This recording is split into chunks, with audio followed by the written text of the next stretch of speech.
Twitch is up. Turning on YouTube now. Let's just make sure that everything turns on okay with no issues.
Hello, hello, hello, hello, hello, hello. We're here. I'm here. Hey guys. Hey guys, Katie's heading out for her shift in a little bit, so I was taking a moment to see her before I got on here. And it is Tuesday, right? Yeah, it's Tuesday. We're gonna play some StarCraft because it's Tuesday. Not only because it's Tuesday, but at least partially because it's Tuesday. I hope that's reasonable. We're gonna start as we always do with a random mutation.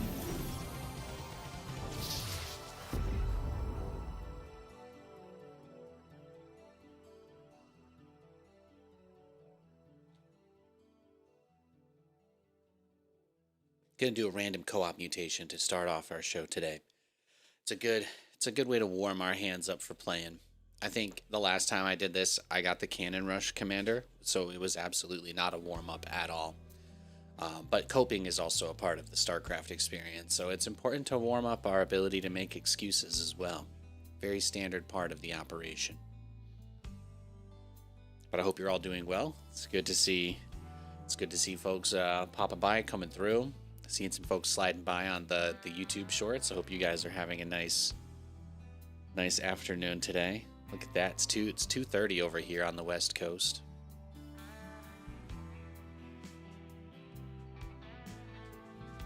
I'm trying to think about whether or not I'm going to end up doing what we did yesterday. Yesterday's stream got gnarly. Love the ASMR Nate vibe. Thank you, Spencer. I appreciate that. But we'll see how long it takes for us to get a game here, of course. All you have to do is call out the server, and then they're like, okay, get them in a match. Oh, we got Dhaka. See, we got Dhaka. We got the map where you got to clean out the zombies. This right here, this is perfect. This is exactly what we wanted. This is exactly what we were hoping for. I want you guys to know I filled my rings today before I started the stream. I filled my green ring. My red ring is almost full. But I do think the green ring is kind of important, like the elevated heart rate type stuff. Big deal. So managed to get a little bit of that in, did a little bit of lifting. Went on a two nice long walks today. Oh, they're just missiles. Enemy heroic units increase. Okay, enemy units buffed by heroes. Endless missiles attack us. And there's slow zones. Okay. Well, I think for Dhaka, that we can kind of deal with this. His turrets are pretty good, if I recall correctly. So we can just use Dhaka as like the giant monster that he is. I think that's the plan. And then we send out Monster Dhaka.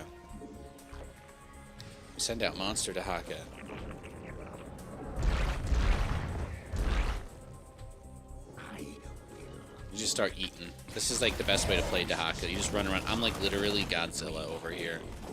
And you just eat. That's it. That's what he does.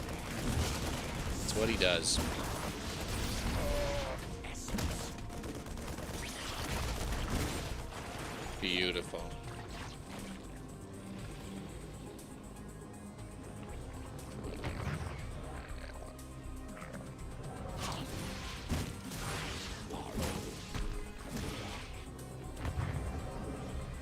But the entire idea is that Dhaka ends up eating the units to gain strength and becomes a big boy over the course of the game, and then he kind of single-handedly on his own can do everything. He's just that good. For the first time in years, I also set up my Dhaka hotkey for his W.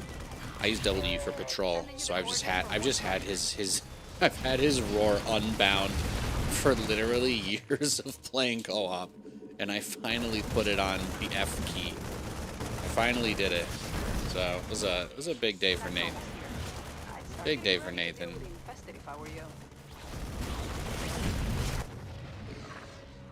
Can't make the turrets yet, right? I think I need Gleb Extend for those. But it's like sick. It's nice. It's pretty cool. So we just started. We're doing our warm-up co-op match. We've got 8 people watching on Twitch and 28 people watching on YouTube. Pretty sick. So if you guys are watching on YouTube, you guys are the majority right now. I appreciate you very much. I hope you're doing well. Lots of folks been watching and tuning in from the shorts feed lately, and I'm currently limited a little bit by my computer hardware and getting a horizontal stream going there at the same time. So I'm taking a little bit of an approach with that, but keep your eyes open for continued improvements to the experience. as time goes by. Good to see you, Valskro. Thank you for the Twitch sub. Appreciate that. Appreciate that. It's good to see you. He's been subbed on Twitch for 25 months. Crazy, crazy. Yeah, we got the worst. These are like the guys that just jump into your base and they can like paralyze your hero units and stuff. Not very cash money, especially with the random missiles coming at our bases from everywhere. But Dhaka on his own, like he's pretty much completely fine. This isn't anything that he's worried about. I don't actually get XP for killing the regular zombies though, so we want to eat the slightly bigger red zombies here, because in this mission those actually do give experience to Dhaka, so he gets bigger. But most of the small little zombie guys, they actually don't really benefit at all from eating them. And then the best thing about Dhaka is that when he dies, you can actually just feed him your drones. So I'm just funneling my workers into a pit, and then he just comes back out, and that's it. That's it. So instead of having to spend money to rebuild him, like with Nova, you just feed him drones. It's just a blood sacrifice. You guys are all about that, right? I feel like everybody watching probably is into some kind of, something like that.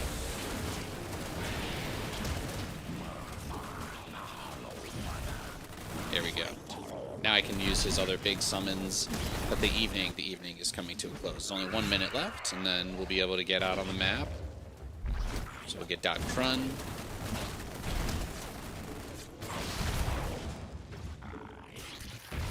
Look at this. Watch. Just consuming. Just consuming. Like I'm at the all-you-can-eat Chili's. Oh, I tried to eat him and he like dodged it. What? That's not allowed, actually.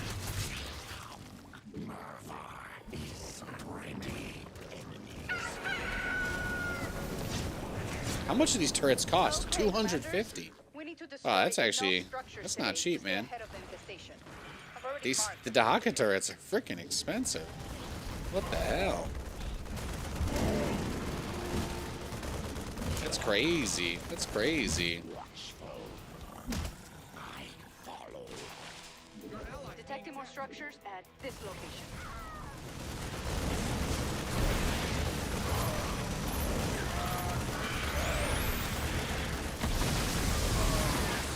Yeah, it's wild, man. It's been a wild time. I've been working on. I mean, I've been getting back into streaming. I took a long time off. I was working a real job for a year, and coming back and getting into doing all of this stuff again has been a journey. It's been wild. And I didn't really know like how much stuff would be happening, what would be going on. And then there ended up getting patches to StarCraft again, and it's just been feeling like a good time. And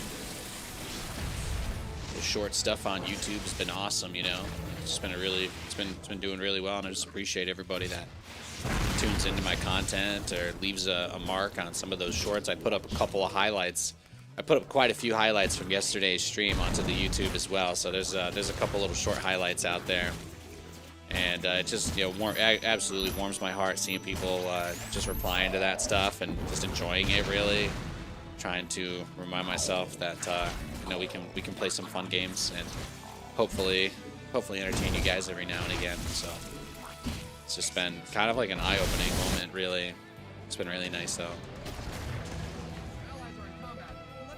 Can't believe how well the YouTube stuff's been doing lately. And I modified the Twitch ads to happen a little bit less frequently, but still the same total number. So it should be fewer interruptions for just like a slightly longer amount when it does happen, but this way it's much less regular. That's the idea. That's the idea. So I've just been fiddling with all the knobs and the buttons and the levers and whatnot, etc., etc. So thank you guys for bearing with me. And again, like I've been saying, if you're in the Discord or in the chat, do you ever have any thoughts on things like the overlays, or if there's anything in particular that you're kind of just barely suffering through? I'm not going to promise to make big sweeping changes out of nowhere, because it's clear that we're doing something right here, but I'm always trying to seek opportunities to improve what it is I'm doing, put on a better show. I need to get myself access to some replays so I can cast again someday. It's been a long time since we cast any games of StarCraft. I'm kind of getting that itch now. I'd love to see some good like TVP with the new Storm or something like that. I know there's not a crazy amount of high-level players, so maybe we'll just see if there's like some hero replays out there. See what kind of games I can find from Hero. If stuff like that still gets posted on like the SC2 replay stats website or whatever. If our base falls to the infested, this planet will be lost. The planet will be lost. She was the one who said that we can abandon the planet but we have to get everybody out first, right? That's like kind of the idea. I'm not really sure why we have to clear out the infestation when at the very end they're like, yeah, we're just gonna leave anyway. Or I think it's the bonus objective is like this infestor monster, and she basically all but says that they don't actually have to kill it because it's like, oh, it can have this planet anyway, it's doomed. And I'm like, isn't this whole mission us saving the planet? So I think it's kind of just like her way of coping with failing the bonus objective, and it feels it's actually like kind of real, you know? That's some real shit. So, I need more turrets. That's what we're seeing here. We need even more.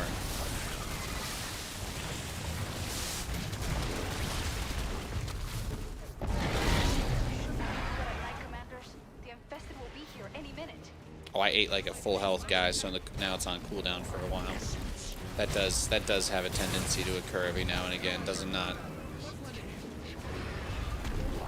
You played almost 20 games of SC2. You feel nauseous? You played 20 games of StarCraft today? I'll give you that. I'll give you some respect for that. He's getting his grind on today. Did you cannon rush anybody, or were you a good boy? Are you in trouble? Am I gonna get a phone call from the principal asking me why you're cannon rushing? Because I'm not sure that I'm ready for that. You stress your mother and I out enough as it is. Okay. I don't want to get any phone calls about no cannon rushes.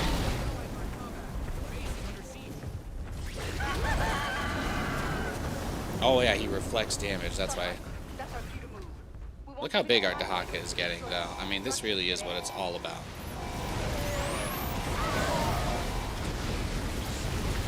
Beautiful.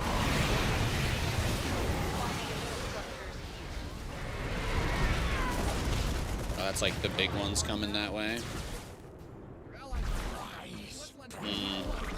Try and catch it here. There you go. There you go. Cleared it out.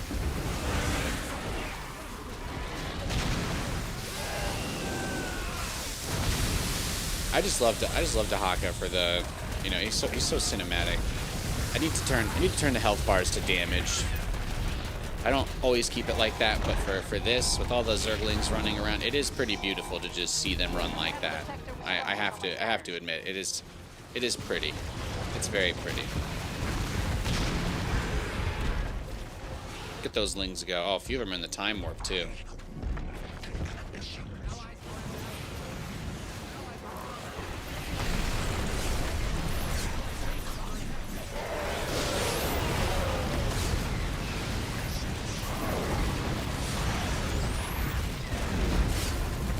Look how big Dhaka's become. This is the best thing right here. You're going Tempest often, games end quick either way. That's fair. I don't think the council of everybody else watching is gonna say that it's wrong to build Tempests.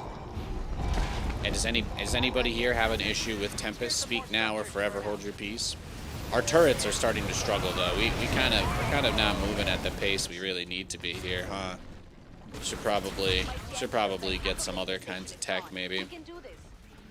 My Dhaka only strategy is starting to crumble. Although the teammate Zerglings are really strong, so maybe it's okay. Maybe it's okay. Yeah, see, he's got that. He's got this stuff. Go clear the units, Nathan. Kill the units. That's what you gotta do. We gotta open things up for our teammate here.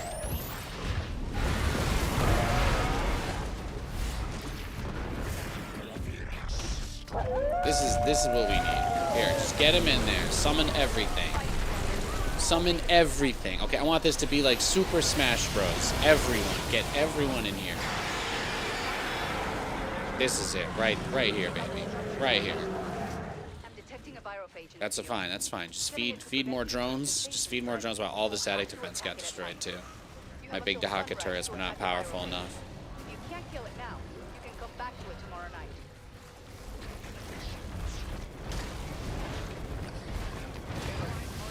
I was just too out on the map with them, huh? Or it's just the nukes. It's the nuke things coming in. They just destroy everything. But there's not really anywhere for enemies to spawn on the top side, so they're kind of taking the long way around. So I should at least... I think if we survive this night, we'll be okay. I don't know that that's going to happen. We'll see. We'll see. Yeah, all of our stuff is getting absolutely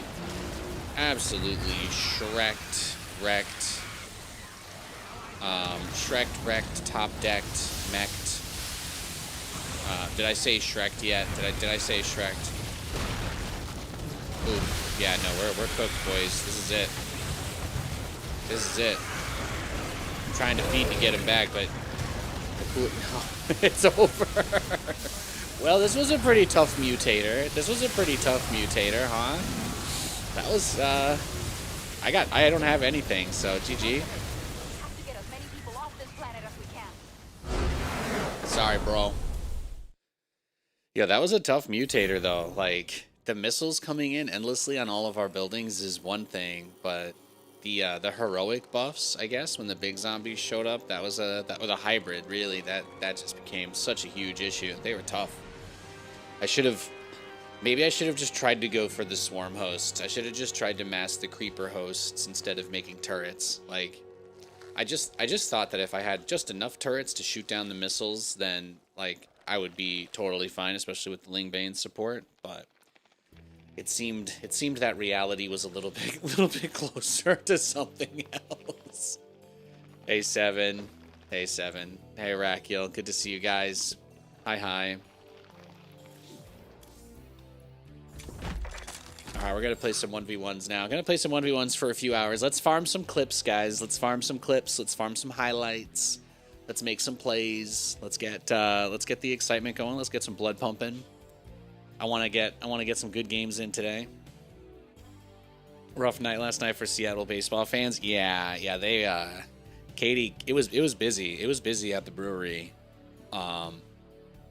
They did some numbers, but the game, that's tough. At least the Seahawks won.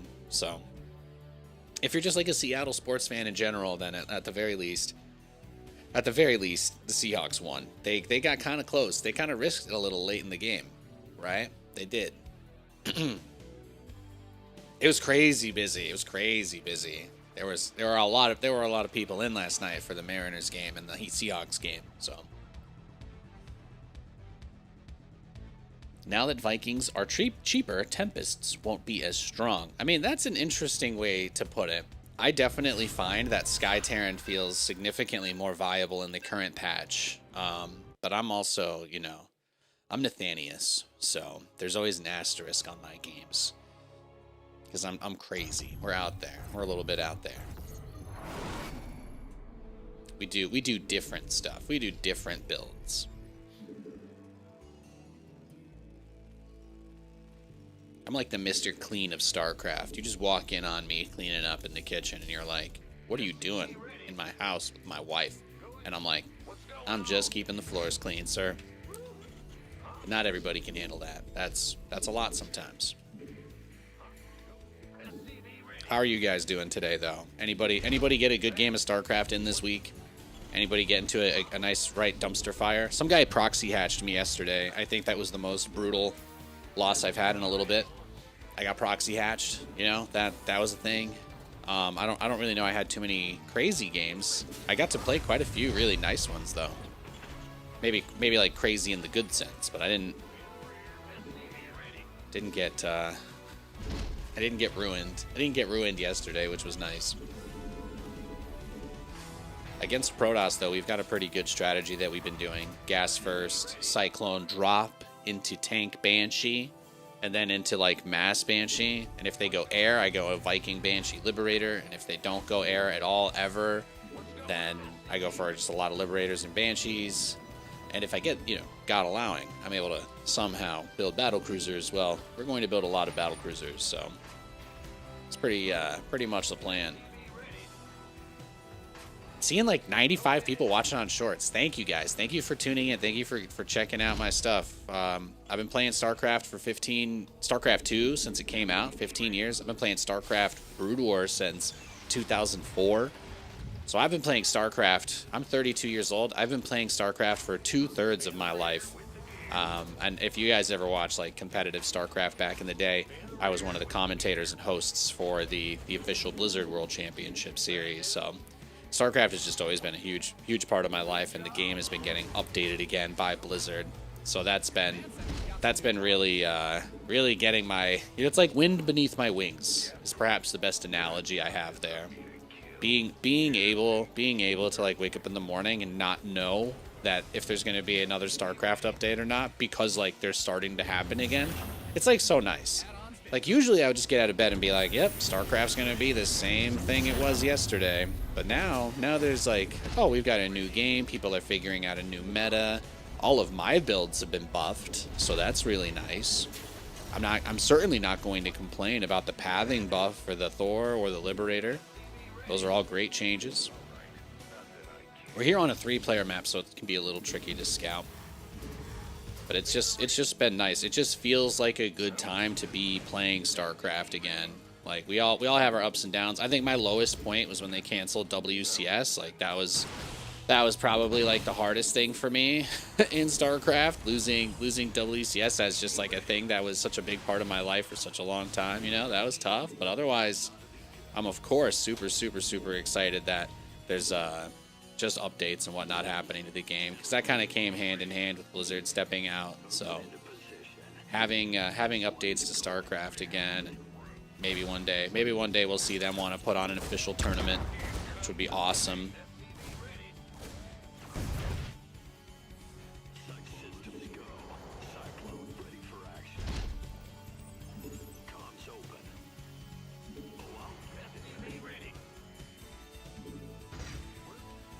Alright, so now we're getting to the crucial moment where we try to go out on the map and create a little bit of pressure. He did have the 2 stalkers come towards us, and we got one of them, so that was nice. Yeah, we'll just take that for sure. Flight's here. Ready. Target add-on is complete. SCV ready. Research has completed.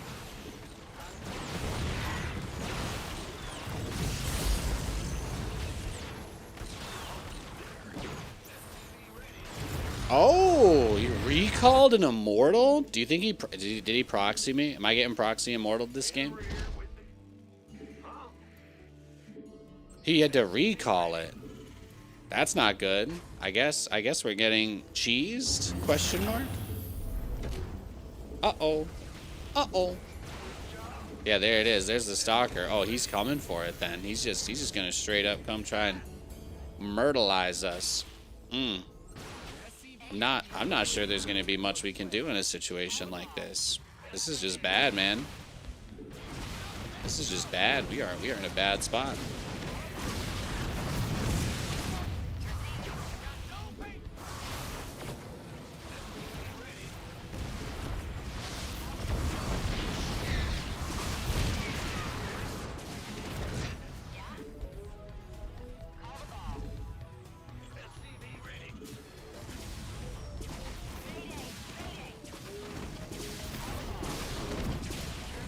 Yeah, we just really need to finish that. Like, that's huge. Absolutely need to finish the command center. Okay, it's done. That's good.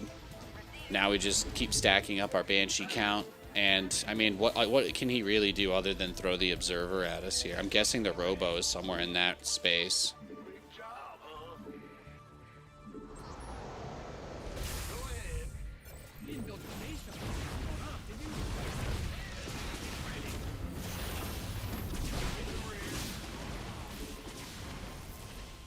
Just try and keep the weaker ones alive here, basically.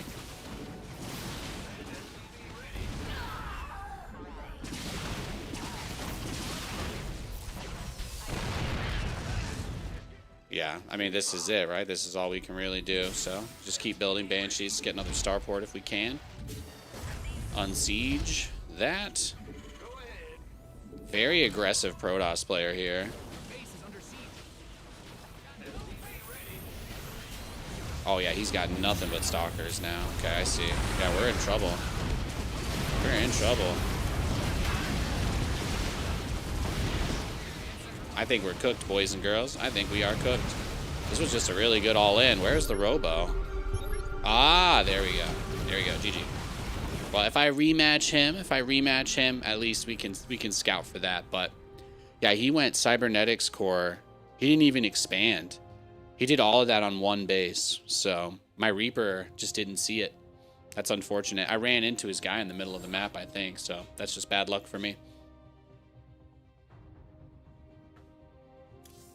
That map is 3 players, so it's like you don't know where they spawn at the beginning. But as soon as he scouted me, he just built a robotics facility outside my base. And I did look for it. I sent the Reaper looking for proxies. I just didn't check that location. So the most that I think I can do to prevent that happening in the future would be if I play him again, and his name was... What was his name? Sujin. If I play PHB1 Sujin again, what I should do is look outside my base for a robotics facility proxy. That's what I'll do next time. I did look for it, but now I'll be more confident. So I did get a rematch. It is the same guy. There's a pretty good chance he could try to do the same build here. So let's see. Let's see it. Our build is very strong, but there's a couple things to note, right? He didn't probe scout. So it's very likely that since it's a 2-player map now, he may have scouted the wrong base and then found us. So we don't actually know if he probe scouts or not because I didn't look at the replay. But we'll see this game if he probe scouts. But especially if he doesn't scout us because he didn't last game, then that'll be a really strong sign that he's likely put something outside of our base to try and pull a sneaky on us. So that's going to be the play this game. We're going to do the same thing. I think our setup is completely fine, right? It's just if we can find that proxy, before he gets it set up and we don't have to worry about an immortal being recalled out of his base, then I think we'll be just fine. But yeah, 3 gateway proxy robo. It's crazy, crazy.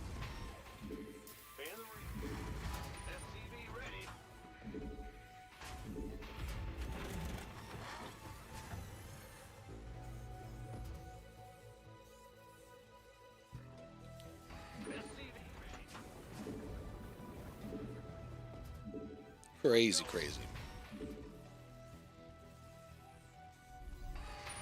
So our barracks will finish and we'll start up the Reaper. We'll get the factory at the same time. What's going on? And then the Reaper will be able to see it. So it mostly just depends. If he goes for, like, if he chrono boosts out an Adept or a Stalker, he might be able to kind of block us from getting around too much with the Reaper. But I do think I lost it in his base before, so we should just be more persistent looking around our base. And here is the probe scout. So we're seeing the first activity from our opponent since the end of the last one.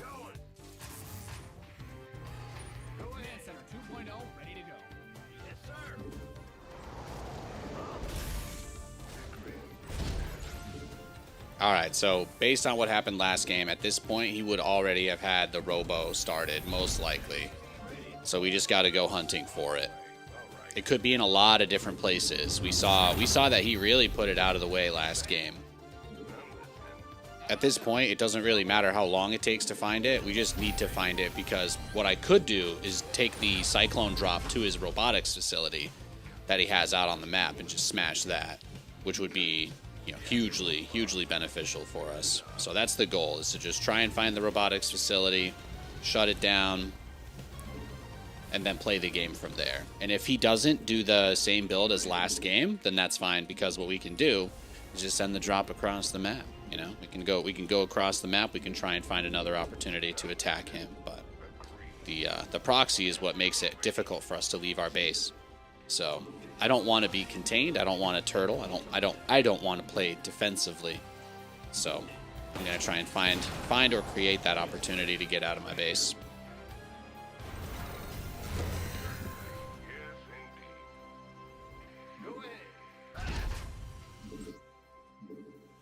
But he did probe scout us this game, so it's already a bit different.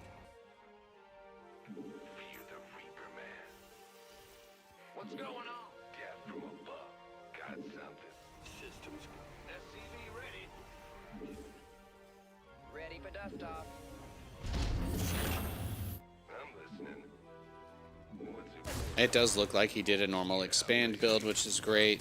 He opened up with the adept again.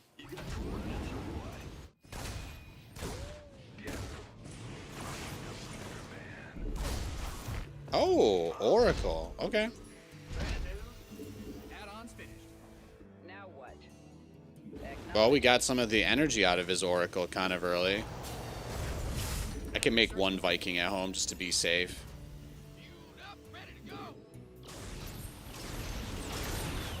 Give me your Phoenix. Yeah, those aren't cheap. Well, hallelujah.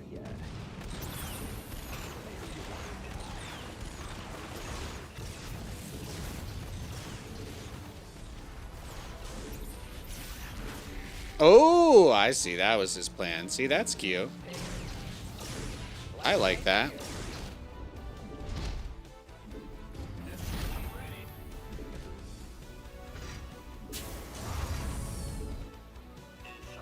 Oh, I love this.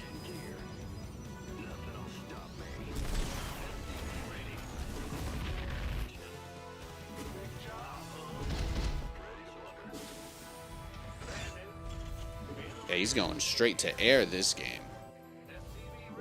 Let's see what we can do. We'll go a little bit earlier into Widow Mines here. That should help. Has he got charge already? Yes, he does. So the best thing that we can do is just try and take this base super, super fast. The charged zealots are going to really hard counter the siege tanks that we're using, so we can't really rely on the tanks too much. But what he's probably hoping is that we won't use our ground units very much. He's hoping that I won't use Banshees anymore because he's got anti-air. So we'll just play around that. Just try and cover that position, keep us in a place where we don't have to worry too much about that. Yeah, so he's kind of stuck there. Like there's very low risk here. We should be able to get this up, no problemo. It's going for my tank too. Ay ay ay.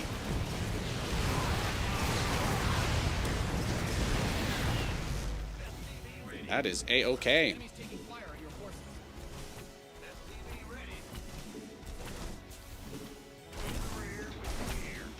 This guy's got it out for me.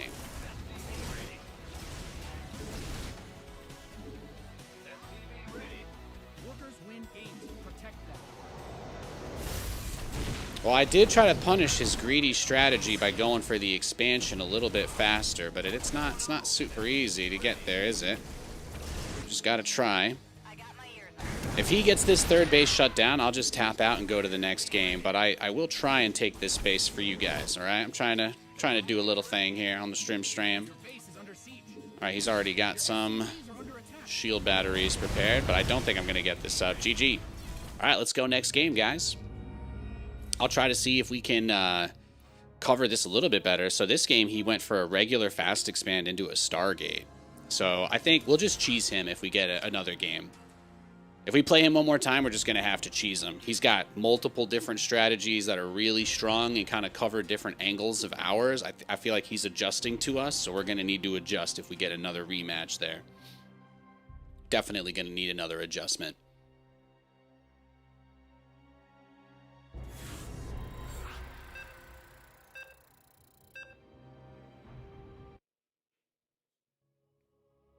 Oh, he's playing like he has the stream open for sure, but I'm still commentating like, you know, I'm still making my own content, so I'm not gonna let that, you know, part of it. Why would I want to spend time talking about the weirdness of the things that he does? We got a game. It's a Terran versus Zerg. We're on the 3-player map. I play without a delay. People can cheat if they want. Everybody knows that. We don't fixate on those aspects of the game. We don't gain anything from that.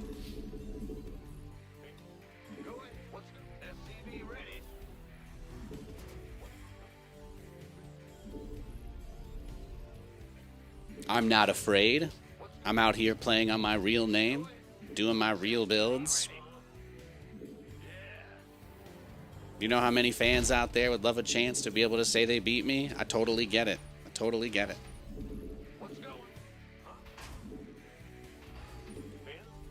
So what we'll do on this is a pretty standard 2-base, right? We'll go fast expand into Hellions, try and do Hellion Banshee to get out onto the map, eventually transitioning into Hellion Thor Liberator and giving us just a really powerful, dominating late game presence. That's going to be our goal for this game. So we'll send out an SCV to scout. There's a couple different things Zerg can do at the beginning of the game, but for the most part, if you scout it, they don't have a whole lot of early aggressive potential. So what we're going to do is take this game to the place where we get a little bit of a greedy start, quickly move into tech, and then bring the pressure and just hit them over and over again.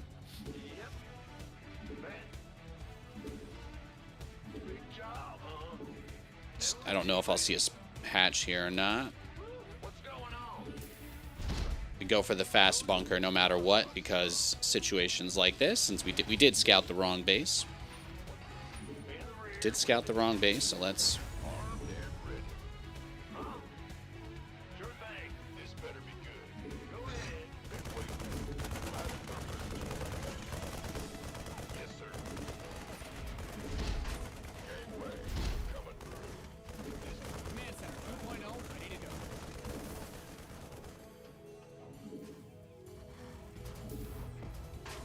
So that Marine can go chase down the Overlord, and then this SCV, let's see what he has.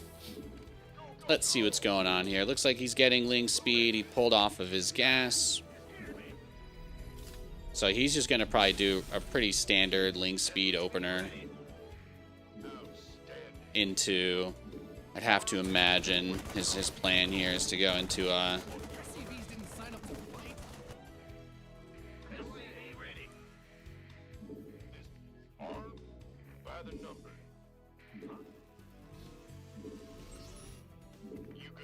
pretty quick third base, right? We'll probably see that third base come out in no time. Very standard for the Zerg to open up with the hatch pool or hatch gas pool, and then speed, third base, usually double evolution chamber, and then either into a lair, or sometimes instead of the double evolution chamber, they'll just build a roach warren and try to kill you on like 2.5 base worth of drones. So those are typically the common scenarios, and we deal with those by opening up with Hellions, and then transitioning into the Banshees. Hellions deal with the Lings, Banshees deal with the Roaches, and then the only thing you really have to worry about is like if you're getting Nightist or if there's a Mutalisk rush. But Mutalisks are expensive, so the faster that your opponent gets them, the worse off their economy is, and the worse off their economy is, then the better a situation for. The less mutas they can make, right? So if they have less money, they can make less mutas. If they can make less mutas, then you can win the game. So it's very hard for them to put that pressure on if they go for Mutalisks too quickly. So that's one of the reasons why I don't sweat it too much. I'm not usually thinking about mutas at the beginning, because they are good. They are good, but getting enough of them for them to become a problem is kind of its own, it's kind of its own whole thing.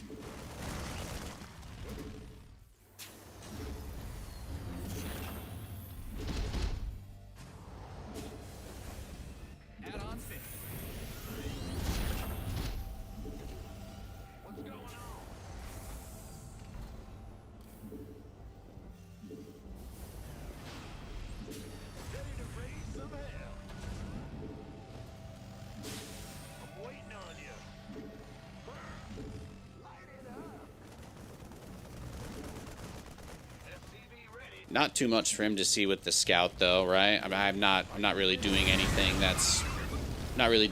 that's being shown or revealing. So we get 1 or 2 turrets just because we are gonna hit that. We're gonna pass that timing where the Mutalisks do come out typically. So let's see if we can put some pressure on the map. Now, if he's playing a turtle style, what we'll see is a lot of queens. A lot of queens is indicative of the turtle play style by the Zerg, and a lot of them really don't want to get into engagements or fights before they have like a full tier 3 army or like, you know, 30 Mutalisks basically. So a lot of Zerg players will take that mentality and play very, very heavy on defensive units early game. So what I'm hoping to see, what I'm hoping to make happen, and I'm hoping to do in this matchup is put on that bit of pressure, delay the creep spread. He does have a good amount of queens. He is trying to spread creep. There we see the roaches. So just a little bit of Ling Roach with a lot of queens.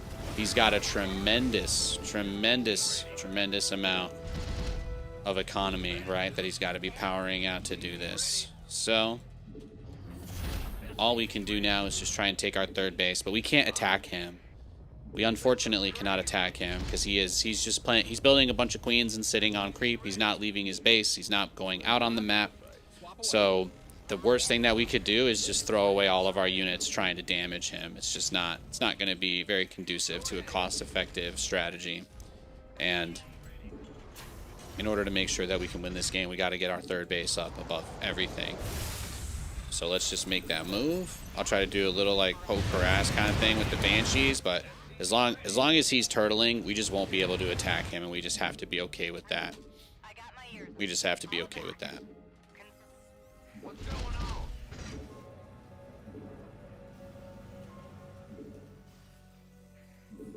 Turtling in this sense just means he's not sending units off creep. He's not leaving his base. He is just sitting here rushing tech. There you go. Now he's getting his upgrades. But yeah, he's just sitting here rushing tech. You mined out a mineral field. Good thing you've got more of those,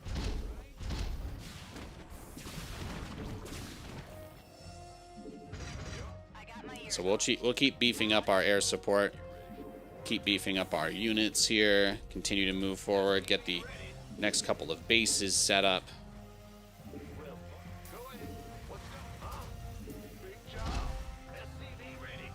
And we don't really even have that much stuff, right? So this is still just going to always be one of those things we got to keep in mind and think about. So let's see. Banshee's going to go out towards the south side, and we'll just see what's there.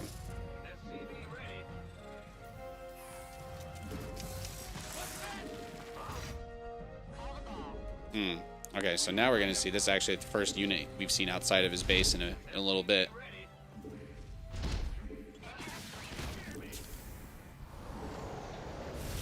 So we'll see, we'll see. Is this what's going to prompt him to get out on the map? Maybe. Maybe. Jury's still out.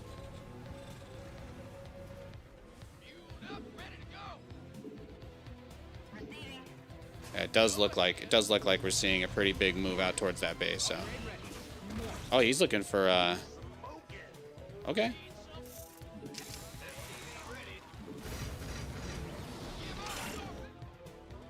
I'm gonna try and catch these Lings if I can here. Nice.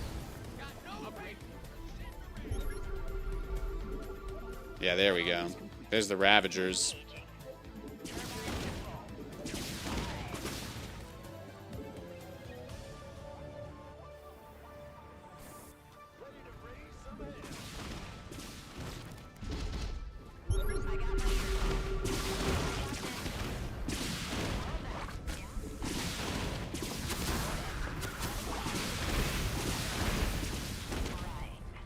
Yeah, come for me, bro. Got one of the infestors, not bad.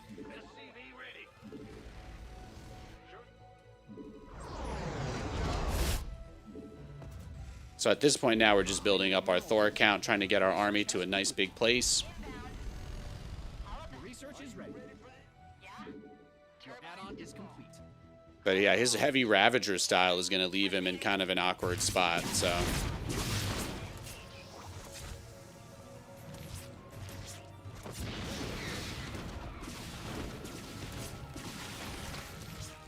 There we go. Yeah, so you can see here, this is all about his big tier 3 play. Everything this game, he turtled up to Hive, and he just rushed Vipers and Infestors. So his game plan for this is to just smash us down with a lot of very expensive tier 3 units. He wants to use all of that stuff that he just sat on his hands waiting for the entire game, and now he's gonna bring him. Now he's gonna bring him to us. So The biggest thing that we need are just liberators, so that we have something to deal with his with the majority of his units, and then everything else should be pretty straightforward. Everything else will be pretty straightforward.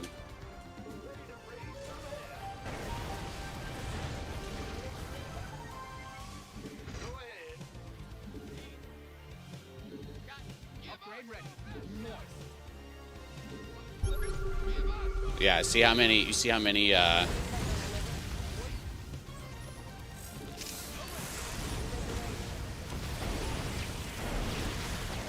there's the abduct. There's the abduct coming in.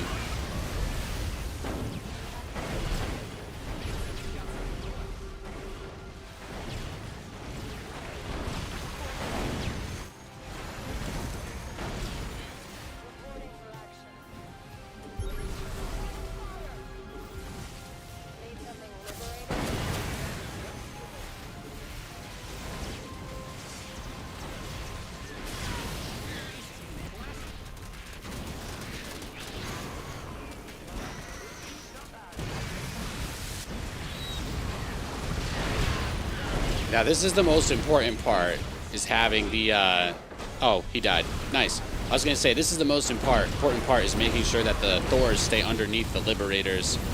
And you can see there that even though he did try and do this, like, very, very slow rush to tech, he didn't actually have that much stuff either. So he tried to do a little bit too much. But you can see there, even when the Zerg plays a very passive turtle style, you can still just build an army that actually straight up wins against a maxed out Zerg force. Now, if I was playing Bio, I'd probably lose this game 9 times out of 10, because on this map, it's really hard to get a lot of bases, and I couldn't attack him at all since he opened up with so much defense. But because I play this Thor Liberator strategy, it puts me in a position where I can actually, like, really take agency over the game and have so many units out there that I'm able to essentially overwhelm him. And Thors are just awesome.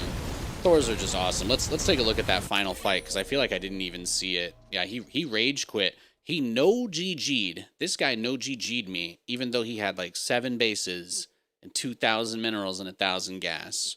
So it was clearly a tough one for him. He had Ultralisks popping out from all over the map.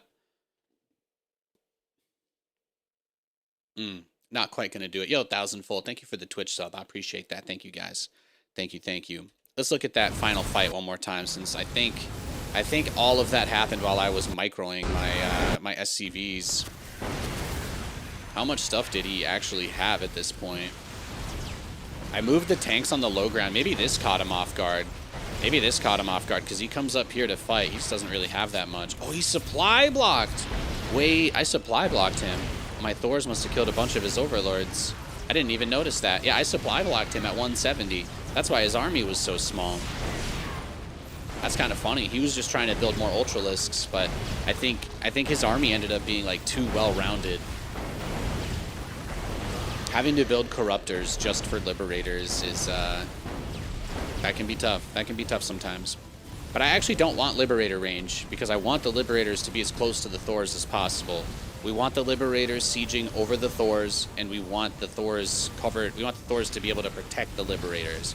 So if my Liberators have range and they're accidentally sieging from like here or here, then he can kind of grab them off the edge. But that big setup that we went into before, maybe this was really it, because he goes for 2 abducts and then just pulls back. But he's still not maxed out on supply here. This is really, I think, what kills him, because at the moment where he should be, yeah, he does start building the units, but at the moment where he should be putting that together, that's when he gets blocked. So everything that he loses from this point forward, he's just not able to replace.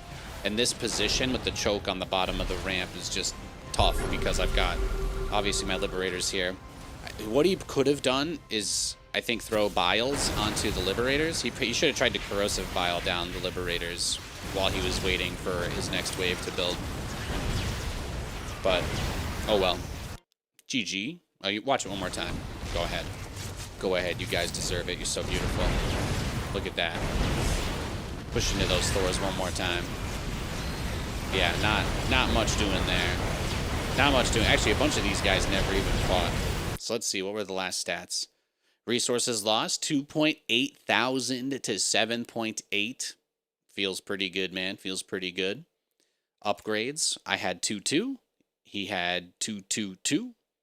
He had Adrenal, Chitinous, Roach Speed, Burrow, Bane Speed. He had Ultra Speed. He had both Ultralisk upgrades by the time I pushed him there. So I think we can actually kind of see here a little bit, right? He invested in Roaches and Ravagers because he didn't want me to harass him with Hellions. And this is what I'm talking about when I talk about the Turtle Zerg style. He built a lot of Queens and Roaches, and all that means is he doesn't want to be attacked by Hellions. He's trying to opt out of the early game completely. Like, this is the same thing. He's doing the Terran, he's doing the Zerg equivalent of a Terran rushing a tank to defend.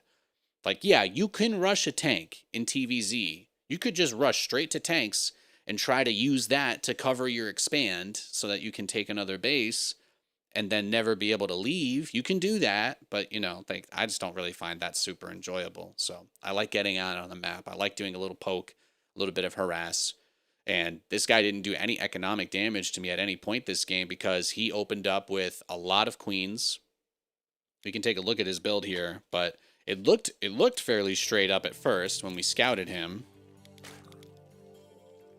It looked fairly straight up when we scouted him, but you can see when you build this many queens and go into roaches, you don't have that much money for other stuff. And then he made a bunch of Ravagers, and Ravagers are also really, really expensive too. Ravagers are expensive. So, but everything here actually looks normal, right? He's only got like 2 queens. He gets a third one here, but I'm gonna guess we see a few more come out. Yeah, 3 more. He goes up to 6 queens pretty early. But going for 6 queens early with a Roach Warren, like this is just the Zerg player saying, I'm not interested. He does go for the 4th. I could, I guess, try to pressure that before there's like a significant number of roaches on the map, but his whole entire plan was build enough roaches to just rush up the lair and get all the economy here with the roaches and take his evolution chambers. So I was able to punish him by just doing the same thing, and that's one of the reasons why I like playing mech. When you play bio, if you don't do economic harass, you're like guaranteed to lose every game. But when you play mech, you can still try to do economic harass. My Banshee's got a few drones, but I'm not really in the same position where I lose automatically if the Zerg gets to late game. So that's why I really love that style. You build a ton of Liberators, a ton of Thors, and you've got a giant wall of Megazords marching down the map that are essentially unstoppable. So it's good stuff. It's a very powerful strategy. It's a very powerful strategy.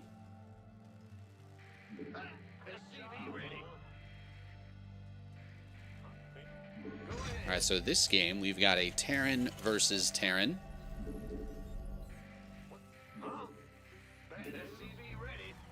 What I'm going to do is go for my gas first, into my Reaper, Cyclone drop, etc. But what we'll do is the SCV building the depot is the one that goes out to scout. That's the insurance policy when you're in TVT and unsure about if you're getting cheesed or not. Always want to scout as fast as you can because SCVs are quite stoppable. They're very stoppable from building stuff if you catch them. So the earlier you find it, the better, because you can actually just straight up win the game if you block them from building it. We're not just scouting so that we know what's coming. We want to have a light chance at a free win, since that's usually what the other guy's going for. But we can see here nothing in the Reaper zone. Now we'll check the Marauder zone. I say that because there's a cliff on this map, so anything here, likely Reapers. Anything that's away from the cliff, it's likely Proxy Marauders. Sometimes people will go like Proxy whatever and then just build tanks and shit. GG, he says. Wow. Did I defeat him with my dashing good looks and stylish charisma? Okay. I'll take it. That sounds good to me. he GG'd me. I guess he had to go. Maybe the oven, maybe his oven just preheated. his oven preheated, and he's like, I gotta put the cookies in, guys. I gotta get those, you know, the little Keebler. No, not the Keebler elves, Nathan. You're crazy. The Pillsbury Doughboy, you know, the little croissant tube. He's got the little compressed tube with like 6 little croissants in there, and you just take them all out and spread them on the. Yeah, he's making croissants anyway. That's my lore for him. Mute all, you are now croissant man. His oven was preheated. He had to get the croissants in there. I get it. I mean, imagine if he's got a wife or kids, right? Imagine if I told Katie that I was going to put the croissants in the oven and then I didn't because I got into an hour-long Terran versus Terran. That's not good for my marriage. That's not good for anybody.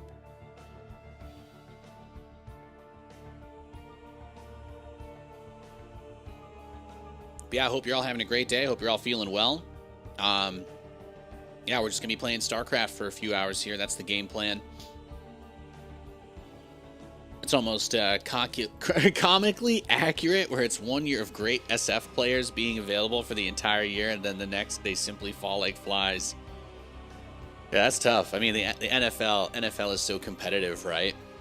And there doesn't really seem to be like a specific formula for success. It's more like there's team cultures that seem to lead to success over periods of time. But it takes a long time to build that up, or even destroy it in some cases.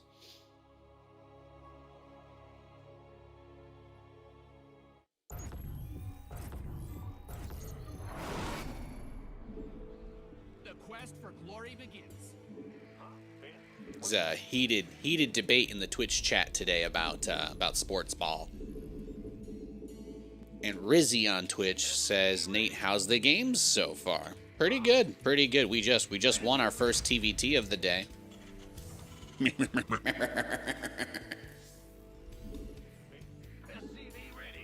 So pretty good, pretty swell, I would say. It's been a nice stream so far. We've been live for 1 hour and 3 minutes. We played a co-op game with a brutal plus mutation, and we got absolutely destroyed.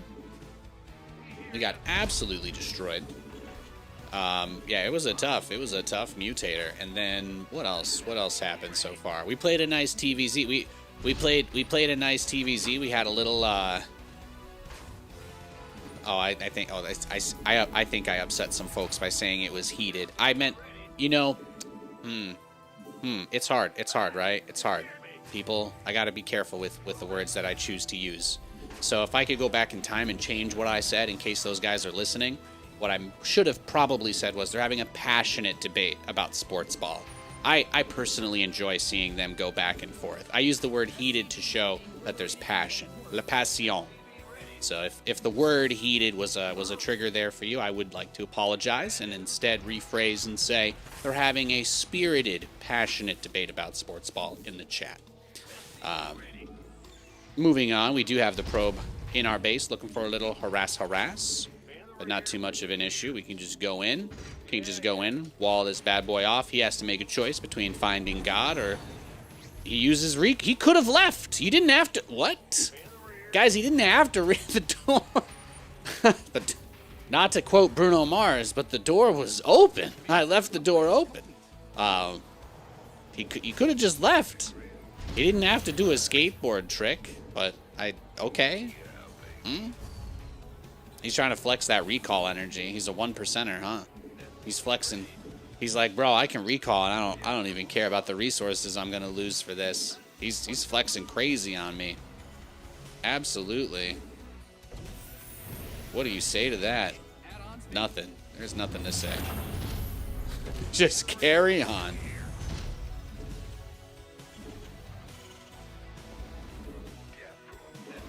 So the Reaper, we're just trying to see if there's a Proxy Robo. The Proxy Robotics facility is... I'm still traumatized. Still traumatized from the Proxy Robotics facility earlier in the game.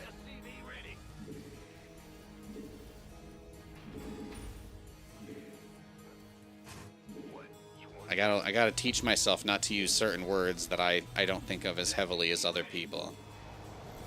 Heated is a negative aggressive word, right? That's what I'm learning today. All right, let's get into his base. Let's see what he's got.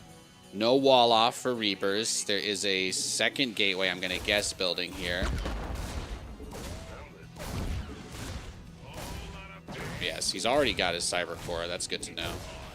I say we just sack the Reaper and take another kill here or two. There's the Twilight. Guys, it's no such thing as a surprise when the Protoss player builds a Twilight Council. All right, there's no surprise there. Protoss player builds a Twilight Council. Does a bear shit in the woods. Well, unless it's a polar bear, then there's no woods. So how could it? But outside of those specific counter examples, typically the answer is yes. So that's what we're used to seeing. That's what we're used to seeing. Now this is the dream right here, right? We get a free stalker. Now we just keep beep bap boop zooping over to his base. I wish that supply depot built like 10 seconds faster, but you know, that's okay. And I have mag field, so that's like really the best part.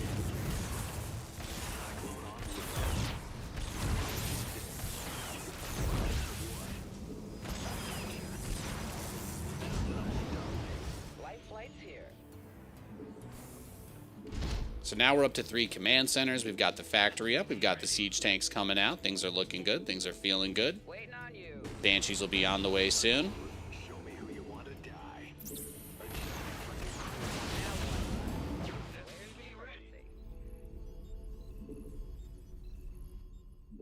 So what we want to kind of do is slip this out a little bit. Oh yeah, he's trying to catch me here. 1 minute. Confirm. SCV ready.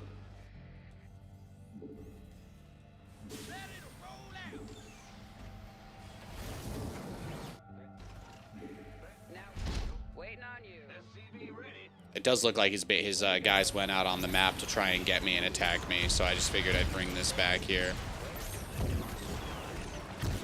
Research is ready.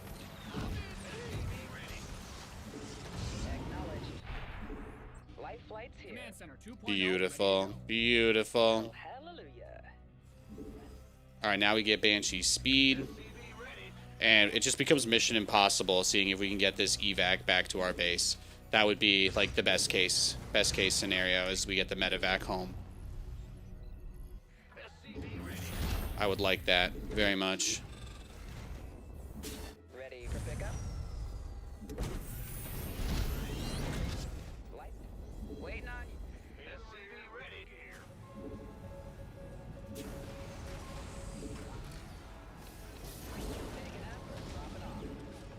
It's more fun to move tanks around with the medevacs, even when they're unsieged. Like I know you can't move them sieged anymore, like in 1995, but it's still funny. It'll never not be funny.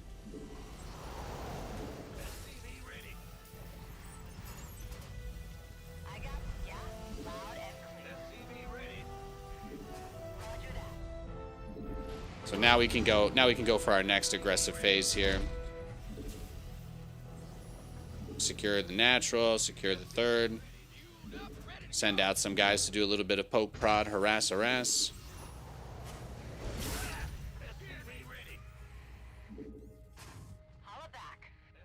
research has concluded. Yeah, he caught me. Something saw me there, so he's ready for the Banshees. He actually put something there that was just to see that, so that's a bit unfortunate for me. But we'll see. See if we can find something that we can do here. Yeah, he's ready. He's ready for the Banshees.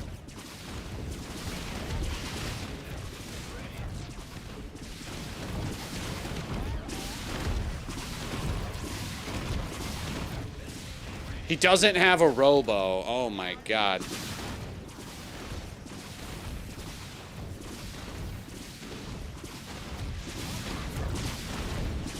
The key here is to make sure that if he builds an Oracle with that Phoenix, if he builds an Oracle with his Stargate, we don't want him to be able to see all of our guys. That's pretty much it. That's funny though. He's put himself into a bad spot here.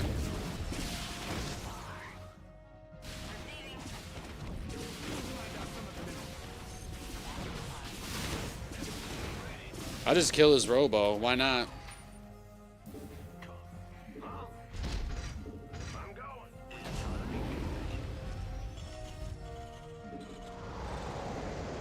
What a funny game.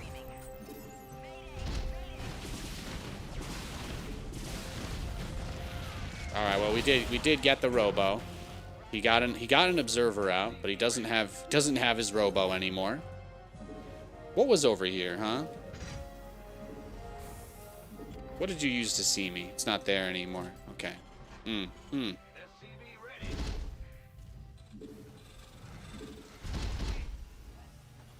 ready. Now we get to the fun part. We can start transitioning into our tier 3 air units, getting out some liberators, getting upgrades for our air units. These are all really, really good things that'll help us a lot in the long run. Add-ons finished. SCV ready. Hear me. Confirmed. Holla back. Go ahead. All right. SCV. Uh-oh. Workers win games. I did not raise the depot there. Zealots are very good against siege tanks, if you guys weren't familiar. That planetary is also just barely not done, so. As you can see, if Zealots get on top of our army, we will lose the game. We will. You gotta always be vigilant about those.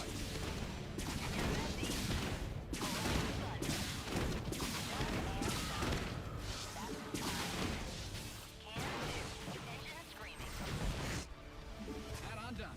Swap away. Talk to me.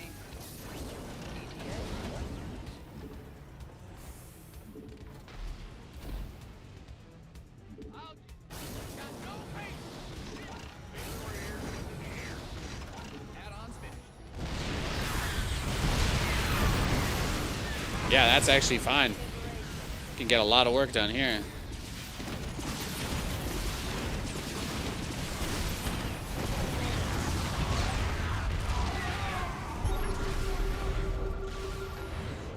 Isn't that his only observer?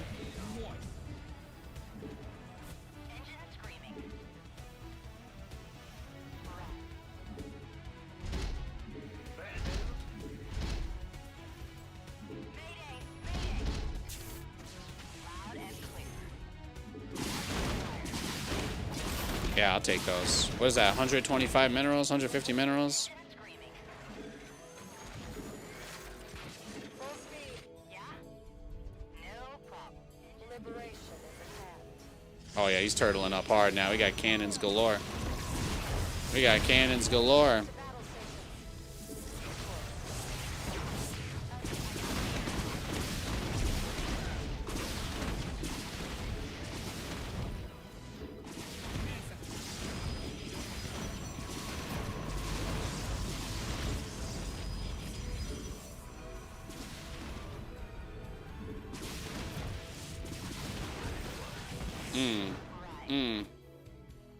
Look how many cannons he's built.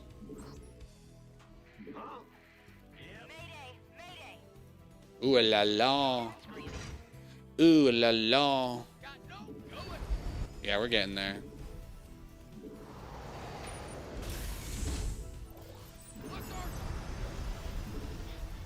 Need something liberated? Your base is getting blasted.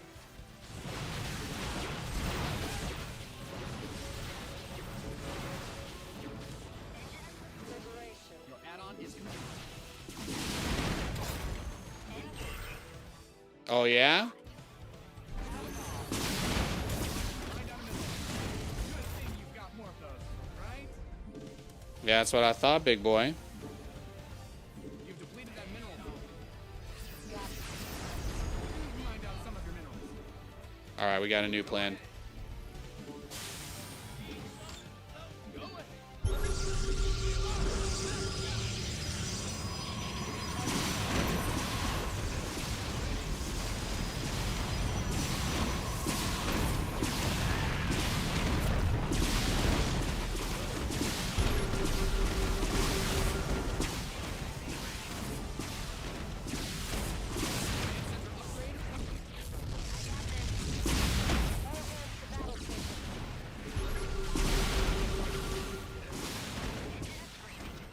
Yeah, We read guess what? something liberated. It's not over. Course set.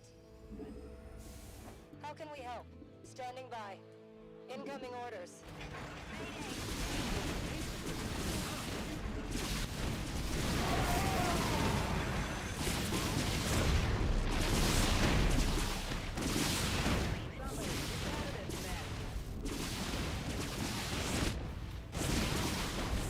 Come on up, baby. Water's fine. Yeah, that's right. Inbound. Mayday, mayday.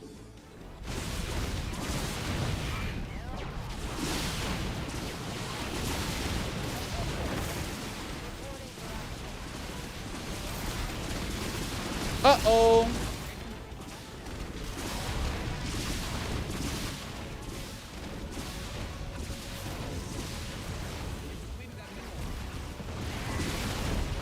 Look how many probes I get to kill.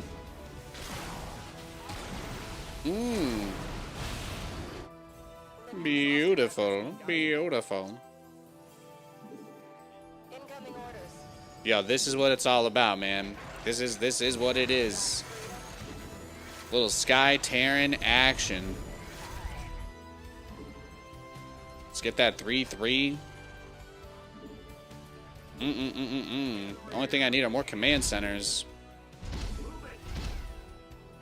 Guys are depleted. We'll let the planet dry. Go ahead. Huh? You're the boss. This build seems fun. Dude, this is one of my favorite ways to play. They buffed Banshee speed. They made it a bit more cost effective, a little more affordable. So now we're able to play these crazy games where our opponents are like, this guy is just totally boned, you know what I mean? There's very little he can do in this situation. Everything I'm doing now is about buying time for my next move, so as you can see, this guy's strategy more or less revolves around just avoiding confrontation forever. Which just won't work forever, so.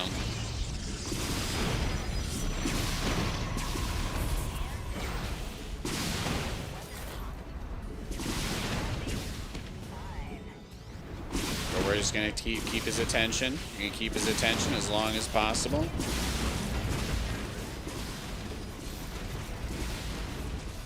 Look at that +3 on the Banshees, by the way. Not even +3, that's just +2. We doing work.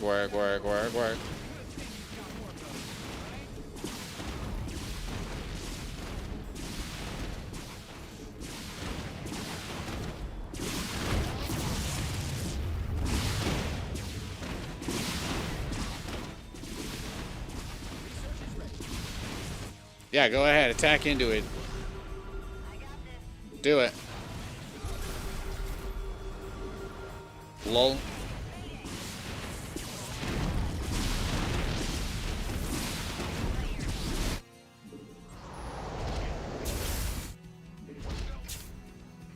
Come on.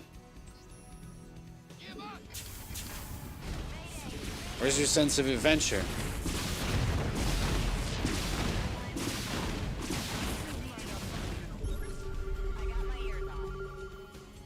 I have a feeling this is the moment where he tries to get these guys, right?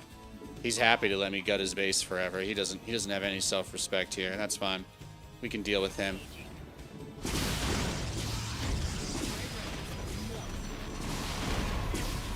Bring your units back into your base. For me. For me. Alright, I think we can probably start sacking SCVs. Just because we've got a lot of, yeah. I think we're just in that position now. And then we spread the last other few guys we have out here. Your SCVs are under I think we can just go kill him now, right? We've depleted that mineral. We read you. Huge amount of SCVs are being liberated in the worst way. Perfecto. Upgrade complete. What's going on? Huh? Oh, I didn't even realize I have like a ton of extra resources in that base too. Bases, your SCVs are under attack.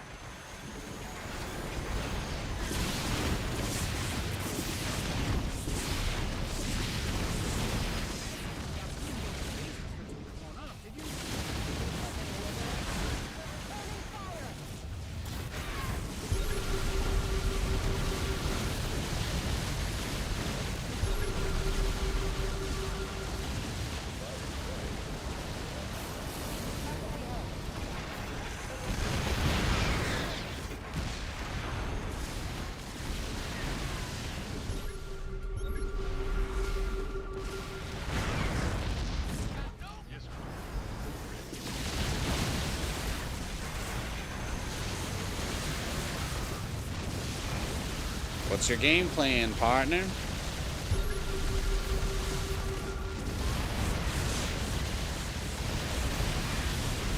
Do you have one?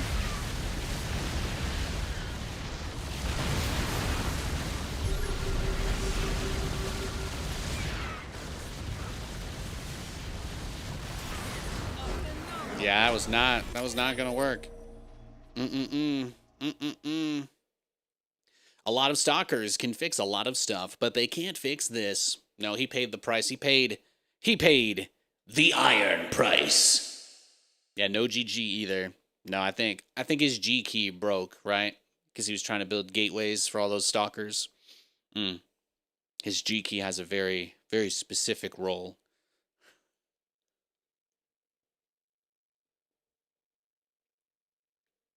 His G key has a very specific role as it relates to his setup.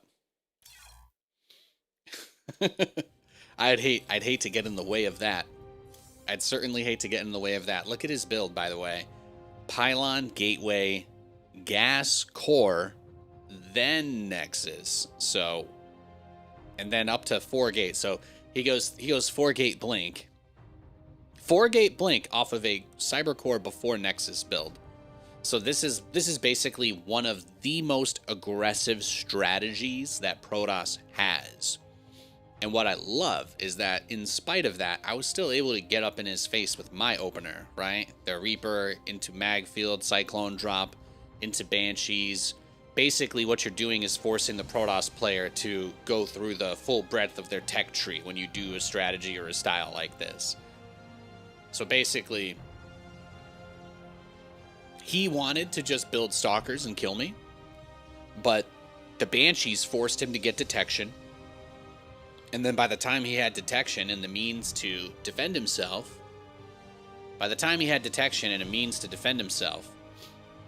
sometimes the build order tab will not show all the workers at the start. Sometimes they just kind of want you to see what people are doing. It's not always 100% like that, like every single thing. But he did go pylon first in terms of like buildings. As far as like the build order tab goes post game, I don't think anything on it really matters except for the tech. Like you don't really need to put that there's a battle cruiser there if there's a fusion core being built and a tech lab starport. Do you know what I mean?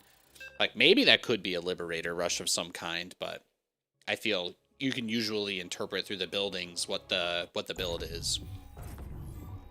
But especially workers, oftentimes workers just won't be mentioned in the build order tab at the start for like Zerg and Protoss.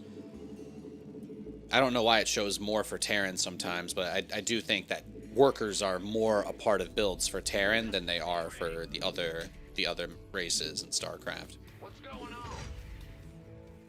So here we are again. We've got a barcode Zerg player, GLGL, and we'll just bring it out. We'll do our thing. I'll try something a little funky this game actually. Let's hit him with something out of left field. Let's have ourselves a jolly grand old time. I've been getting a lot of memes, right?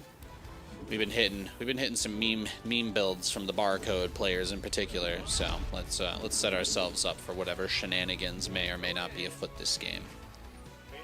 I don't trust those barcode ladder players. If I have to pick you up and scan you at the Costco checkout to know what you are, I've got an issue with that. Not really, but we're stirring up a little bit, you know, getting ourselves amped up for this TVZ. Just a little bit. For LAN tournaments, people just go in and change the settings on those computers usually. Back in the days of WCS and like big premier tournaments, the way that things were handled was all of the systems had the same core underlying parts, like motherboard, CPU, etc. And the way that players were using the computers in these tournaments was that they would all use hot swappable hard drives, so that every player had their full operating system configuration basically set up just for themselves. So that is historically how it's worked. That has been like the modus operandi for competitive SC2 for a very long time. I don't know if they still do that since, you know, budget cuts and all of that kind of stuff. I really don't know if that's still, like, I don't know if EWC does that or if people just, like, switch up what they're doing every game. But that's usually one of the reasons why in older tournaments that didn't have stuff like this, you would usually have a pretty long break, especially for stage matches, because it would just be such a component of a setup for a game on a stage. If that one wasn't sometimes the stage PCs weren't hot swappable ones, and they just had the games running so they could get the big broadcasted matches going at a pace that they, you know, wanted anyway.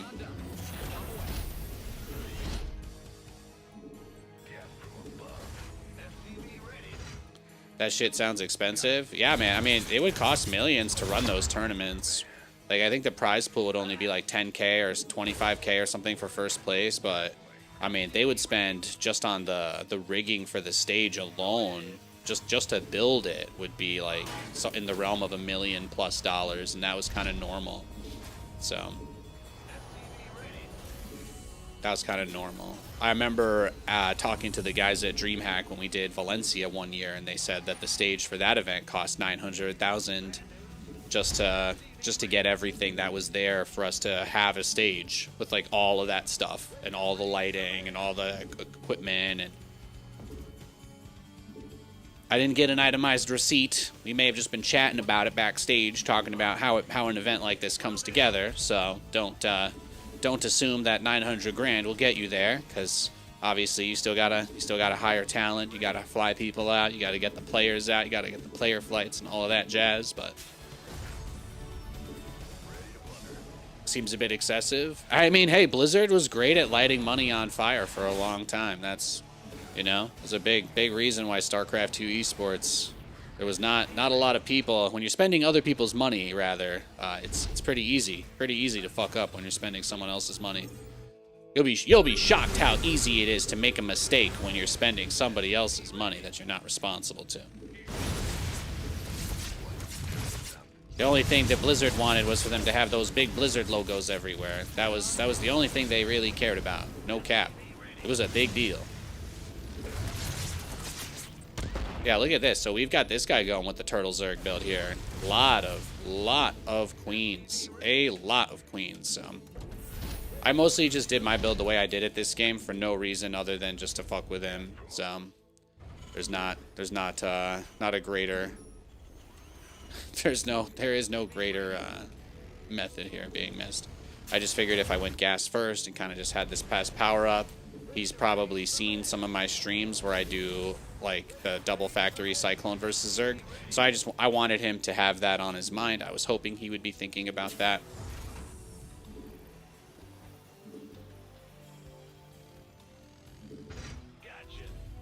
But yeah. It's like how a lot of people don't know that like GSL for especially in the early days was almost entirely paid for by Blizzard.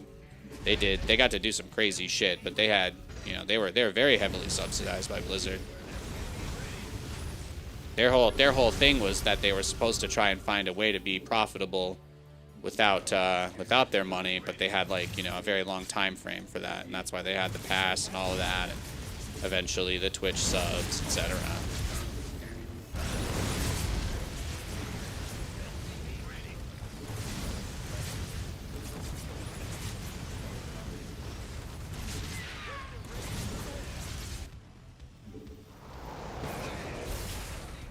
So barcode Zerg, turtling super hard.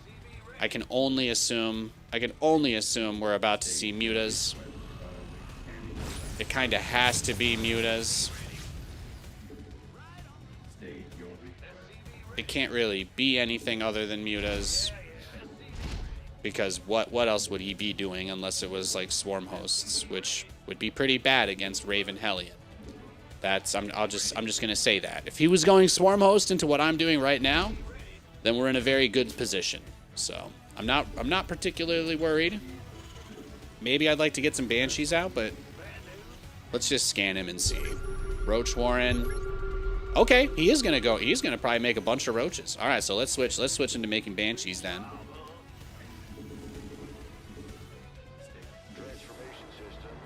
Yeah, he's actually just kind of just playing very passively then. I'm assuming we're gonna see an ungodly amount of roaches come out. It's gonna turn into a crazy ass roach all in.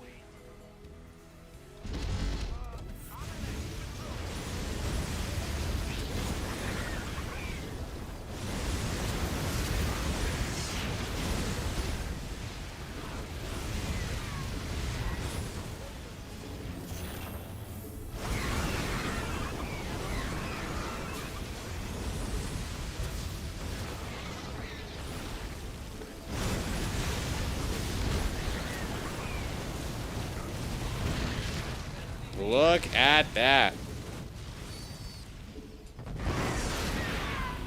Whoop, whoop. Damn. How about that?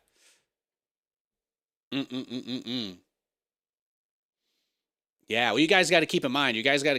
Like sometimes, like one of the reasons you guys want to hear about something completely random. You guys know GGs tonight. No one's gonna GG us tonight. You guys want to hear some random history about StarCraft esports and like that kind of logistical crap kind of thing. One of the things that would often come up was like, if you guys don't know, ESL has had a sales office in New York City for a long time that does like their contracts and stuff in the United States, but they never actually really had like a setup in the US until they put together that Burbank studio that we were doing WCS out of. But they actually owned a lot of the equipment that they had there. So sometimes like that was one of the biggest cost elements of doing events in the United States for DreamHack and ESL Pro Tour was it was so expensive to ship their equipment over from Europe.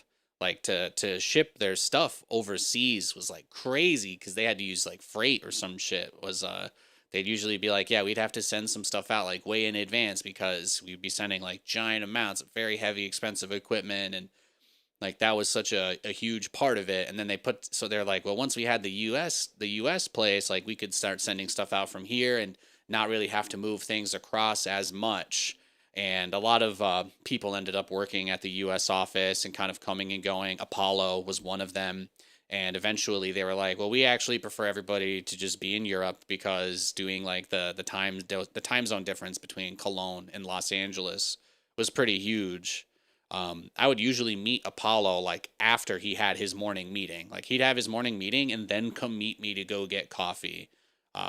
So that was like always kind of like a thing. But yeah, just riffing about some random crap. But that was like a logistical issue ESL was trying to tackle for a long time. So there weren't that many American events in the US for StarCraft and stuff outside of the Blizzard sponsored ones and Red Bull sponsored ones, but there were eventually more DreamHacks and ESLs because they were able to ship the equipment from LA instead of from Cologne. So I'm under the impression that some stuff probably still had to get shipped like that, but that was always a thing. I think I ended up working some other events for like ESL, not necessarily subsidiaries, but they got their equipment from them. Like they rented out equipment, I think, to other esports broadcasts in the area. So that was like the ways that they were trying to make their operation work, more or less.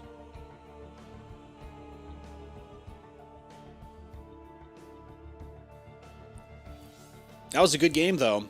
I mean, he went hatch, pool, gas, hatch. I feel like we just absolutely messed with him. I feel like we messed with him really hard with our opener.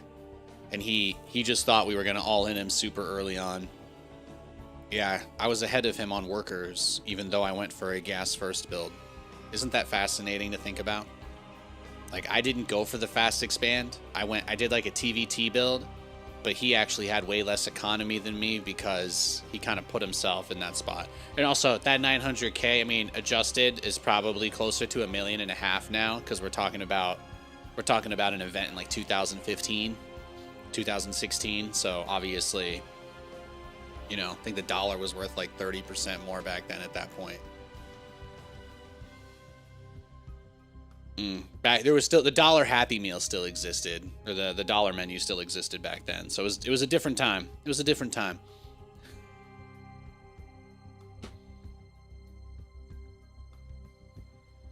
You've got a tournament show match coming up this week. You're playing Zerg versus a Turtle Mech Terran. What do you do so you won't play a 45-minute torture session? I don't know. I don't play that. I don't play the same styles as other Terran players. So Nathan is his own unique. I'm like my own unique character. If you want to play with if you want to like use Nathanias builds, you're not using like regular units. You know, you're using my units. It's a totally different vibe. We've got a Grandmaster Protoss for our next opponent. Ooh, we got a Grandmaster Protoss for our next opponent.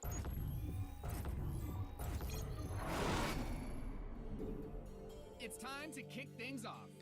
It's time to kick things off. Good luck and have fun. SCV ready. What's going on? Yeah, they tried to work together like that. That was actually a part of ESL and DreamHack becoming the same company when they merged. Before, I think that was before they got bought by the Saudis. But one of the reasons why it was beneficial for them to merge together, outside of the monopoly that they immediately had over the industry, was that they could share equipment. So a lot of those DreamHack events that we did in Austin were using the ESL America equipment. Sometimes the same stuff. We'd finish a WCS show and they'd be like, all right, we're sending this out to DreamHack next, you know, so we're going to unplug everything once you guys are done.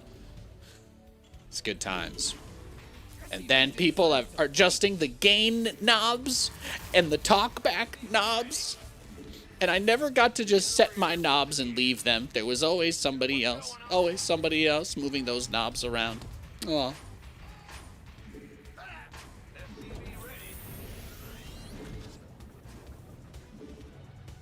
Workers win games. Protect them. Yes, we're fighting the probe. We're fighting the probe. SCV ready. Go ahead. But yeah, there's only one ladder for StarCraft. There's only one queue for the game.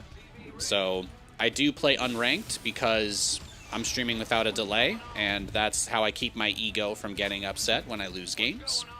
I can just freely come on here and do whatever I want and just entertain you guys, and we don't have to stress about number going up or down like we're looking at a stock ticker. So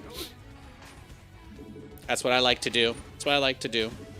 If we're ever getting like 500 viewers and we've got a crazy amount of subs and you guys want to see me hit the top of Grandmaster, I will do that. But honestly, I'm enjoying my new era.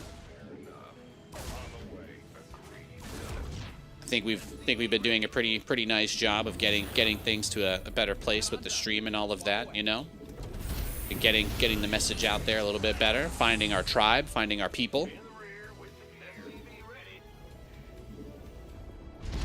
So my goal with the stream is to just continue doing what I'm doing and just refine this process. We've been getting a lot of folks checking our channel from the YouTube, and the shorts streams have been doing unbelievably well. So we had like 95 people watching on Reels earlier. Just absolutely nuts. People just want to tune in and just watch me play crazy ass games of StarCraft. And I'm all for it. That's what I want to give you. That's what I want to give you. All right. That's what I want to give you. I want you to have that. I want you to have that. So that's my plan, is to just continue to do that, and obviously I'll continue to be posting clips from the other games and stuff that I'm playing, but right now the stream is doing crazy well. Right now the stream is just doing crazy well, especially with the YouTube stuff, so I have all the motivation I need to just keep doing exactly what I'm doing, and just continue to work on making sure that I'm consistent and here on time, and always keeping things fresh. Because that's what we do. Ready for the SCV ready.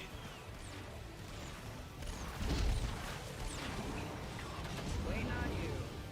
What's it worth? All right. SCV ready. Yeah, I can't build that tank because I'm supply blocked. So I don't even have a depot being built yet. I'm like just focusing on doing my build the way I would as if I wasn't blocked.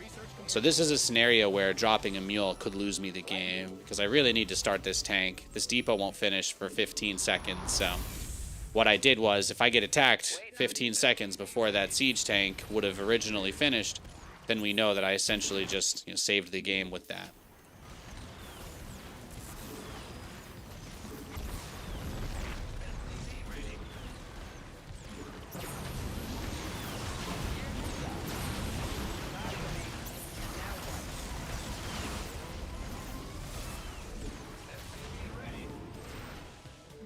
Life flight's here.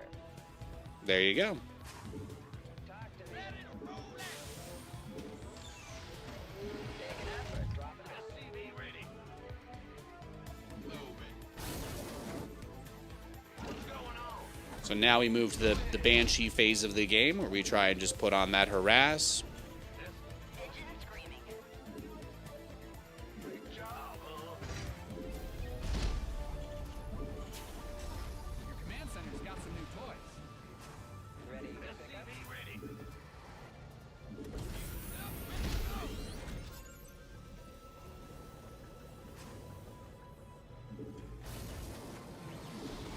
SCV ready.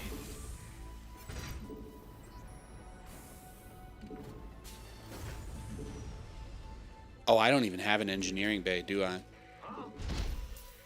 Look at me. I thought I was supposed to be the turret king. How does the man who's only known for building turrets not have turrets? What am I doing? What am I doing?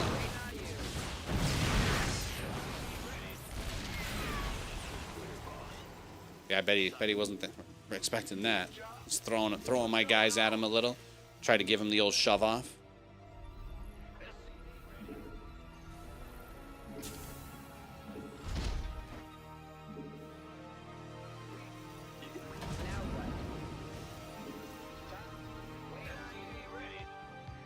All right, we're checking outside the base, just trying to see if there's anything hidden out here. Ready for pickup? Gonna go check the tower. Screaming.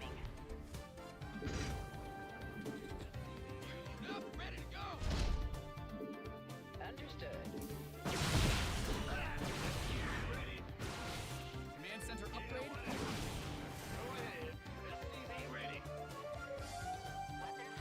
Waiting on you. Drop.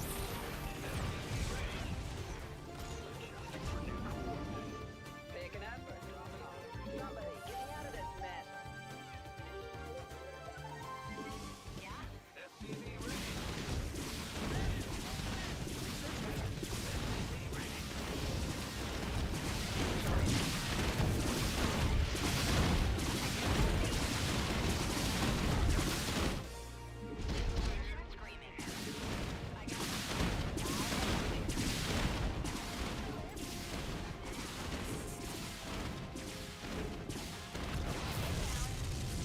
That's fine. Engaging. Yeah? Call the ball. I got Mm-hmm. Call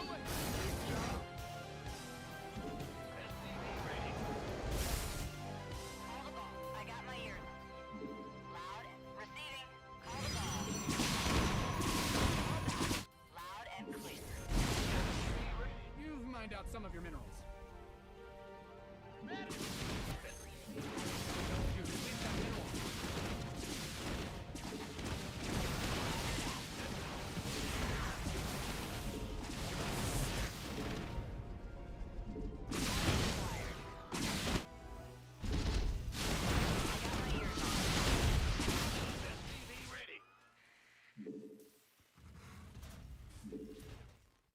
Receiving. Call the ball. All right, well, this is where we would usually just die to a single prism getting in here, but otherwise, this could still be manageable.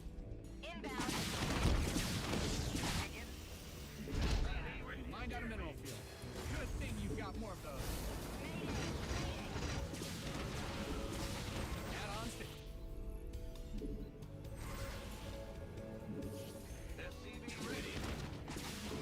Engine screaming. Mayday! Mayday!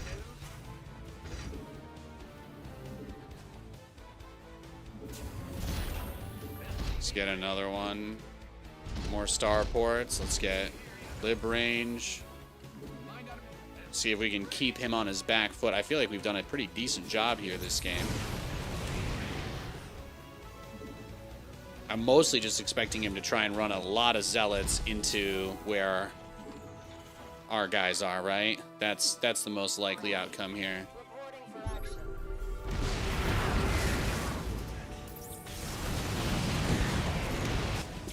Returning fire.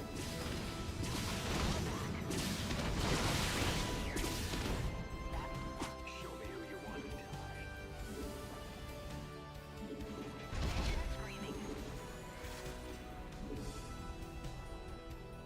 Go ahead. Command Center 2.0 ready to go. Loud and clear. Roger. Your add-on is complete. Mayday! Mayday! Upgrade ready. Noise. He doesn't have the watchtower. Good to know. What's going on? This ought to be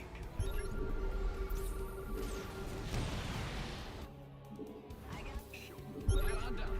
Swap away. Oh, I'll get there. liberation is a Channel's clear, boss. attention.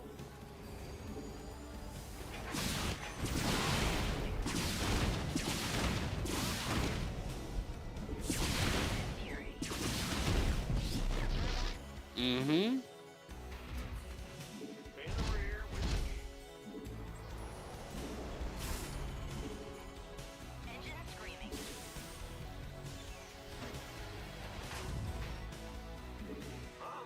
More command centers. More. So we've done a lot of Banshee harass. We've really been able to just slow him down in a huge way. I think getting another base beyond this point is where it starts to get really, really tough. But essentially what we have to do is just try and take multiple bases at once. Weapons hot. Confirmed. Attention.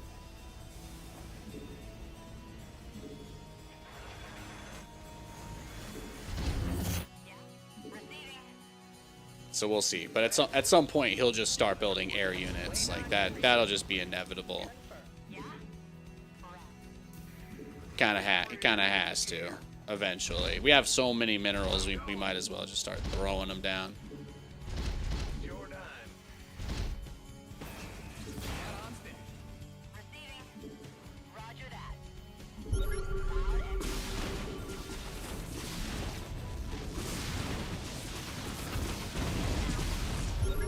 Yeah, there it is. There's the fleet beacon.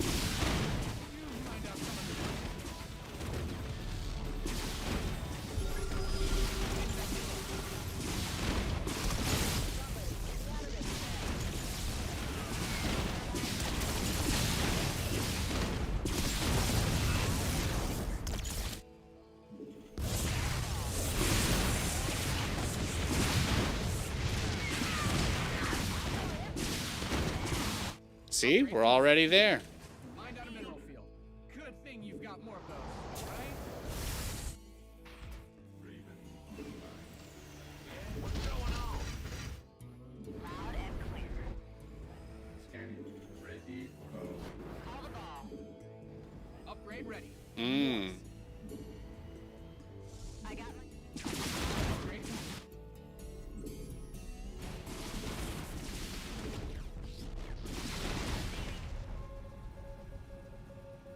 Oh, we're dancing. We're dancing, boy. Command center upgrade complete.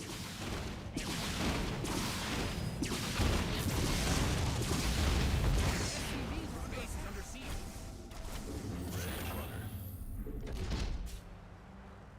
got free. Let's get it. Big job, huh? Well, what about? Go ahead. Let's get as much moolah as we can. Research has concluded. Your research is ready. We've got so many orbitals, so many scans. You've depleted that mineral field. Attention. All right, now we're starting to get there. Center's got some new blood.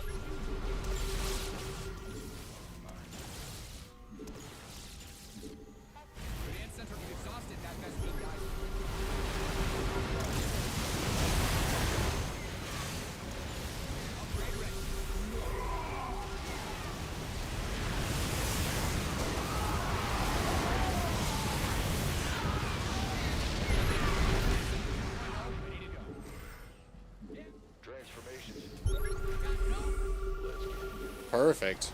Guys are depleted. You've bled the planet dry. Perfect.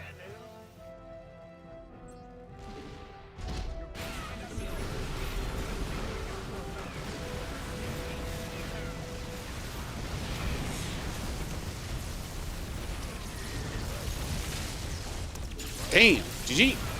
Yeah, that guy's top grandmaster. So this guy's a very good player. Top 80 on the entire server.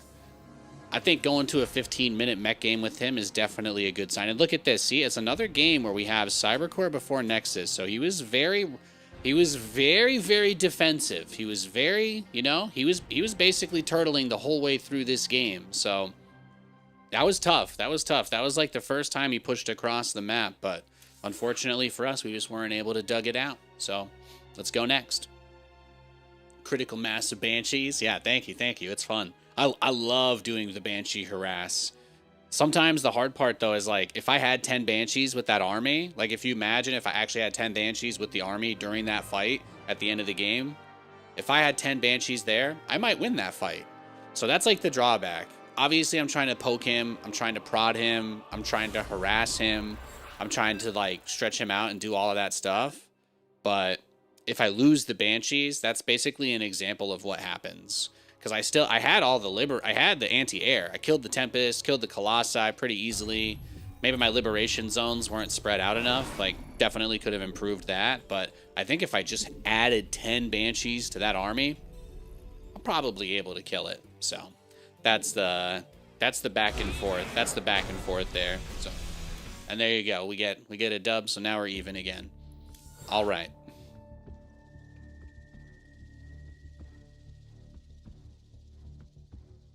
That was a pretty interesting game. Thank you. Thank you. I'm glad you enjoyed it.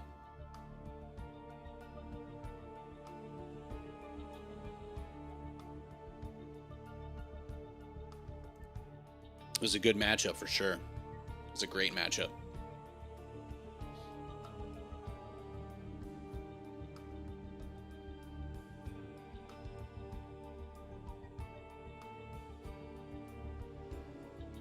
I did put up on YouTube Shorts, by the way, the reactor steal. I was happy with this one. I published this one 16 hours ago. We're at 1,700 hits on it. Some good shit. I stole a guy's reactor in a TVT yesterday. Definitely worth checking out, guys. Thanks for hanging out. Thanks for watching. Do I partake in the ganja ever, Nate? Oh, man. From time to time, yes. Or how else do you live these days? An L from a barcode, then a win from no barcode. Exactly. Well, I didn't lose to the barcode. The Grandmaster guy, he was not a barcode. Caps lock. He's very good though. Like if you look at his rank, he's one of the best Protosses in SC2, right? 79 is pretty up there. The barcode I played was the Zerg you might be thinking of, who did the Ravager bust, but I crushed him. So I had a lot of Hellions. That game is actually a great example of a similar premise. Like when I talk about the Banshees can do so much damage, but if he kills them, they're still expensive. So when we're in a game like against a Zerg player where we're able to put on a lot of pressure with Hellions, that's nice. But if you lose Hellions every time you do that poke, your army's not necessarily getting larger over time.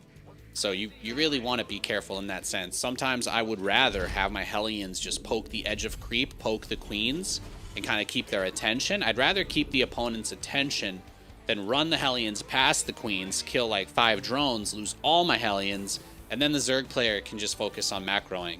Like, that's really just the last thing that you want to do, is give them the opportunity to do whatever they want. If you want to win, or get highlight reels anyway, you gotta play up to expectations. You gotta get in their face. Look at this. Is this another guy? He just gave up. He forgot to build his pylon. Was he gonna cannon rush me? What is going on, guys? Do I need to give you guys a pep talk? Do I need to pep talk these guys? Do we need to take you into my special room and show you how I really feel? Come on. What's going on here? What's going on? I don't know. How is this happening? Yeah, people get queued against us and they just get scared. That does happen, I suppose, from time to time. Oh, corner hit. We got a corner hit on the DVD logo there.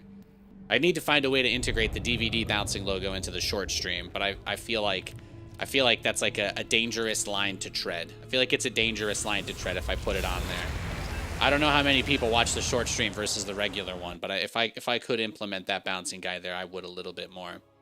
He does have a special corner hit animation. The quest for glory begins. Quest for glory.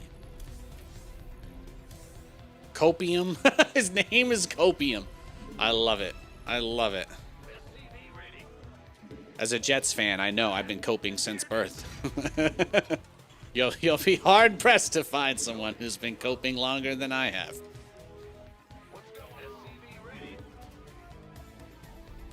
I think he's Protoss, so okay, let's do it. Let's do it. I think our TVP build is getting to a pretty nice spot, though. Pretty much the only thing that insta-beats me when I do this, like sometimes cannon rush is tough because cannon rushes are the natural predator to gas-first strategies. The answer for the reason why is because if you don't build your barracks as soon as you possibly can, then if they're cannon rushing you, the distance between your barracks finishing and the first cannon finishing, that distance becomes a lot closer, and you really want your barracks done as fast as possible if you're getting cannoned. So when I go for a gas first build versus a Protoss, what I'm doing is I'm kind of accepting that I will be vulnerable to a cannon rush, but otherwise you're going to have the Cyclone out so fast you can deal with a lot of different aggressive openers too. Basically the only one that you really can't is, as I mentioned, that Proxy Robo build, which is just very hard to play against. So I'll let an SCV chase him around. There's little downside to that. He's going to let himself into our base. That is also okay. I can actually lock him in without the second depot, thanks to the Technologia. And that's really it. I'll build a second supply depot at some point, but he's either going to burn 50 energy or he's going to lose a probe. He no longer has a choice. Look at that. Look at that.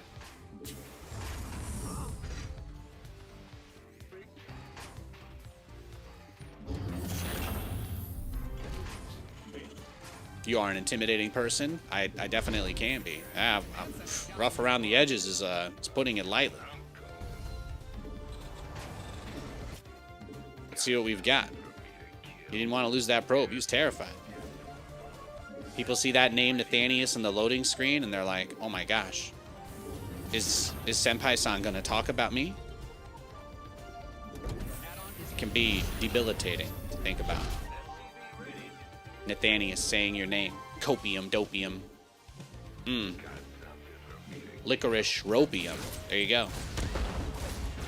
Got a little licorice shout out for all the Scandinavians. You guys know, you love that licorice. I'll never forgive Pontus for making me try the true Scandinavian black licorice. I'll never forgive him.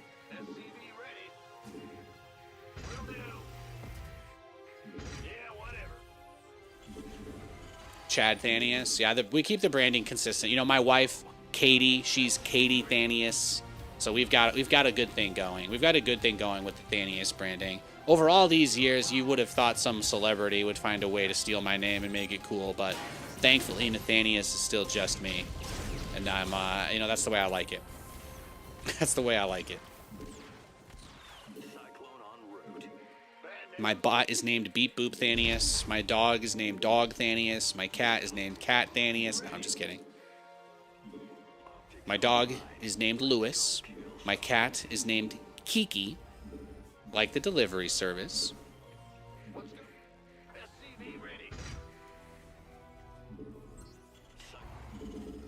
Ready for dust off.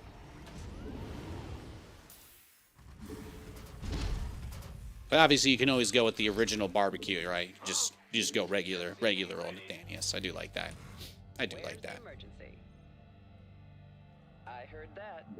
All right, let's see. Let's see if we can find some purchase out here. Research complete. Fueled up, ready to go. Little ooh ee ah ooh oh ooh ee ah. Now, he doesn't actually have gas being mined, is what I'm seeing, so that kind of tells me...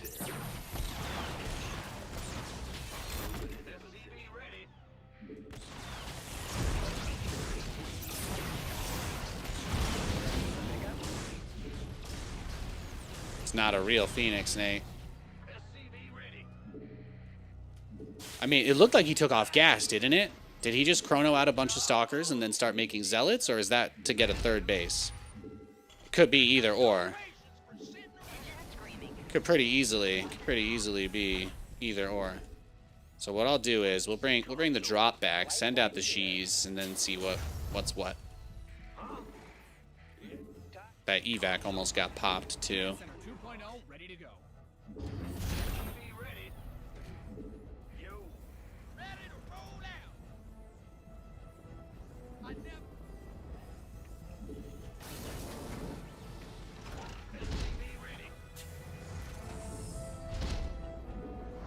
Research complete. All right, I'm on my way. On my way.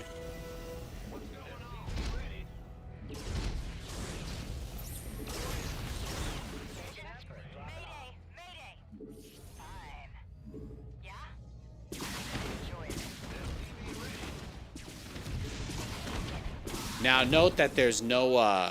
We've already seen the Twilight, but we also know that there's no.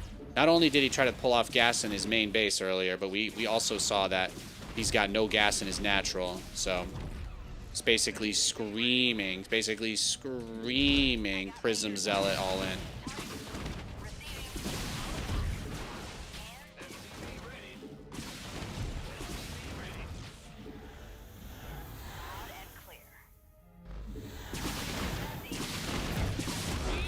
There you go. Boom, boom. His observer just barely out of range. And I'm going to guess... Wait, he did have a Twilight. He never even researched Blink or Charge. Did I brutalize him that badly? Did I bully this man? He got a Prism, but for you, no Charge? No... What happened? What did I do to this guy? What happened before my first drop arrived at his base? What was going on? Let's go all the way back. Let's go all the way back. Okay, so he thought this was a normal game. What was he doing?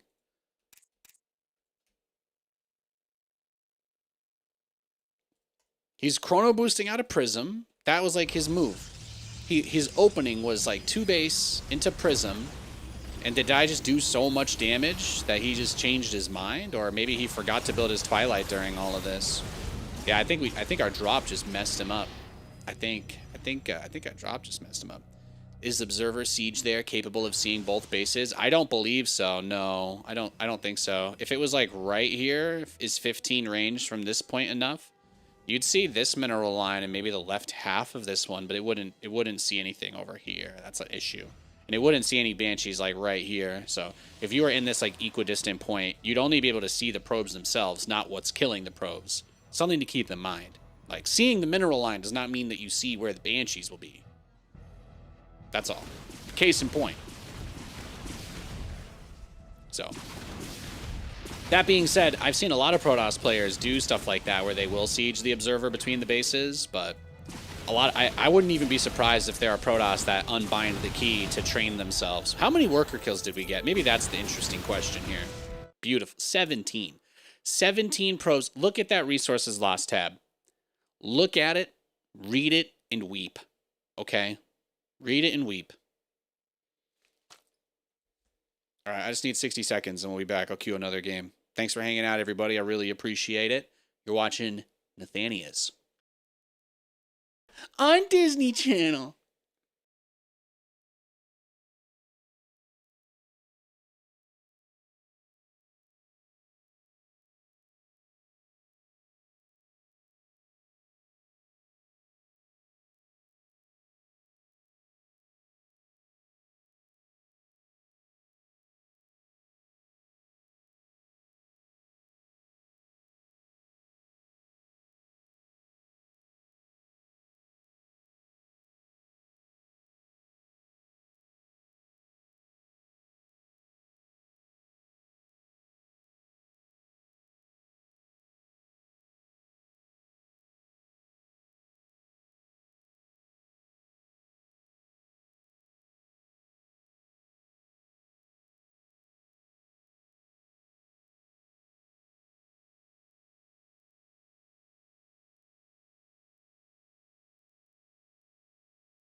All right, I told you that would only take me a second. All right, we're back. It's all good. Great game though. Thanks for hanging, everybody. Ooh. All right. Yeah, see, top masters, top master ranked player right there. That's the best thing is you don't I don't have to worry or stress about it. I can still play against good players. They still get MMR for beating me, and I still have an MMR. It's just not something that we have to look at every game as a source of stress. So we just play the game and have fun. So what we basically did was shut down a 4 gateway, right? This was just going to be a 4 gate prism. But he might have taken a third base earlier if it wasn't for the cyclone drop. I feel like I can give him a little bit of leeway, shall we say. I do think I can give him a little bit of leeway considering.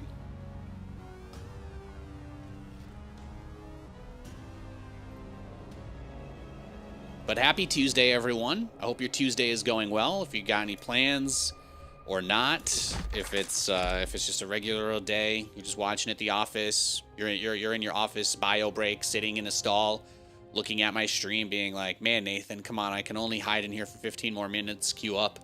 I get it. That's what I was just.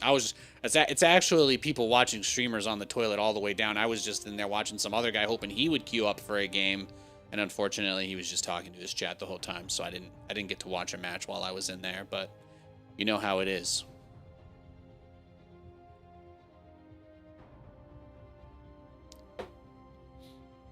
You take a break to watch the stream. I take a break to watch another stream. That guy's not playing because he's also taking a break to watch another stream. It's just streams all the way down. Look at that. A Grandmaster Zerg. This is what it's like, baby. This is what it's all about. Getting games. Getting games. Glory begins.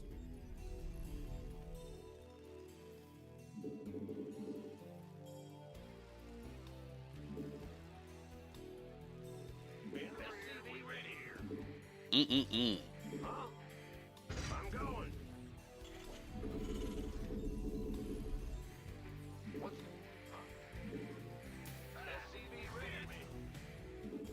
Let's see, what do we got? What are we gonna get this game? Maze. I feel like I've heard of Maze. I feel like this is one of those guys that posts on Reddit a bunch. Like I recognize the name in StarCraft.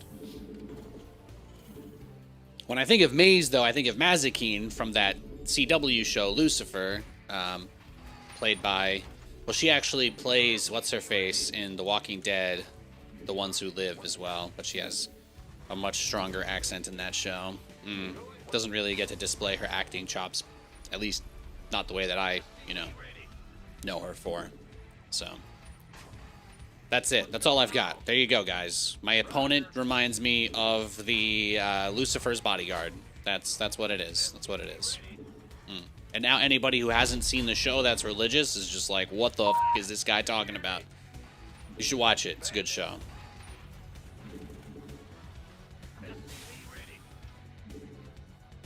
Shout out to Chloe Decker. Actually, shout out to Detective Douche. It's probably my favorite character.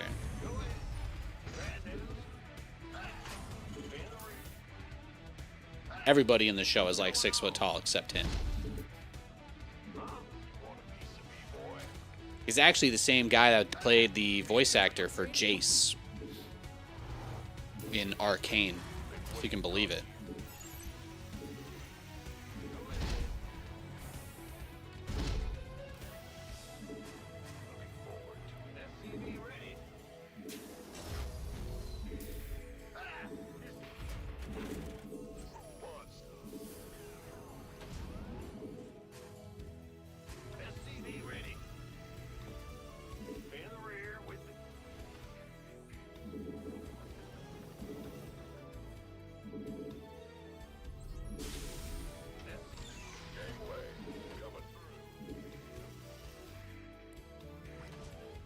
This might be the strongest opponent we've had today. I don't know if he's a better rank than 79, but I don't think I ever play him on the ladder, which is why I think he's an exceptionally talented opponent. if I don't really ever play him, then that means I'm only playing him because I've been winning a lot lately on this account again. So I just have to imagine. I just have to imagine that this is gonna be a strong matchup. So I'm just gonna play this out the way I normally would, go into the Reactor Hellions, Banshees, Viking into Banshee speed, and try and play out our standard style. And if anything, the way that he plays will inform us as to if there are improvements that we can make to our strategy and that kind of thing. So when you're up against someone who's really good, you can always just take the game as an opportunity to find out where your weaknesses are. If we can assume that our opponent will probably make less mistakes than us because he's a higher ranked player, it means that we can actually learn the most from trying something against them too. Good evening, crafters. Yo, Clues. Yo, Raging Clues. What's up, what's up? Just another day of the old grindstone. Just another day on the old grindstone.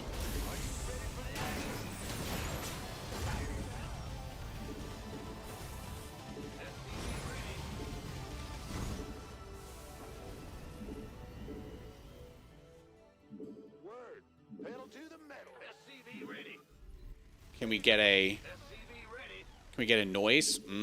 Those are in short supply. Those are in short supply. We'll see. We'll see how this game goes. See how this game goes. See if anything happens during this game, but we'll see. You know, I don't want to curse myself and throw the noise out too early. I don't want to prematurely noise. That would be a tragedy. But we can see very passive from him, right? He's not worried. He is absolutely not worried, and we are going to see him go into Big Roach too. So he's got a lot of lings, not that many drones on the third base. So this to me says that we're about to get busted like crazy. We're about to get busted like crazy here. I'm seeing a lot of roaches in my future. This guy's about to all in the shit out of us.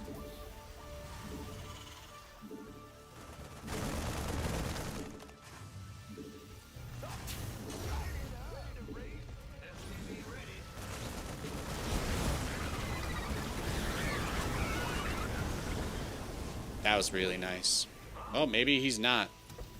Probably still is. I mean, if it's gonna be roaches, then he's not really thinking about Zerglings anyway. I would say it's a little bit odd to let all those lings die before doing a roach all in though. So we'll see. We'll see. He didn't have a lot of drones on the third base, so I say we just go for it.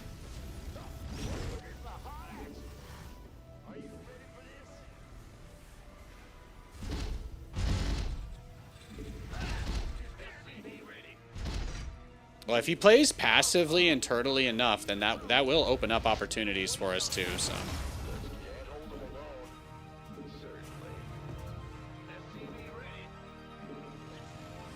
Add-on is complete.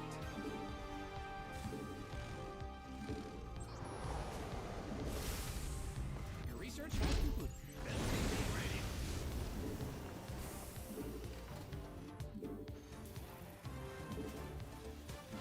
Add-on done. Swap away.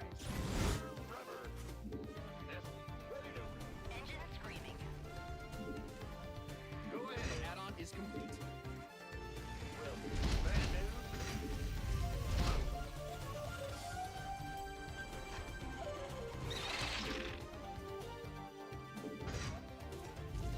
Viking, I told you to get the Overlord. Come on, man.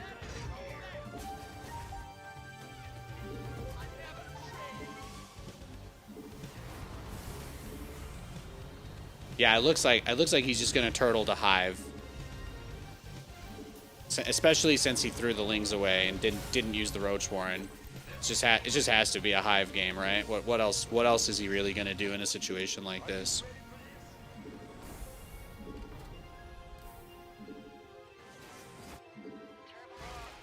Oh, there it is. There's the mutas. All right, yeah, GG. You tried to buy World Series tickets, decided you didn't want to spend $2 grand. Yeah, I mean, I think going to the World Series ever is always expensive, right? Yeah, it was just mutas. Turns out it was just mutas.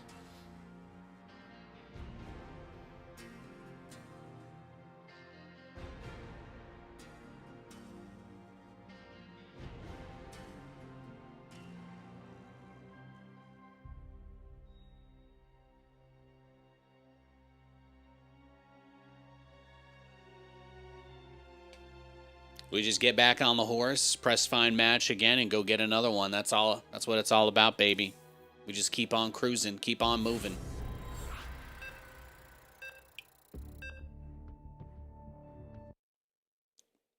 I try not to build 500 missile turrets when I'm up against a Grandmaster who's several leagues above me. So I don't put myself too far behind, but that is the way it goes sometimes, doesn't it? All right, so we got another TVZ. Now this opponent, this guy, he is known for playing a very specific style. But this opponent in particular, he does Proxy Hatch. He does Proxy Hatch, and then he goes Mass Swarm Host every game. So this guy always does the same exact thing. So what we'll see is he'll probably just have his drone running over here sooner than later. He'll get all up in our grill, and we'll just be in this awkward situation where we've got to deal with it, but we shouldn't have to worry too much. I have never seen this opponent do anything other than go for Swarm Host Rush. So if he does something else, great, but he hasn't shown me any capacity to do other strategies. I've played him maybe 20, 30 games total, but it's the only thing he ever does. This drone is for a hatchery.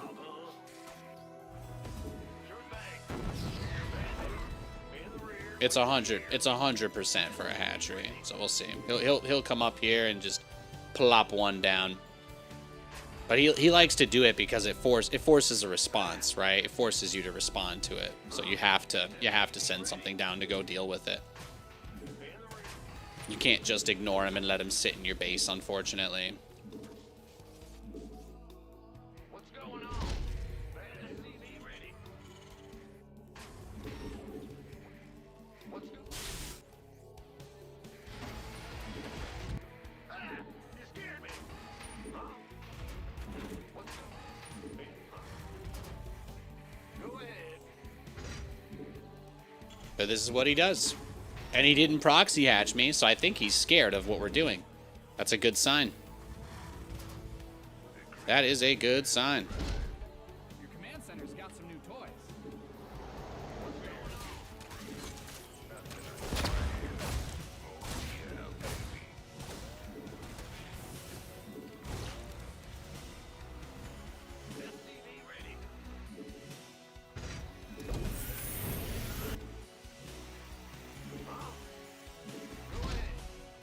In the rear with the gear. What's going on? Big job. SCV ready. Add-ons been I'm gonna guess that the lair is already pretty well on the way. I'm listening. Might already be done. SCV ready. What's going on? Sure thing. Ah! Huh? Got something from SCV ready. Oh, he's gonna roaches now. That's nice. Okay.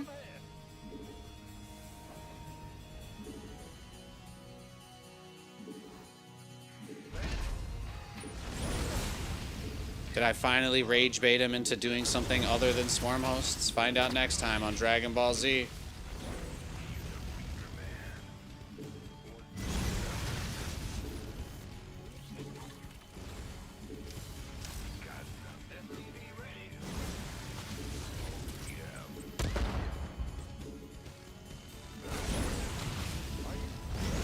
forces are under attack.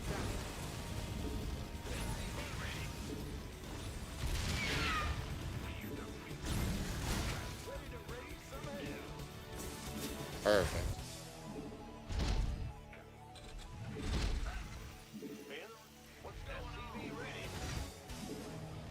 The only way to really deal with the swarm host is just going to be to outmaneuver them. So there will be a lot.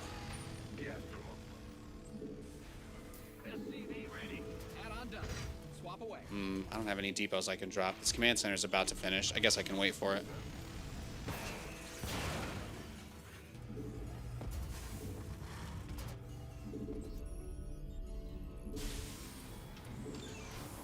I did try to do this differently than I normally would. When you play a guy that only does one build, for me it's also a little bit about experimenting too. We can kind of test new ways to play against it.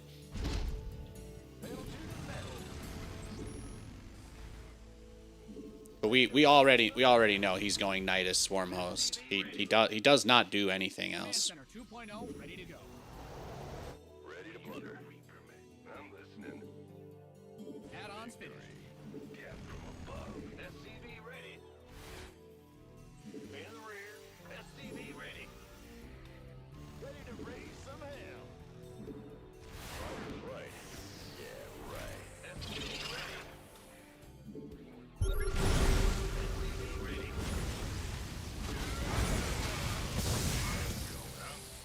Yeah, notice how he's still on 2 bases as well. That's another big one. Ready to raise some hell. Got some. Gap from above. Your research is ready. SCV ready. Go ahead. In the rear with the gear. SCV ready. Hey, this is kind of nice. SCV ready. Just wait. I'm kind of still waiting for the Nidus sound wherever he's gonna build it, but I think we've done a kind of decent job of limiting his space. Got something for me to kill. Oh yeah, baby. Engine screaming. Inbound. SCV ready. Raise some hell. SCV ready. SCV ready. We love to see that though, don't we? Sure thing. What's it? Receiving. SCV ready. Certainly. Got my earbuds.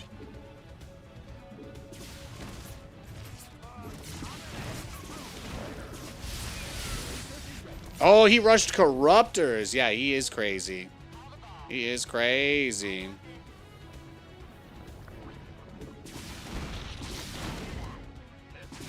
Good boy. Oh my god. That's actually amazing. Engine screaming. That's actually so sick. Yep. SCV ready. Engine screaming. Loud and clear. SCV ready. Well, if he decided to give up on his plan to do Swarm Host, then that's fantastic. I think he'll still go Swarm Hosts as soon as he can, though. The reason why he went Corruptors is literally just so that he could open up the door to go Swarm Hosts. It's coming, I promise.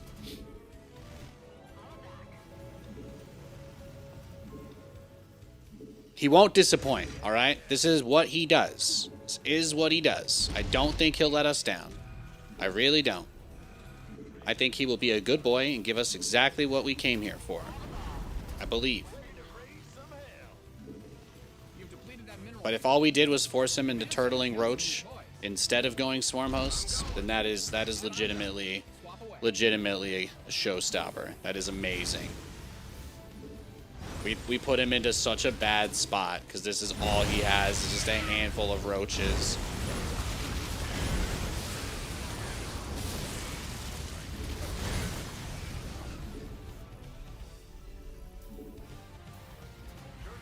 Oh, there it is. It's coming. You coming for me, big boy? There it is. Good boy. Good boy. Yeah, this is the only thing he does. It's the only thing he does.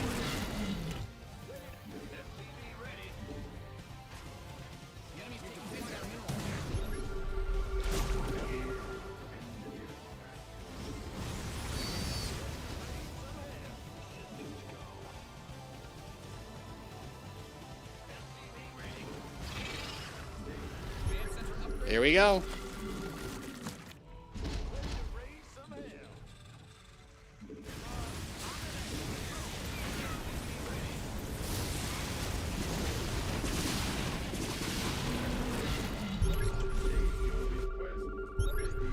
Where's the next worm gonna be, huh?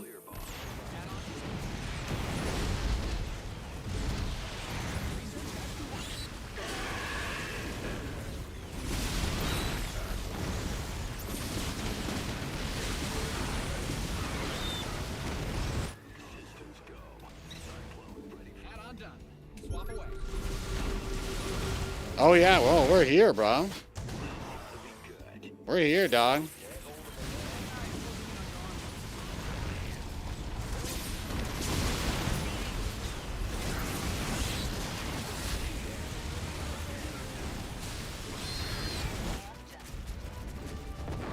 There they are, though. I did tell you guys. I did promise you, swarm hosts. They are here.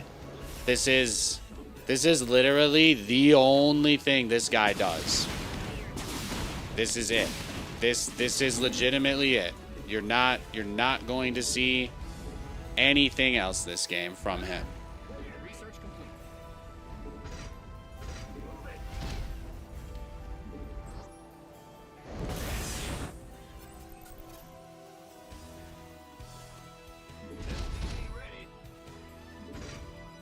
It is just going to be an endless swath of swarm hosts. Research has complete.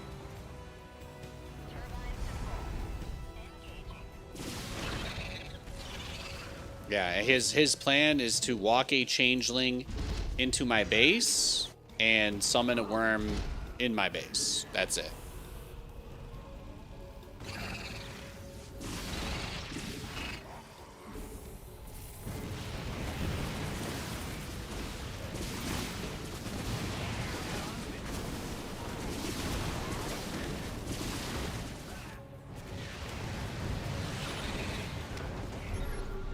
And that's it, though. That's all this is. He is just going to be relentless. He is just going to be relentless about his worms.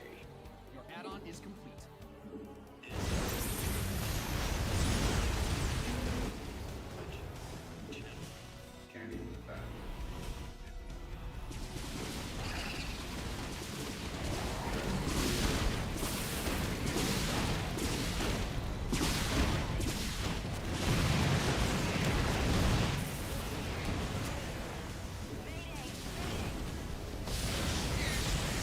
Oh, yeah, he wants it, doesn't he?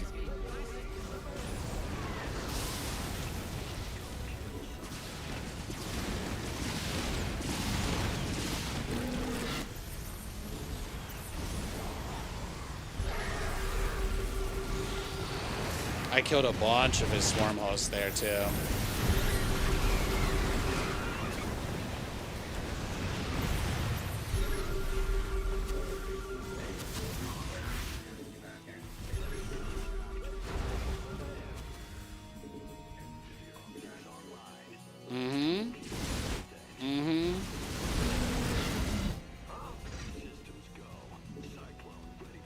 You've depleted that mineral. Ready to raise some hell. Ready to raise some hell. Ready to raise some hell.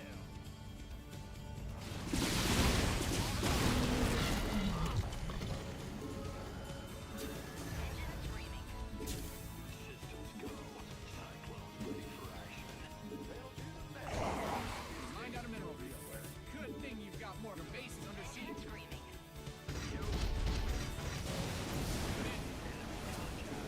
That's all he does.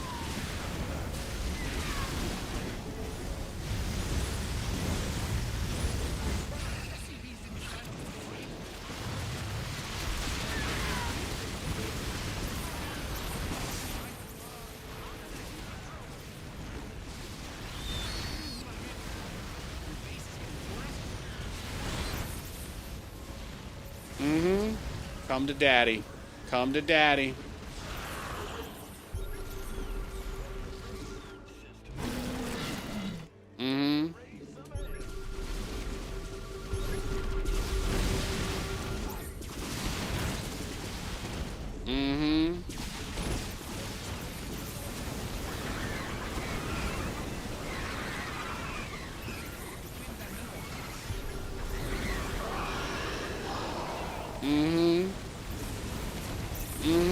You gonna use your swarmos defensively now for me, big boy?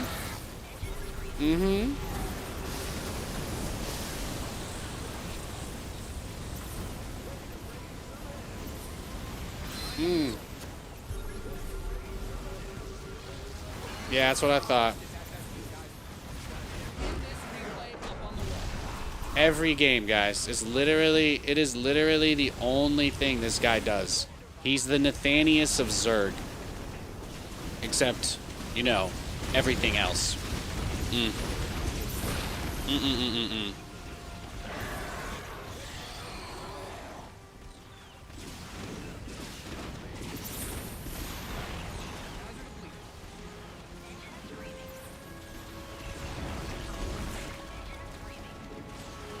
This man trained me. He trained me against the swarm hosts. I knew if I opened up with Hellions, he'd go roaches and gimp his own economy. He never goes roaches. He always tries to go lings to support the swarm hosts because they're cheap. But it's like the beauty of what I did. I got him to build 3 separate techs before he went for the unit he wanted. That's like the power of it, you know. When you make Nathanias build a bunch of siege tanks and bunkers instead of battlecruisers, my build doesn't come online at the right time. Pretty much the same thing for this guy. I just refuse to allow him to rush swarm hosts. Because if I had let him, he would have built a hatchery outside my base and just been dropping him from the very beginning. Oh, he had the little ninja, the ninja base as well. What's the counter to swarm hosts? Well, you have to keep in mind, swarm hosts are like a dividend-paying stock. That's the best way to look at them. Obviously, if you want your opponent to sell their stock before their dividends pay out enough for it to be worth it, you need to put a tremendous amount of pressure, okay? I'm talking taking every valuable everyone in your family owns and using it to get leverage on like a 3x short ETF, you know what I mean? And then once it crashes, you're completely fucked. But he'll get scared, sell, and then boom, your obligations go away, and you're just rich. So that's how I would recommend. All you have to do is fail to deliver the stock order of his swarm hosts. Otherwise, I'm just saying those quarterly payments of locusts, they rack up pretty fast. What I do want to know is, when did he make this? I got 3 questions for myself that I'd like to explore with you guys. Let's look at this game. First question, when did he get the swarm host infestation pit? And for me, the other 2 questions are, did he get the swarm hosts before he built the spire, or did he sit there on 2 bases and build a spire just to make corruptors for my banshees? That is what I want to know. So let's just take a quick look. Let's see what he saw. I just want to know how much us going banshees threw him off of the swarm host rush. Because he did scout that I was going for 2 starports. And I think 2 starport Banshee is like one of the hardest possible counters to swarm hosts, because you can just chase him down with speed. So he actually did go Spire first. He went Spire first this game, that is actually crazy unusual, but I love it. He rushes a Spire just to build 3 Corruptors. Like, he rushed a Spire on 2 bases to build Corruptors. He Corruptor rushed me. Guys, he Corruptor rushed me. And I didn't have to build a single battlecruiser. That is the beauty. That is the beauty of being Nathanias. Everybody I play against, I've got an aura. I've got that aura. Everybody is absolutely fucking terrified of my battlecruisers. That's the last thing that they want. So I come up here, I've got my Hellions. I'm like, yeah, put on a little bit of pressure. He's contained, but then he drops 10 Spore Crawlers, Infestation Pit, and Nidus Network, and there we are. He actually got +1 for the Corruptors. I got to give him some kudos there. You can see that he struggles when he's not using the hosts. But once this gets going, I mean, he was sending changelings into my base like, they were non-stop. He was relentless. If I had missed one of those changelings, the Speed Banshees would ideally still get the worm. Like, this is the other important thing. I'd really, really, really like to take a second to key in on this. But even if your opponent Corruptor rushes you, in this situation, the Banshees no longer need to leave my base to be cost effective. They are the only unit that is both fast and can kill the Nidus worm before it finishes. The Hellions are fast, but they can't kill the worm. The Cyclones can kill the worm, but they're not fast enough. And Cyclones are pretty quick, don't get me wrong. But the Banshee is able to, beam a direct line to the worm. And I don't have to move them, move it around this path. I don't have to expose any of my units. all I'm ever risking is like, that's, you know, he's like trying to hit me both places at once sort of deal. But I did feel like I set myself up for success in this game. So those are just a few things that I really wanted to hone in on there for you. But man, it is always stressful when I play this guy, because this dude literally does the same exact thing every single game, and it is always Swarm Host Nidus. No exceptions. That was his first game in 4 hours. He took a 4-hour break, came on, Swarm hosted me, lost, and is he still playing? Yeah, he's in another game. He's Swarm hosting some other poor bastard right now. So, yeah, that's what you get for traumatizing someone. I had to learn how to deal with Swarm host because of him. This man forced me to be better at the game, and I will never forgive him. Never.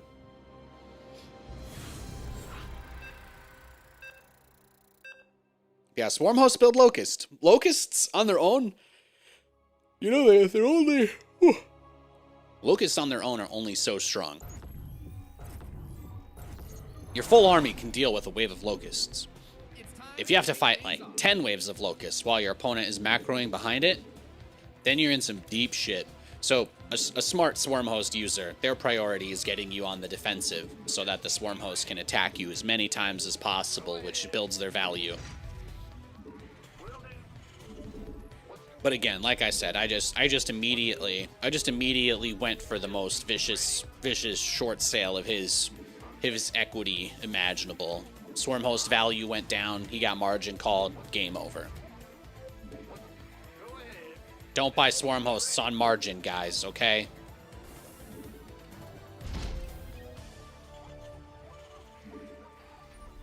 It's a bad idea.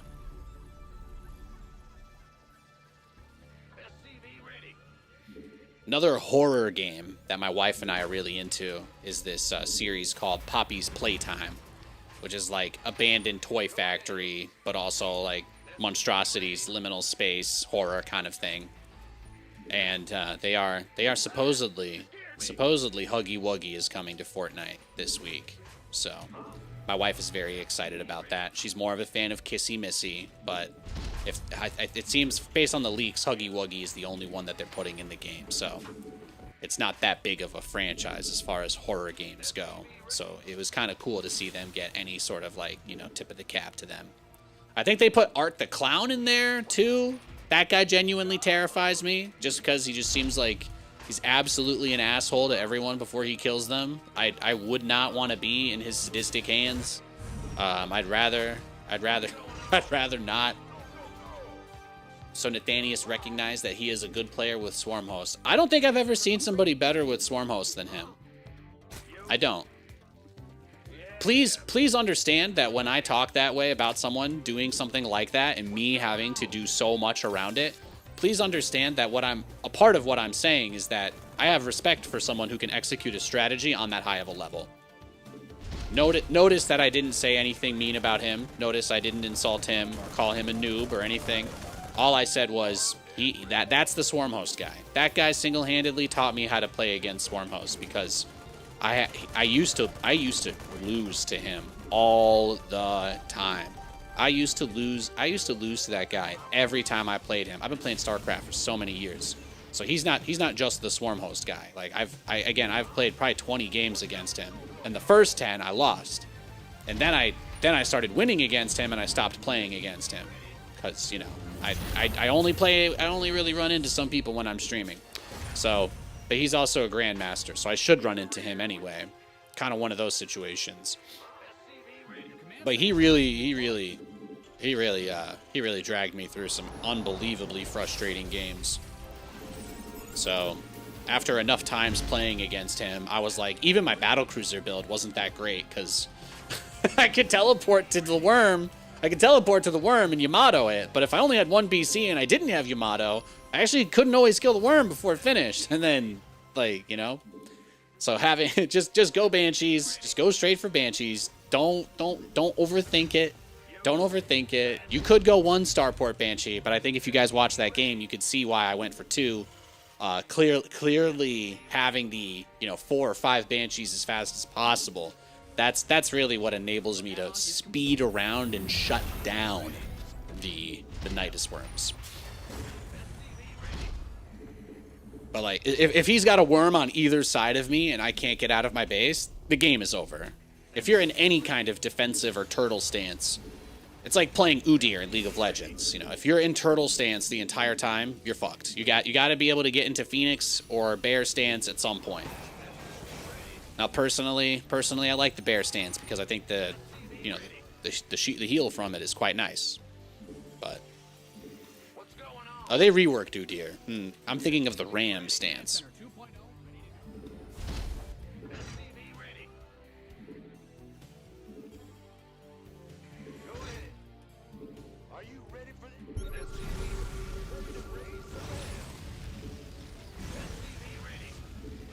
It's not bear anymore. I don't think so. I think he's turtle. I think he's just turtle Phoenix. He's like turtle Phoenix. Maybe it is still bear. Okay, yeah, they reworked him, so I just wasn't sure. I wasn't sure if bear was still the one that healed him.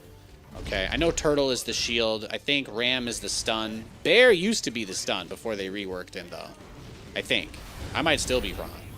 But yeah, Udyr, you know, he's a quick boy and a thick boy. And that's really what I was trying to get at, okay? You want to manage your stances. He has multiple different stances, and you don't always want to be in the same one the whole game. That's all I'm trying to say. I'm doing a terrible job of getting there. I'm happy to admit that. I'm on the freeway right now. I'm on the freeway of StarCraft at the moment.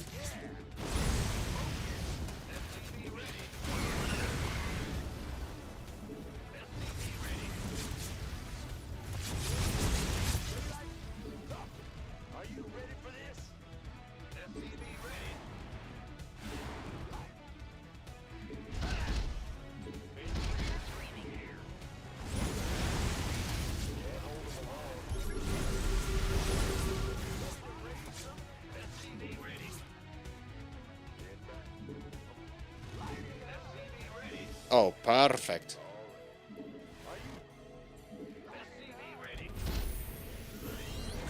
Perfect.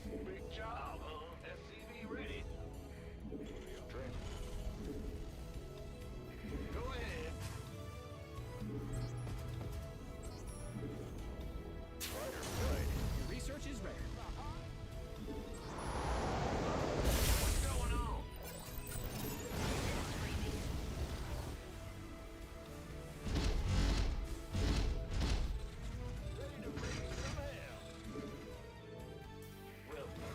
All right, now we're just at that point where we're supply blocked instead of anything else, and that's okay. If the biggest issue is something like that, then at least it's the most solvable thing. Send the Viking around again, do one more little patrolly roly, put on a little more pressure. Based on what we've seen so far from him, it is giving like Hydra Rush or something in that realm.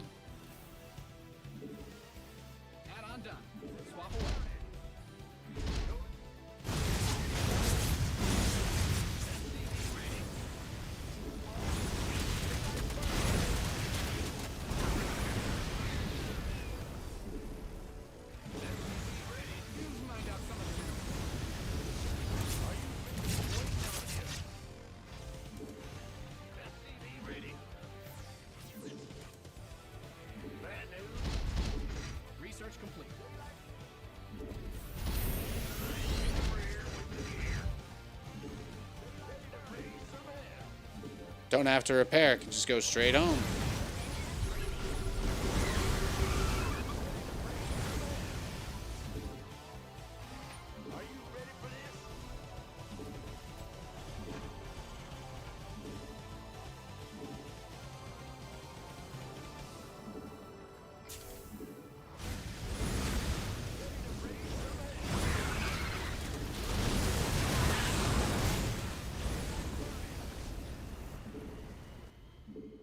Research has concluded. So what I did during all of this time was gather my resources. We've made the transition into Big Factory.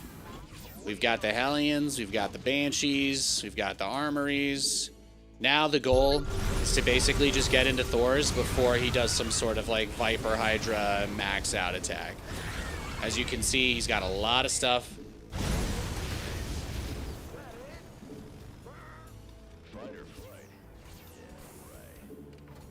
And the biggest thing that I need right now is actually just Liberators. I just need to be able to survive his big-ass Baneling counterattack thing that is more or less inevitable at this point. There will be a huge push soon, or I'm going to be in a great spot. That's about it.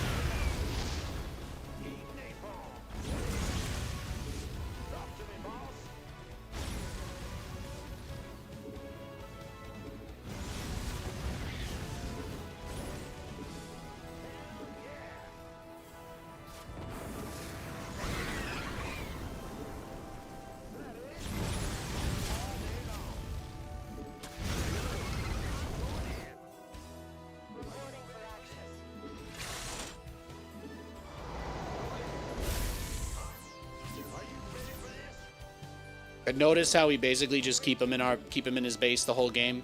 That's the idea.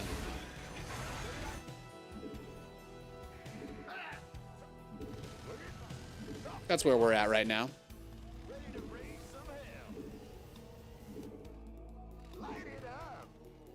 Now, most people don't go Swarm Host because they just don't really like dividend stocks, you know. They kind of like day traders.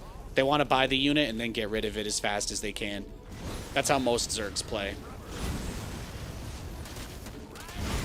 Or they go for like the Baneling bust 0 day till expiration spy put and YOLO their life savings. Some, you know, some will do that. Can't say I recommend it, but it happens.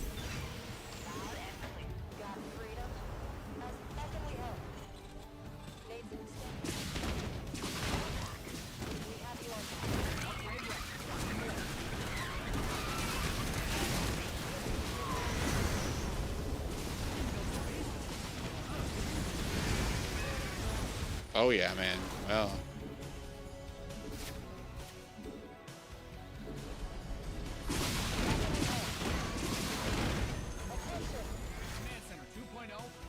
Beautiful. Yeah, he didn't get anything there.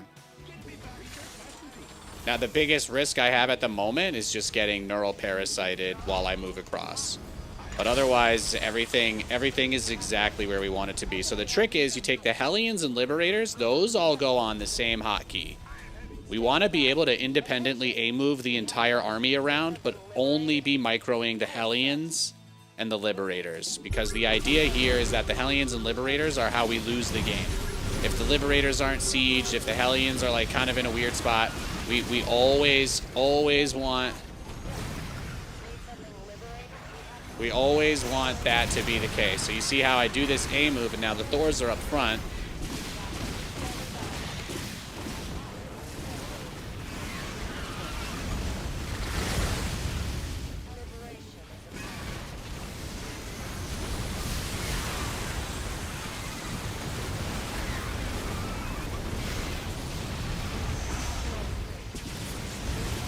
And now we're almost there.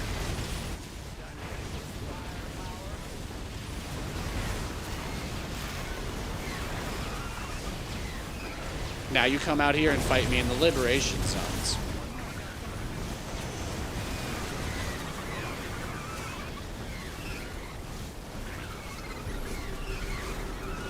Any advice for me? Pretty passive game.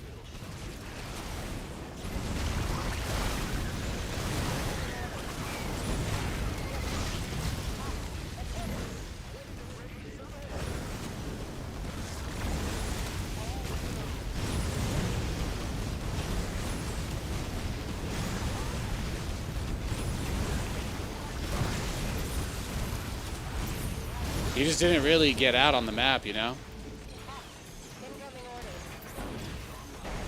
How do I attack when you have 3 CC? That's StarCraft.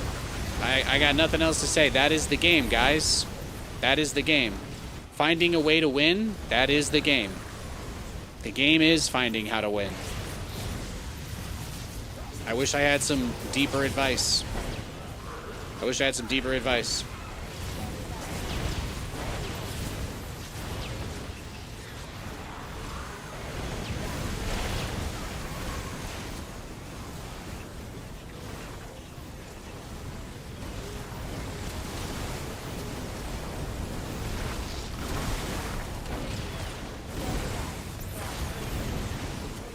I'll give him, he's being very polite. I'll give him some advice. Give him some advice. When I get neural parasited and I don't have detection, that is something that I lose. Hard to control. Will you A-move and win?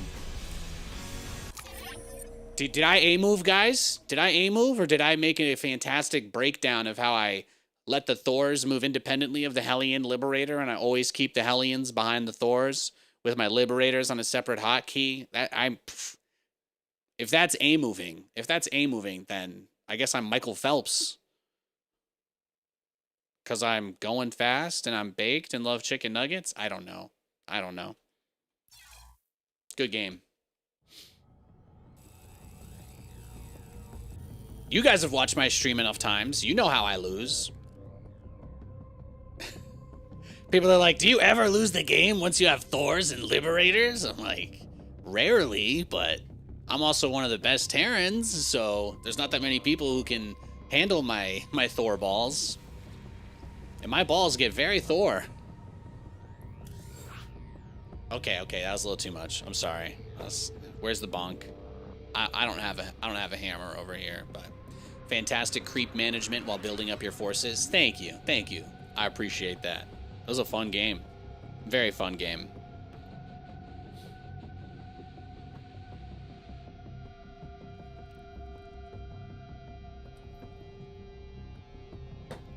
Yeah, that's the good stuff.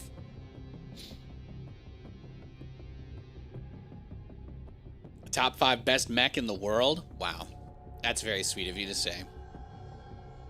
Well, who would I be to argue with my fans? I appreciate that. Thank you. You know I do it for you guys. I do it for you. Every time you see my micro and you're like, whoa, that's the Hunmoon being sealed right there. Every time I make somebody just go, oh, I didn't know you could do that in StarCraft. That's my Hunmoon. Yo, Kyler, yo. We just had another gnarly TVZ. We've been playing some strong macro games today. Did we lose to any cheese builds? I got Proxy immortaled at like the very start of the stream. I think I got Proxy immortaled at the very beginning. You're not allowed to talk about controversial players that like to make everything about themselves in my chat. No, you're not. That's a line I'm not willing to uncross. I find people who are obsessed with bringing up controversial individuals at every opportunity, I find that those are great self-reports. It's an easy way for me to go through after the stream is over and find everybody trying to talk about this guy for no reason. So that's how we keep chat clean. That's how we keep chat clean.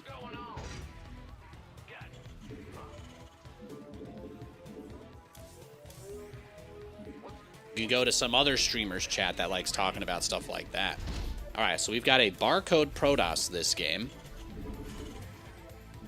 I played a Barcode Protoss last night at the end of the stream. I wasn't sure if it was the guy that draws pylon dongs on the map, but it wasn't. So, what did he do? I think I got cannoned? Was it a cannon rush? How did the last game of the stream go yesterday? No, it was a pretty normal game. It was actually like another solid TVP, if I recall. So,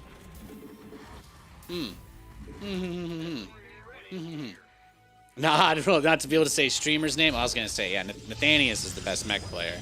Oh, there it is. Ah, he's adorable. It is truly a feat. But this is where we are. This is where we are.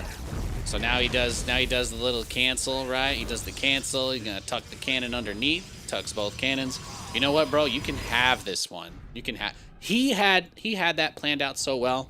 I wasn't gonna mess with that. Let's go next.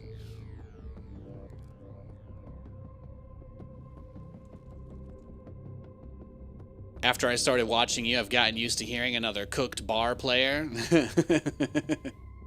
Hell yeah.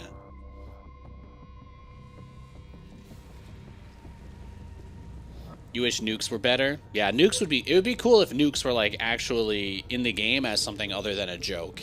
once upon a time, the mothership was a joke. Like, they took away a really powerful ability that it had, more or less just to try and keep it from being used.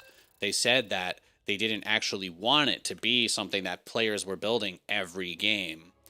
And, you know, that was like kind of like a whole interesting thing, because they're like, well, we don't want players to be using motherships every game. Eventually, people were like, well, we need to bring Protoss up to some parity. When they released Heart of the Swarm, they put in the mothership core, and that was mostly about putting Protoss players in a position where they could leave their base. In Wings of Liberty, Protoss did not have any recall ability except on the mothership, and nobody built the mothership. So if you were a Protoss player and you wanted to attack a Zerg or a Terran, the game was over. Like, even if you won, the game was going to be over no matter what. If you stepped out of your base as a Protoss in Wings of Liberty, the game was over. There was no way to go home. There was no way to go back to your base. Your army was slower than everything else. You are completely effed if you did not go directly across the map and kill them. So, like, BAP counterattacks, base trades, like, there were so many TVPs where you would just win, base trade the Protoss as soon as they step in the middle of the map. There was no way for them to get back. They'd be running the whole time. We didn't have medevac boost back then, but the maps were smaller. So, bio was about a similar relative strength to how it is today. And really, the medevac boost hardly does anything other than make up for the fact that all the maps are fucking huge nowadays. So back then evacs were going super quick. People could not deal with them. Playing Protoss was a nightmare. So they added the mothership core, and they said, well, let's make a unit that can recall units that are with it. But this way, Protoss players have a way to go home. Protoss have a way to go home, but they don't have the same level of, like, oh, I have to all in. Because that was a big part of the design issue with Protoss and Wings of Liberty. Protoss could only all in, since there was simply no way for them to get home and defend if something happened. And if you got doom dropped by a Terran or Nidist or anything, you were pretty fucked. So that's just like the way that it went. But it's like a nice little history of the game. Of course, the mothership core, like all good things, was ruined by people abusing it. Somebody found out that the mothership core actually had the full vision range of the actual mothership, which allowed you to basically put it so far away from the Terran's ramp that they couldn't even see it, but it would have vision for blink into their main. And that actually led to one of the most oppressive eras in StarCraft 2, the blink era, as some of you may remember. That was around the time we had like a DreamHack event. I think DreamHack Summer or Winter, Patience, and a bunch of other random ass Protoss players were like clapping everybody's cheeks. It was unreal. So nobody could deal with it. It was that strong, and eventually they solved it. They solved it by reducing the vision range of the mothership core. So just to put the perspective in for you guys, the Marine can see like 7 or 8 range. A worker can see like 5 or 6, like 6 or 7 range, maybe. But anything else, like a Marine could see a little bit further. But we're talking like the highest range that a normal unit can see is 9. The mothership core had 14 vision range. It had 14 vision range. That's almost as much as a sieged observer right now. Mind you, sieged observers wouldn't be added to the game for several more years at that point. So, oh yeah, we are getting proxied here, so we gotta just keep strong. This guy's he's absolutely gunning for us.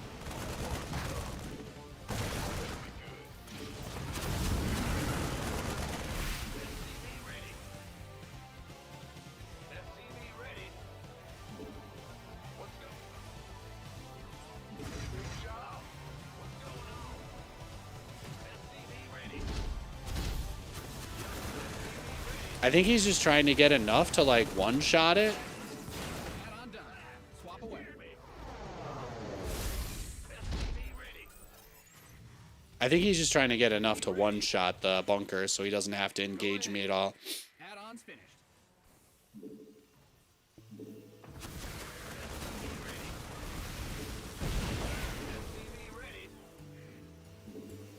Man in the rear,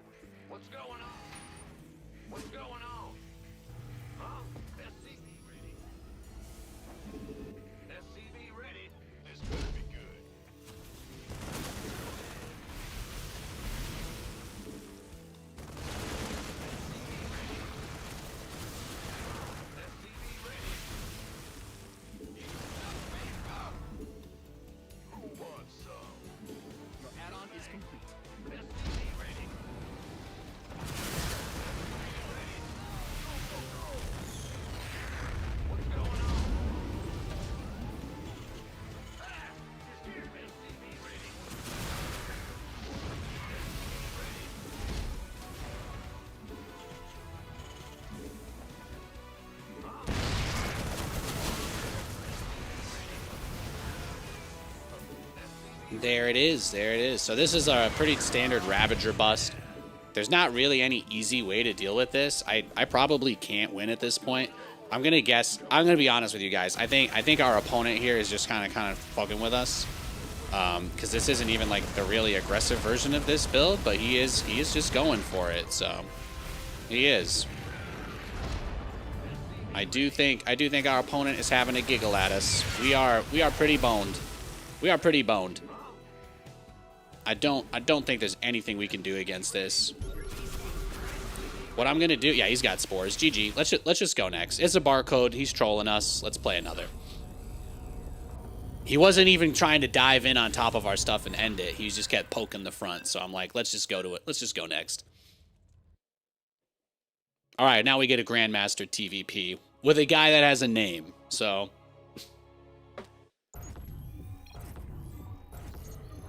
So happy work lines up with your stream time. Thank you, thank you.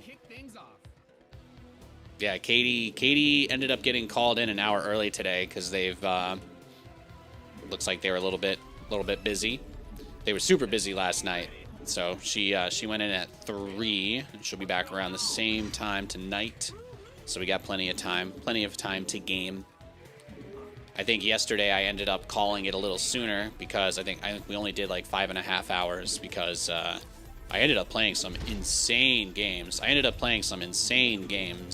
So when I'm streaming, I only have so much energy, right? I'm trying to talk to you guys. I'm also trying to play the game. So when I get put up against like an energy vampire, like a barcode who does a cheese, anytime a barcode does something like that, you know, I'll put in a little effort and see.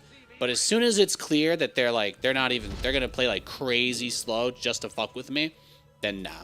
Like, that guy probably could have forced the issue a little bit earlier if he wanted to, but I do think he was trolling us, so I don't want to waste my energy defending a Ravager cheese from some guy who doesn't even care about the game when, you know, I get an opportunity to play a macro game later. I want to actually be able to put the pedal to the metal against someone who's here to play a real game of StarCraft, so if all he wants is the MMR and nothing else, I'm happy to just give it to him because I want to play StarCraft.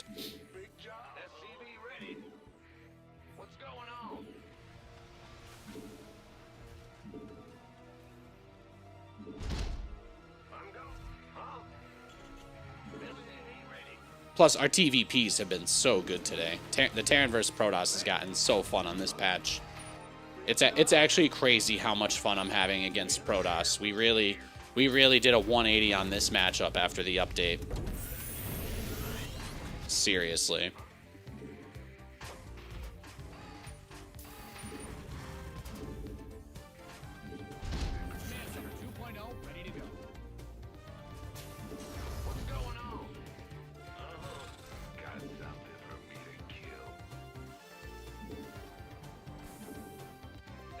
I gotta protect my energy, you know? My energy is expensive. I'm here to put on a show. I wanna fight dudes in a giant open field where no one else can get hurt. Do you know what I'm talking about? Do you understand me? That's what we're going for here.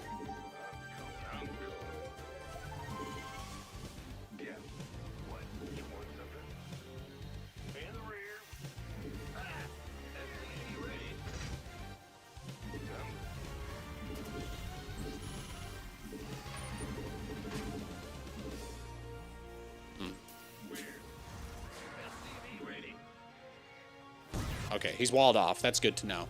That's useful information in and of itself, so we can do something with that. And the depot's on time this game, which is also fantastic.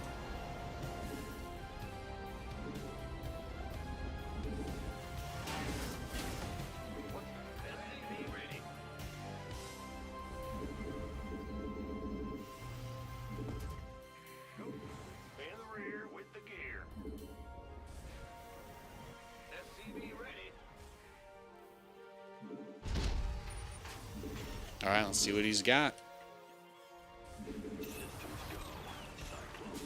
Yeah, I'll take that. I'll take a free unit always.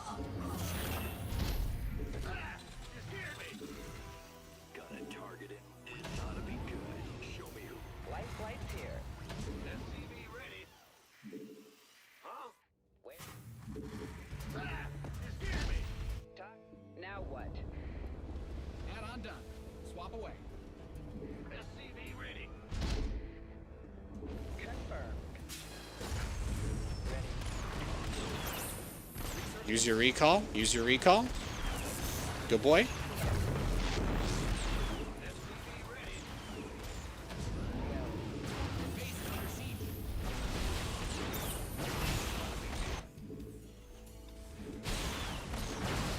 Perfect. Perfect.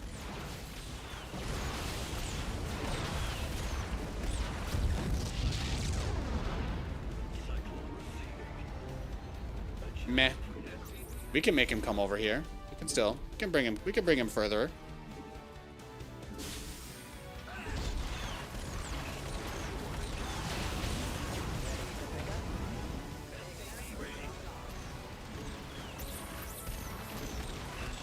I don't know how close this blink is to finishing. I just know we're delaying it.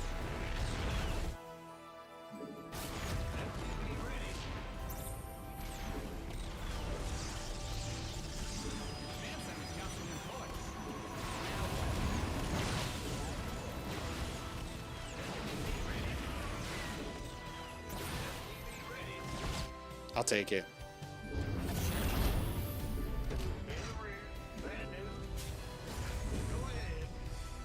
You didn't build your base just meant to be going on, did you? Ready to roll out. What's that? Your research is ready.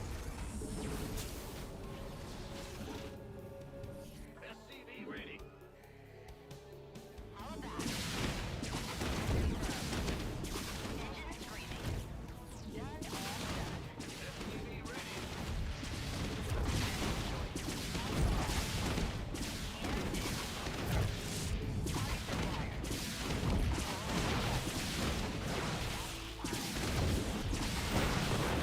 Beautiful. Beautiful. Command center upgrade. Go ahead.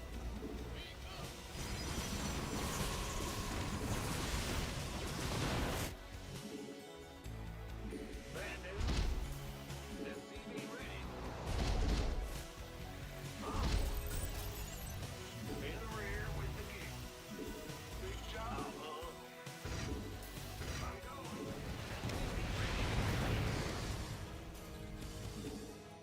SCV ready. Engine screaming. Call the boss. SCV ready. SCV ready. Go ahead. Research has concluded.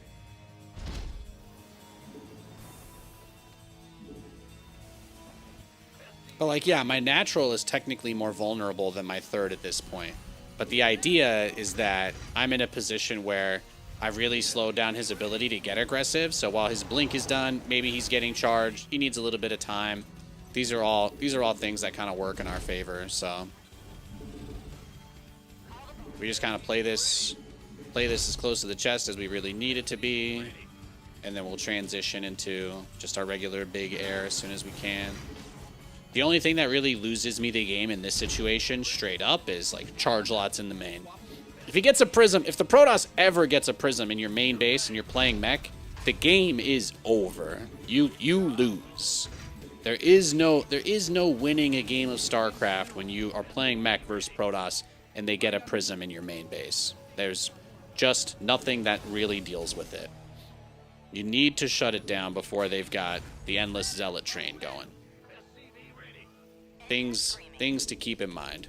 Now, I do finally have a couple of Banshees, but I can only assume that our opponent is going to switch into his own like super turtle setup, because he's gonna realize how hard it'll be to actually do anything about what we're doing here.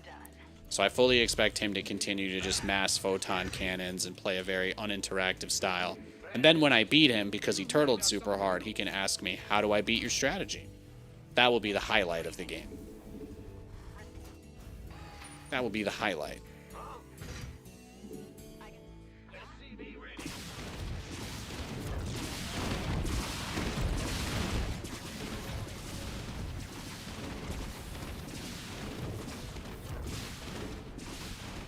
Engine screaming.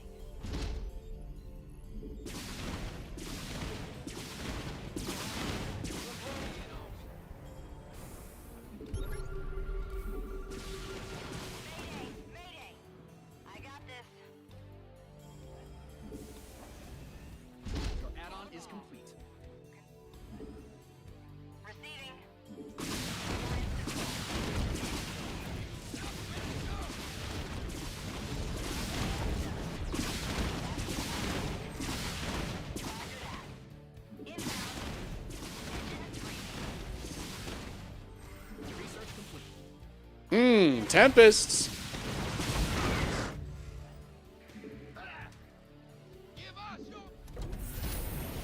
So there you go. There you go, guys. Straight to Tempest. He probably thinks I'm going battle cruisers or something. Upgrade complete. You've depleted that mineral field. Do you guys think that he thinks I'm going battle cruisers just because my name is Nathan? Probably. Isn't it beautiful? Isn't it beautiful watching someone drive into a brick wall thinking that there's nothing there? That's my favorite. That is my favorite.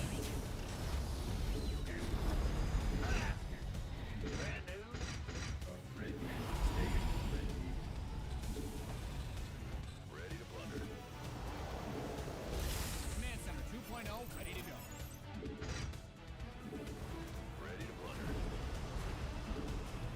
Command Center upgrade complete. What's our target?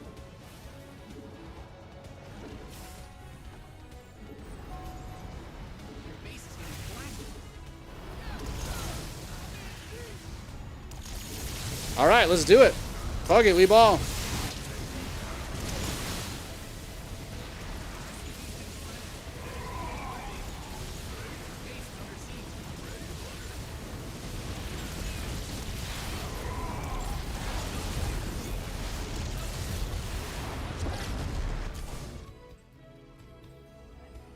Ready to plunder.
Beautiful. Beautiful.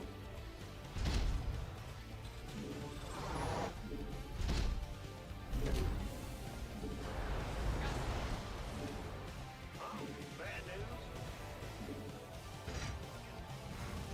What's going on? In the rear with the gear. Ready to plunder. Mind out a mineral field. Good thing you've got more of those, right? Crazy game, though. Crazy. You didn't build your base just for your base is under siege. All right, then let's go. Your command center's got some new toys. Yeah, deny my expansion, bro.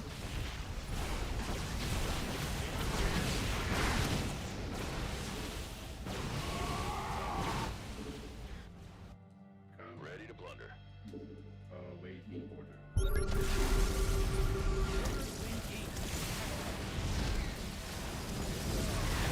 Find out something new. Base is getting blasted.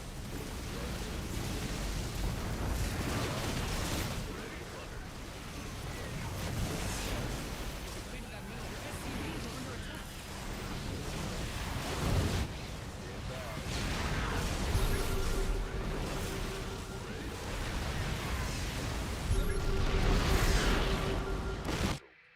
You didn't build your base just for base is under siege. Guys are cheap. We'll let the planet dry.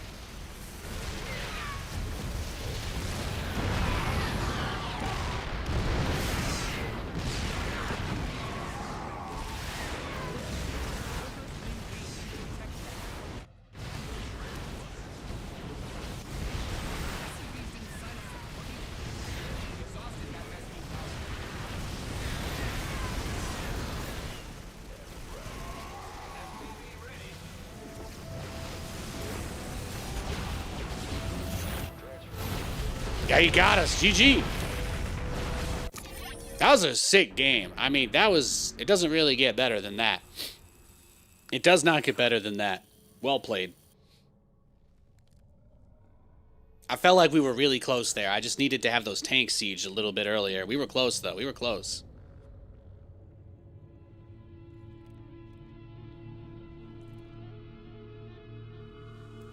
I'm just glad you guys enjoyed it. That's what it's all about. I'm just here to bring you high-octane gameplay.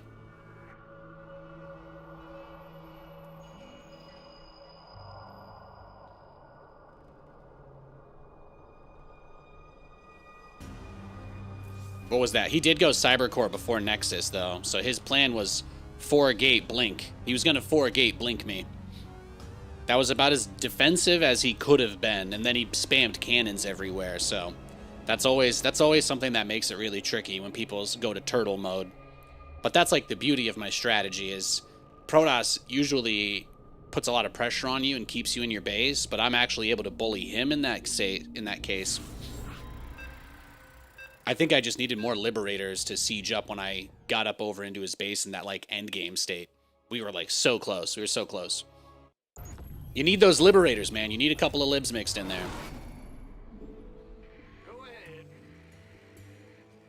Alright, well, he says he's Protoss, so I'm just going to take him for his word and play this out like it's a regular TVP. Oh, you feel sad. It's okay. It's okay. It's okay. You can have a sweet treat. You can have a sweet treat, okay? Mathematically, we're supposed to lose half of our games. I don't pretend that I'm some sort of angelic exception to the rules. Although that would be nice. If I could just win all my games, that would be great. But I think I'd get bored. I'd get so bored I'd play a different game, and then you guys would be like, well, Nathan doesn't play StarCraft anymore because he just won every game with no effort and it was too easy. Like, that'd be like my worst nightmare. It really would. Have you seen how long the queues are when Cyril streams? Are you aware? I don't want to be that good. I'd never have anyone to play against. Be suffering from success. Exactly. You think you want to be Cyril, but he can't even enjoy StarCraft. Everybody he plays just instantly there's no hope. There's no challenge. You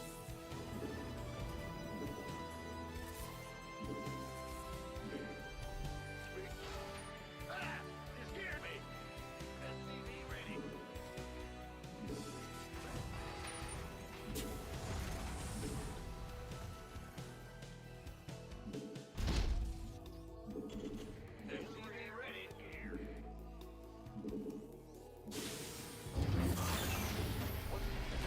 It's nice he didn't lie, though. It gives us an opportunity to play a real game. You scared me.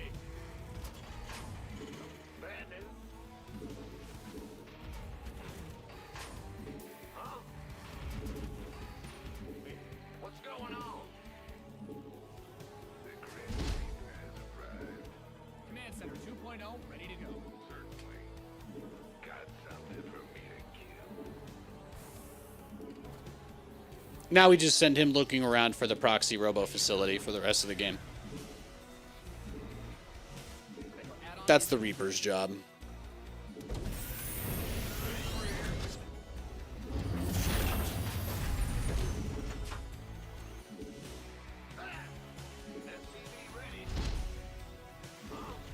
Yeah, Cyril's the GOAT, though. He's the best, man. Cyril's like my #1 StarCraft player, I think. Hands down. Being there at BlizzCon, seeing him be the first non-Korean to win the World Championship ever was, like, insane. Really insane.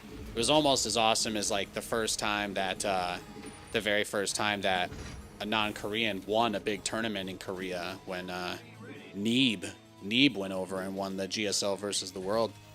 Some good shit. It's a long time ago. That's some good stuff. Some very good stuff. I don't know if Twitch set this up or you, but I've got an interesting new view on mobile. Yes, you do. I am in a test. I'm in a test for Twitch. I've been doing a lot of broadcasting tests for them over the last few years, but one of them is dual format streams. It's supposed to be coming to YouTube soon. but I don't know what their timeline is for that anymore. Ready for dust off. I'm not 100% sure what the timeline is for the dual streams, but they're supposed to be coming to YouTube as well. So we'll see. See how long it takes them to get it running. When I stream in shorts on YouTube, I get crazy exposure. Like, I get crazy amounts of people that have never watched my content on YouTube there just because of the shorts. So I love that. Like, that has been the biggest thing for my channel probably in many years, really. Like, it really is nice. So that's just been awesome. If I had a way to more easily give people who find me on shorts a way to watch the stream somewhere else, like, that would obviously be sick.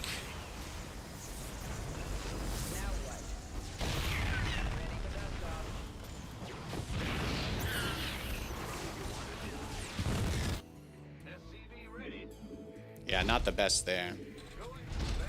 But yeah, if I had the ability for people who like, all I really need is YouTube to give me the ability so that people who find my stream on the Reels have a way to watch it horizontally.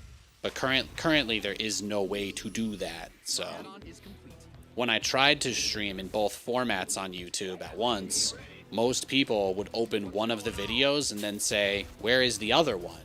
Because there's no, their system is literally not set up for it. So that's the only thing right now that I'm kind of waiting on. That's holding me back. That's holding me back big time. Because I would absolutely love to get the full stream on both platforms, but YouTube gives me way too many people that watch when I do shorts. So I just can't do horizontal there until they fix it.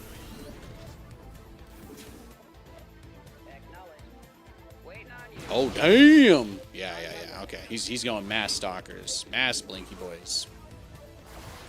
He's massing the blinky boys.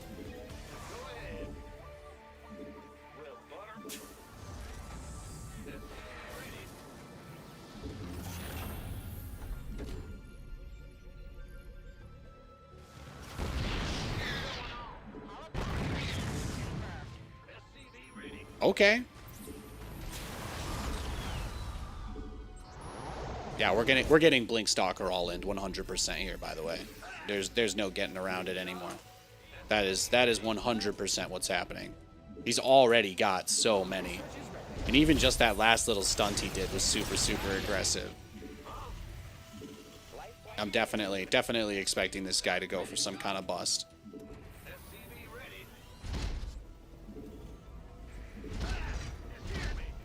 Sometimes they want me to be wrong so bad they don't even attack once I say that.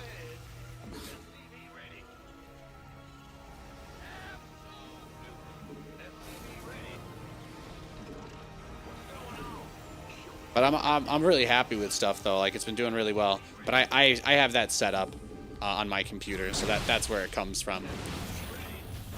Yeah, he just blinked to it the moment I sent it, right? Let's just go next. I think this guy's trolling us.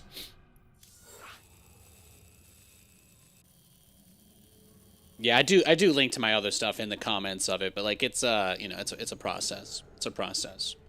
It's really cool. It's really cool to do a stream and see that like 8,000, like on average, my Twitch streams, about 1,500 people like in total will pass through during like a 5-6 hour stream. I'll get about 1,500 people that come through, but my YouTube streams lately have been like 6,000 people. So I'm just trying to make sure that I'm doing everything I can to make sure that that's as good of and pleasant of an experience as possible for people checking out on the Reels. But once we have a way for people who find us on Reels to watch on desktop in that way when he has the opportunity to do that, like, that would be awesome. So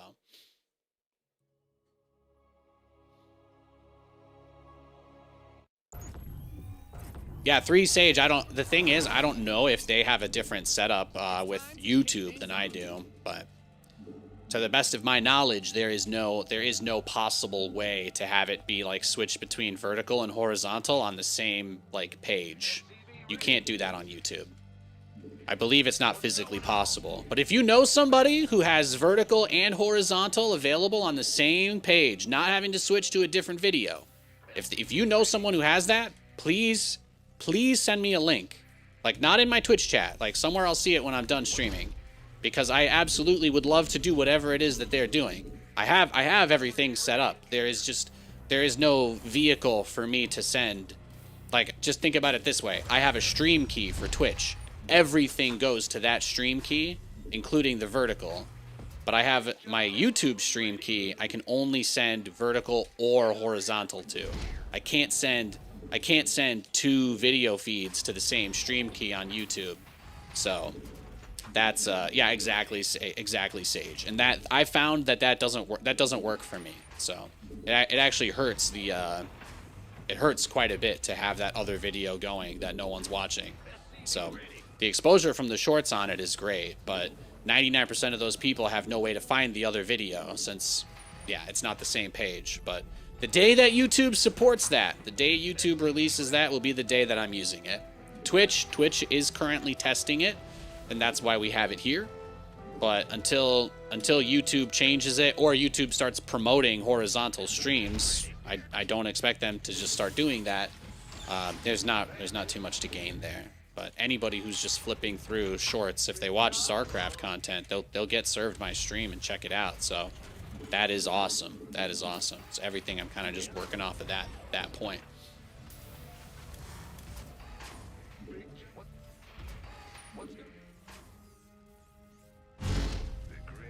Your command center's got some new toys.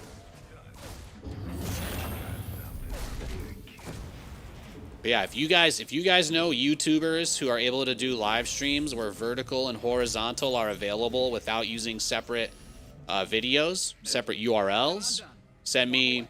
Feel free to send those over my way, because again, I would absolutely love that. But to the best of my knowledge, the feature does not exist.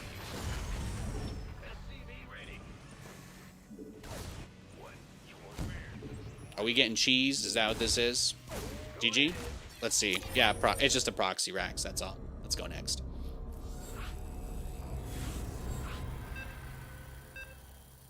Yeah, exactly.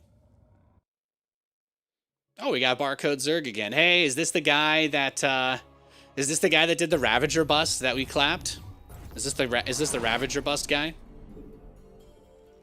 This might be. It might be the Ravager bust guy. Let's see if he goes for it again. We'll see. Maybe. Maybe.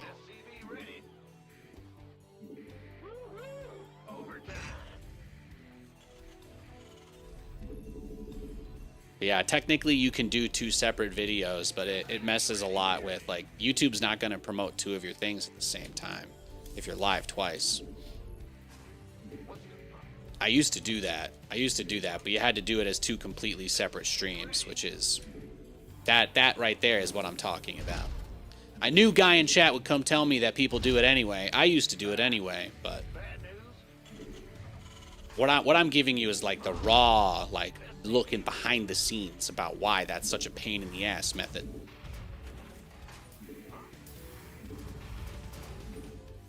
I got an email about a week and a half ago from YouTube saying that they were going to do shared chats for horizontal and vertical streams. According to them, that is already out, but it is not propagated anywhere that I can see. So I've gotten an email telling me I've been added and have this feature enabled, but it does not exist anywhere. There's nowhere to see it. So I have absolutely no idea how I'm supposed to do it. So until such a time as I see a way that you can actually do it, I'm just going to continue to say it's not possible. The best thing about saying it's not possible is that makes people really angry and want to look things up for me, and then they go, oh, Nathan, well, here, I found this. Look at this, and then I don't have to do any work. People just bring it to me. It's like rage baiting, but instead of rage baiting, all I have to say is you can't do it. And then your natural instinct to disagree with me for no reason at all will compel you to go on a wild goose chase. But I promise, if you have the ability to resist such calls of the wild, then you should know. I've already done the research, guys. You can't do it. You can't do it. Now I'm gonna Cyclone Rush this guy. That's the plan. I've only played 2 Barcode Zergs today, and they both roach rushed me. So I don't see any reason. I don't see any reason not to just go Cyclones. That's my plan.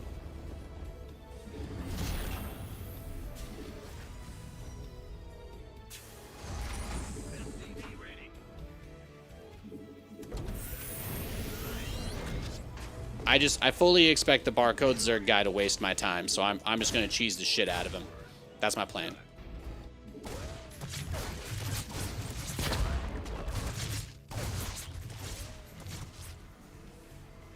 SCV ready. On the way. What's going on? Oh yeah, baby. There's nothing he can do to control the outcome of this game anymore. He can either win or he can lose. But he's certainly not going to drag this out. Cyclone ready for action. Your add-on is complete. SCV ready. You just build as many Zerglings as you can for me now, okay? Okay, big boy?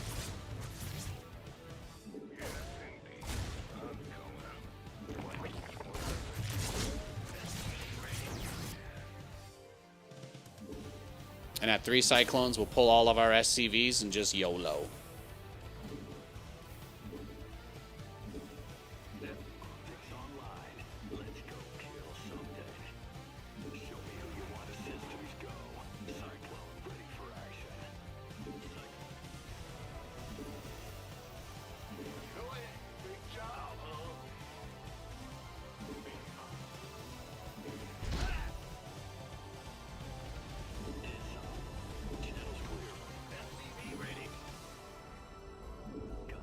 Your research is ready.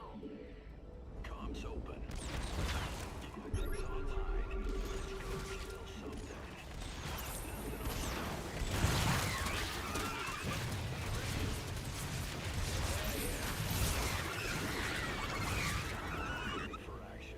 Yeah, come on. There you go. There you go. Come on. I just want to see you work for it like you made me work for it. That's all.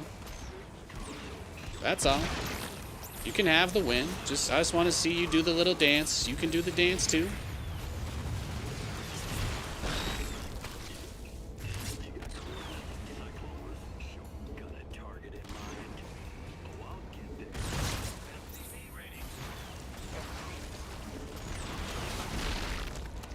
See, this is all I wanted. I got him pulling his workers now. He's the one that's all scared. It's a good power dynamic switch up. He looks good. He looks good trying hard for me.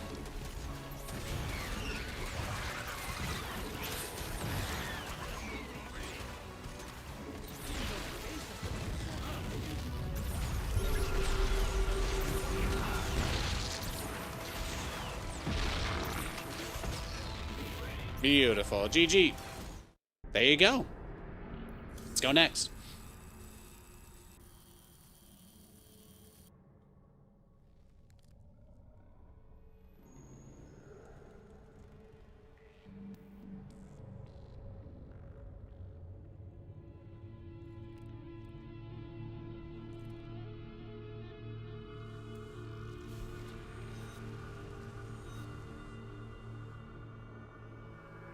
Did he go pool first, too? No, okay.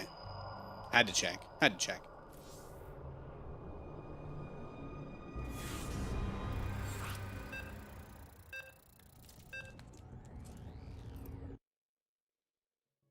Thank you for the biddies. All right, we got the barcode Zerg again. Guys, one base. Let's go. We're cheesing him. Yeah, that's what I thought. That's what I thought. He's like, oh, I can't troll him into long games anymore? No. You want to play a long game with me, you need to have a name. That's the rule. I'm not playing 30-minute games against barcodes. Not happening. Keep dreaming, baby. Keep dreaming.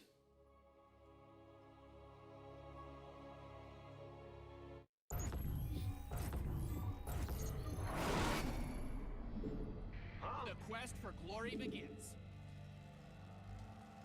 Man, what's the... Man, what's... SCV ready. Gotcha.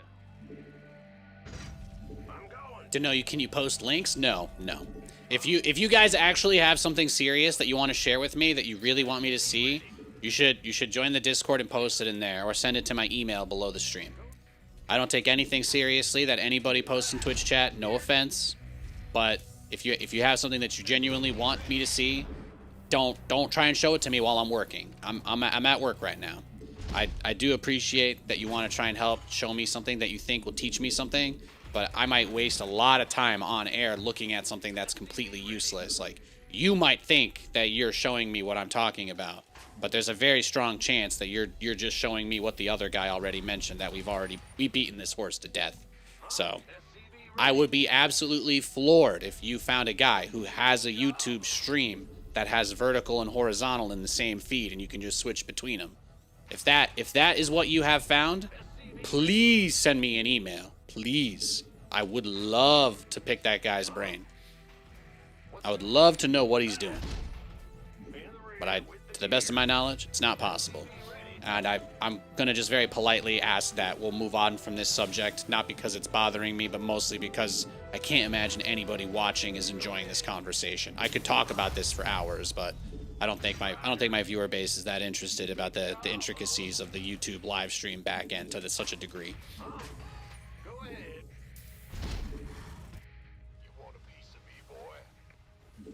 Bad news. All right, looks like pool first. Pool first with a late third. Pool first with an early third. So he's just doing a speedling rush, right? Actually, he hasn't mined any gas yet. So yeah, it's greedy. He's gonna start mining gas as soon as the third base begins. So pool first, fast third. What he wants are queens, and he just wants to be able to get out a lot of queens and still go for a quick lair. But he doesn't really have anything else going on. So.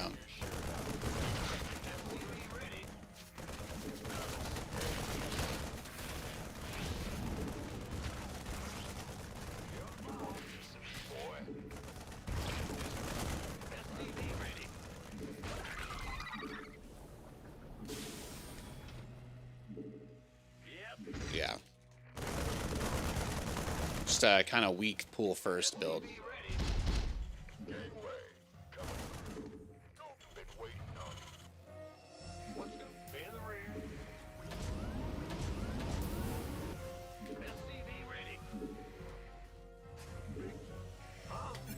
Command Center 2.0 ready to go. Let's do something crazy.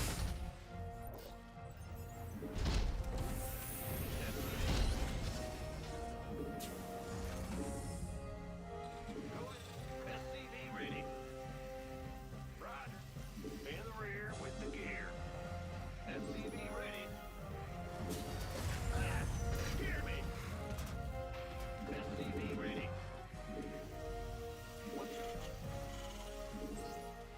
SCV ready.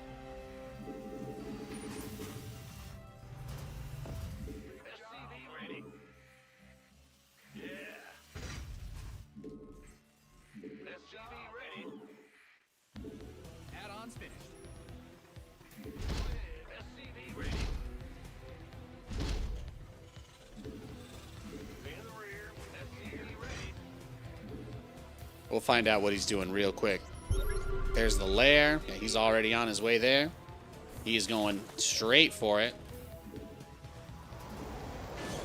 He's building lings too. Fascinating.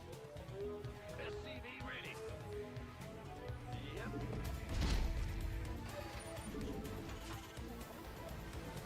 SCV ready.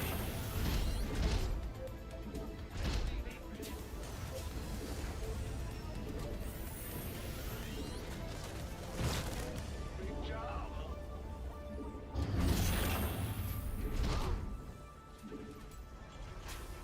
SCV ready. Building a Viking doesn't slow down a battlecruiser build as much anymore because the Viking is cheaper. And ready. Things I haven't thought about really. SCV ready. Ready to raise the No Banes. Yeah, he's doing this because he's going mutas. I think he's gonna go either a muta or corruptor rush. I don't know if he has the stream open or whatever. I haven't rushed BCs in probably over a week, but I'm gonna assume if I rush BCs, he's either rushing corruptors or he was gonna go mutas either way. But there's no doubt in my mind he has a Spire being built like right now. Zero doubt in my mind he's got a Spire going. So actually, I need that money. I'll bet anything. I'll bet anything there's a Spire on the way. Or it's already done. But he has a lot of Zerglings, so we know. You scared me. Go ahead. Talk to me, boss. We know that's where this game is going.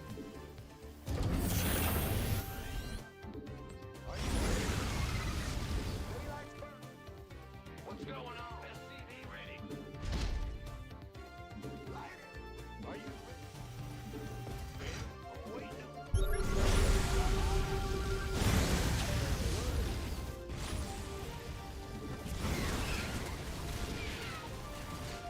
Oh, it's Hydras. That's cute. Okay, well, maybe I don't need to teleport in then. All right. SCV ready? Upgrade ready. Moist.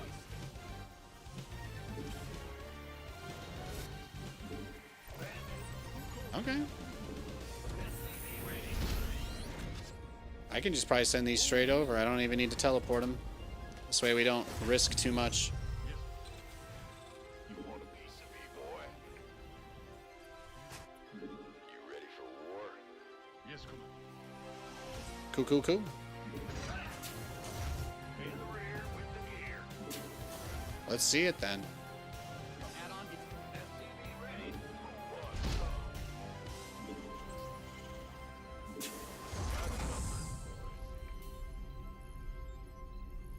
research complete. It's got lurkers. Actually, I'd kill all your lurkers. Hell yeah.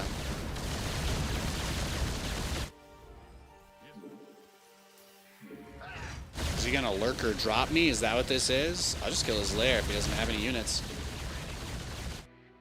What's going on? My battlecruiser's at +1 attack, by the way, including my Viking.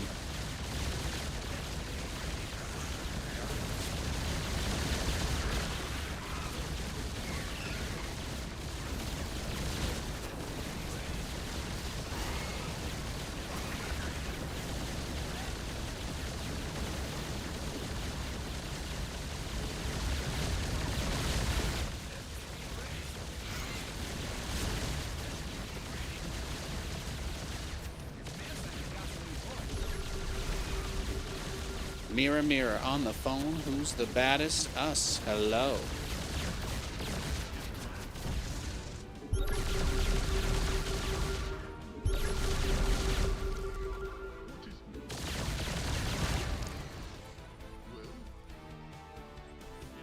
Fight or flight? Yes, Commander. You ready?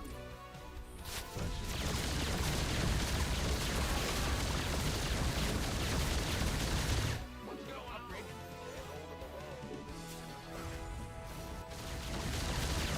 Uh-oh. Did I finally lose one? Nope. Okay. Find out a mineral field.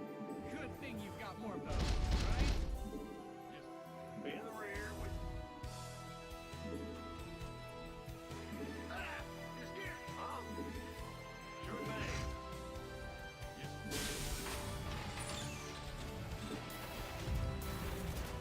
SCV ready. Yes, Commander. What's going on? You've got plenty of command centers, Nate. Maybe don't think about that part too much. Find that mineral field. You can go to either side here, too. That's kind of weird. Go ahead. SCV ready. You mind out some of your Let's minerals. get building armor. That should basically put a button in it.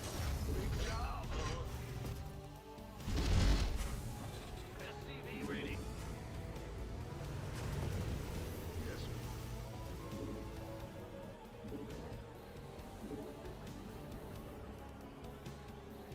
SCV ready.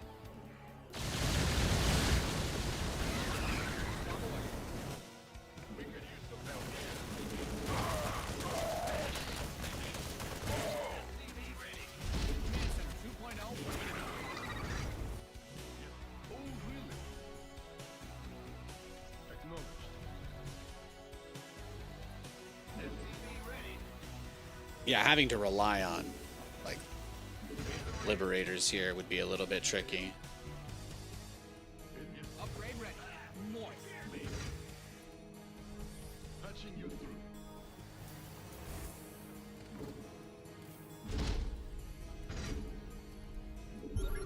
That scan is just in case he had burrowed infestors. I definitely thought he might be waiting for me, so I had to check. I did get his lair.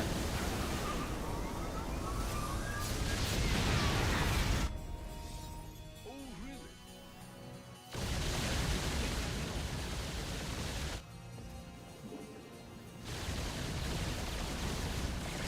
He never even rebuilt there.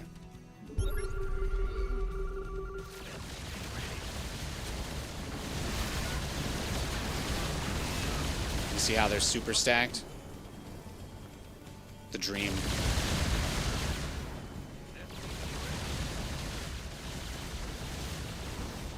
Upgrade ready. Moist.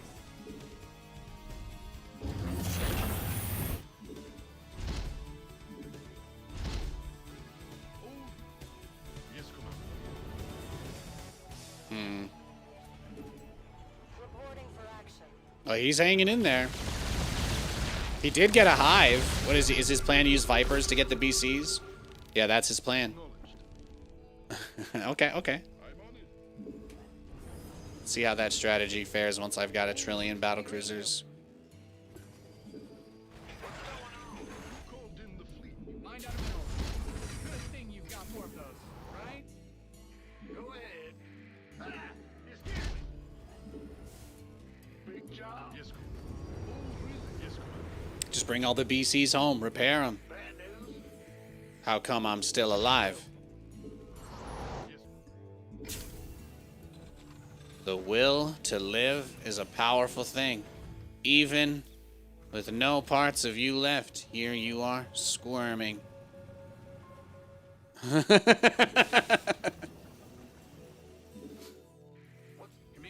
I figured I'd have to throw it back, right? He wants to have some banter. I'll give it to him. Will do. Huh? Go ahead. Yes. Big job. Go ahead. Command center 2.0 ready to go. Your command center's got some new toys. If he's trying to tell me that I'm going too slow, I don't think he realizes the kind of entertainment I do. Squadron on duty. Whatever that means. There's just not many reasons to risk throwing this game away when I'm going to have the ability to make as literally many battlecruisers as I want. You know, that's what it's all about, man.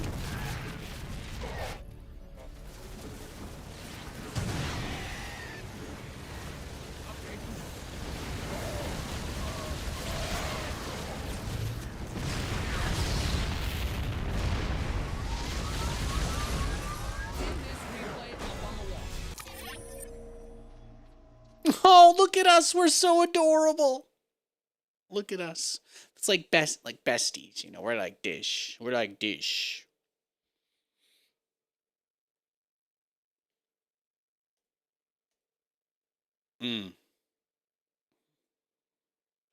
Hydras. I got lucky. I don't always rush battle cruisers. It's something I've pretty much completely taken. Yeah, pull it first. It's something I've pretty much completely taken out of my playbook because people blind counter it so hard I can never do it anymore. But as long as I never go battle cruisers anymore, I can do it every once in a while. Like all the Zergs I play for the next week are going to be like, oh, Nathan thinks he can build BCs again, and now they're all going to go back to building like 7 blind spore crawlers. You know what I mean? So that's kind of where the advantage of this tax collection comes in.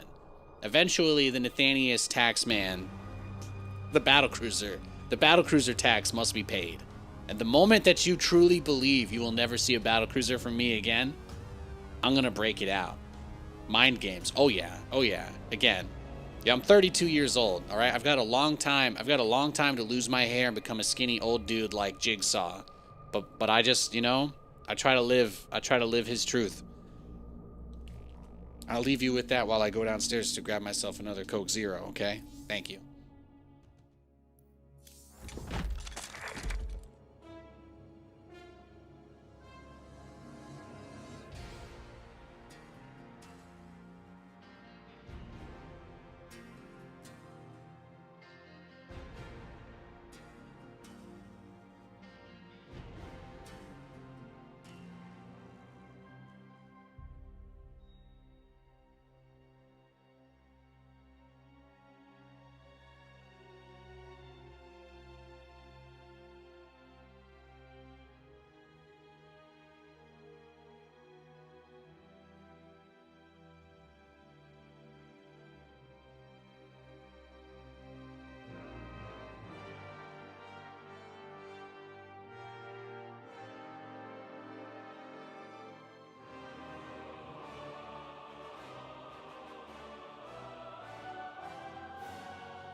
So I was looking at this fire Rick Grimes edit. Man, like half my TikTok feed is just Rick Grimes edits and Dokes edits, and it's a good shit. It just is. It just is. Now, let me just briefly take 10 seconds here.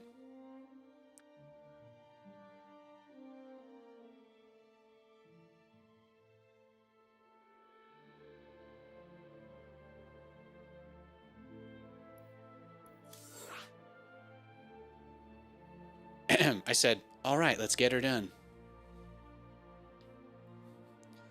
You spent your whole life building spines and spores, never moving out of the creep.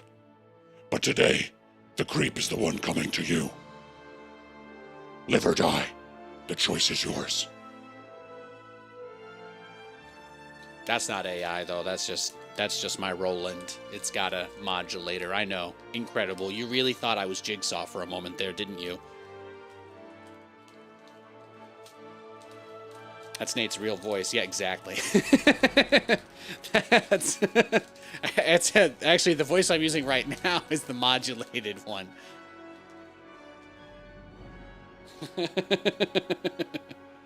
Batman, hello. yeah. He must have friends. Have you seen the guy? Breaking out my Nolan Batman vocal stems.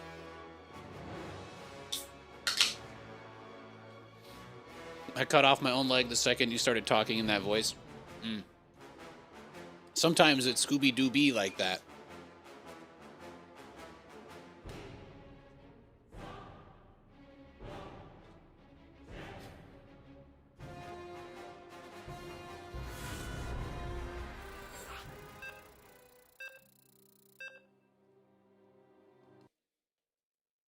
Stim Packer. Or against a drug addict.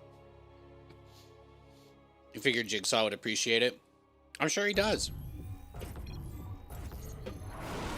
They added Billy the Puppet from Saw.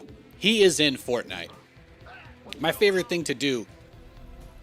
He has a tricycle emote. So you just, you frag somebody, then you hit the gritty on them, and then you go into the bicycle emote, and then it just plays that laugh track the whole time. It's amazing. That's like the whole play. That's the whole move. Unfortunately, they did not put the 70-year-old man with the terminal illness. They didn't put a skin of actual Jigsaw in the game. Tragically, there's nothing I would have loved more than to just play as an old guy in some scrubs. Sliding around.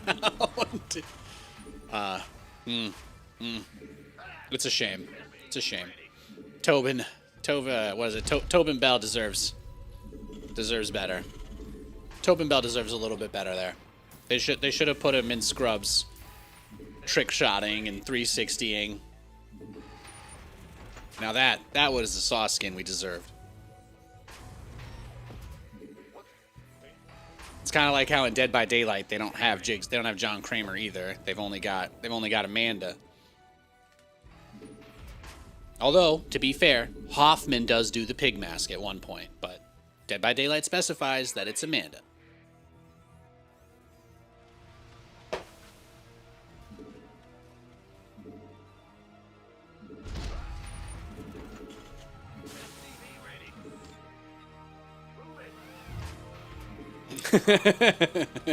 Exactly. PUBG someday? If only. If only. I used to compete in PUBG way back when. I used to play in all the Twitch tournaments for PUBG and Fortnite. Back in like the OG, the early days of Battle Royale. I go prone in the grass while Shroud killed everybody. And then the Twitch channel would be like, alright, we've got someone in the top 10. It's Nathanias. And I would just have a smoke grenade going. I'd just be completely shrouded in smoke. And they'd tune in to be like, what is... I guess he's hiding. And then I'd be like, oh, I'm on the stream? That was kind of how I rolled. Well, they came pre-rolled, but you know what I mean. Did I do H1Z1? I did! I did some H1. H1 was awesome. They got dethroned by PUBG. I started doing H1 at like the worst time, because I really wish my H1 career was longer. That game ended up being Like, I ended up enjoying PUBG, but I actually think I had more fun playing H1 with, like, Rifkin back in the day. That was some good shit. That was really good. Like, PUBG, everybody played PUBG. I would play PUBG with Wardy, and I played a lot of PUBG with Wardy and Todd. Like, even when I wasn't streaming, that was something that we did a lot of. Getting the boys together. But man, PUBG, they just never really fixed all the problems with that game. That was like the toughest thing about it. They never really addressed. They ended up making a mobile version of the game that had more crossovers and skins and promotions than the desktop version ever had. Did you know that PUBG Mobile has Leon and Claire from Resident Evil in it? There was an event with zombies on the map and Mr. X. I can't make this up. I can't make this up. The desktop version never got anything like any of those. Absolutely breaks my heart. That does eat away at me. I would have still been playing PUBG on desktop if they were updating it like that. If I could have been hitting the gritty in PUBG on people with Leon, I would have. I would have. Picking up or dropping out. SCV ready.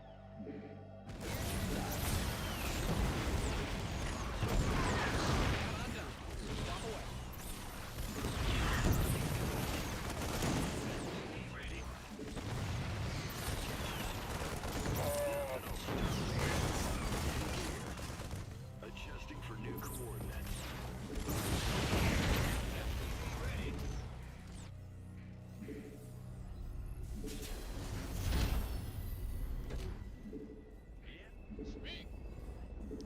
I promise, I would have. Big job. I loved PUBG. They were managed so badly. And then I liked H1, but it seemed like those guys basically just got killed by PUBG no matter what.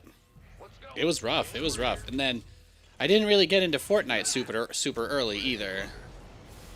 Like, I think I told you guys, but Total Biscuit was the one who got me playing Fortnite, and then he was the only person I played Fortnite with. So, I didn't have anybody else I was playing that with. So I just didn't really play it after he passed. And now I play it a lot. It's a very fun game. But yeah, Battle Royale streaming was like a whole thing.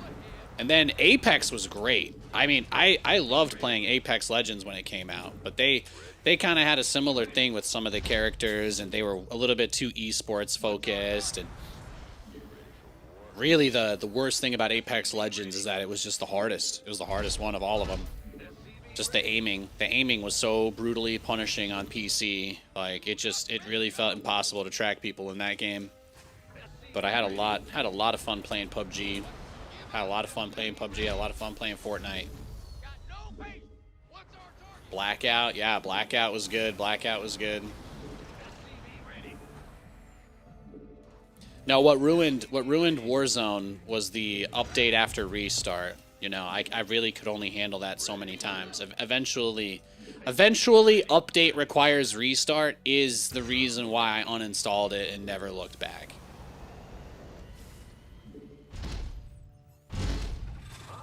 But I still got all my Fortnite skins from like 8 years ago. I can still use them. So my pre-licensing deals skins, like my totally not John Wick and absolutely not Captain America.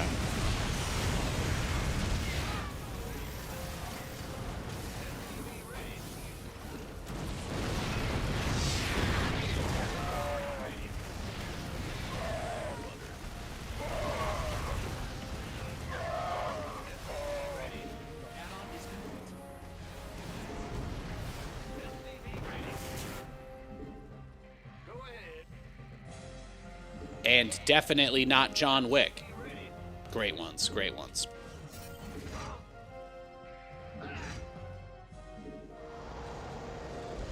Now, if there was something like Verdansk Warzone, like the old school one, like that and Blackout were great. I loved Blackout. That was That was one of the best. But they just run through the issue of they got to release a new game every year, and they just want to ruin it. So they don't commit to anything long term enough to build something good. Like what's if you know that the building has to be destroyed in a year when you're building it, you're not going to use your most expensive, highest quality materials to build it, are you? Probably not. If you only need a flask for today, it doesn't really matter what it's made out of. If you need a flask for your life, you want it out of titanium. If you're only buying one to use this weekend, you're not buying a titanium flask. That's just the way it goes.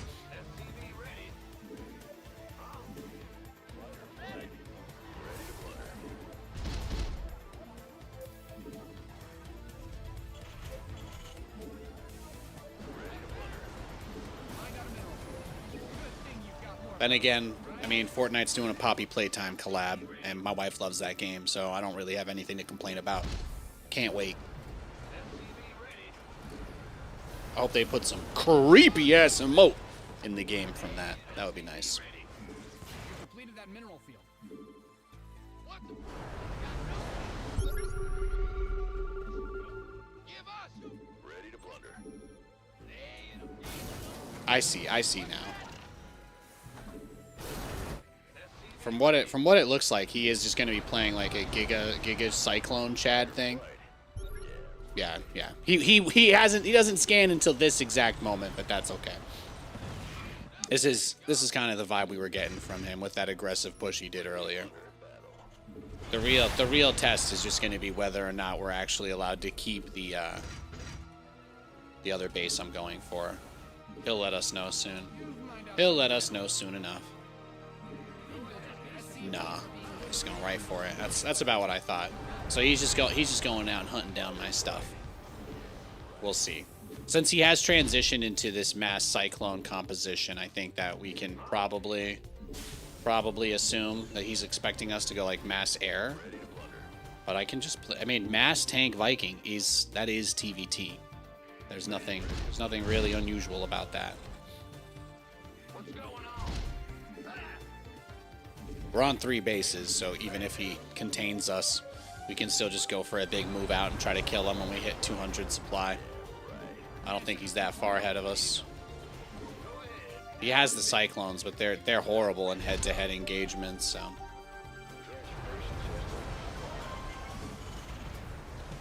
That's his second scan of the entire game. Big Pog. Big Pog.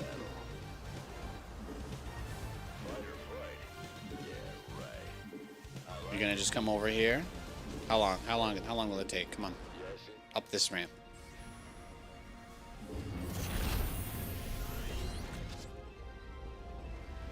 Research has concluded. Let's get 2 more starports. Yeah, he's just chilling. All right, yeah, he's just turtling, so we're good.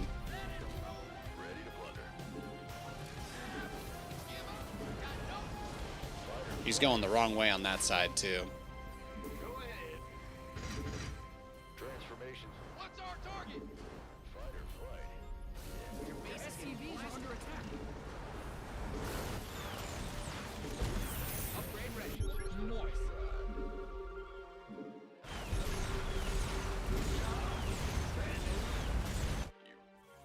Transformation systems primed.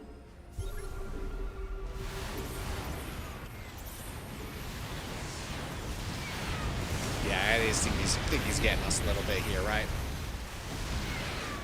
Let's just end it. Let's just end it. I think he's trying to drag us into a long one. GG.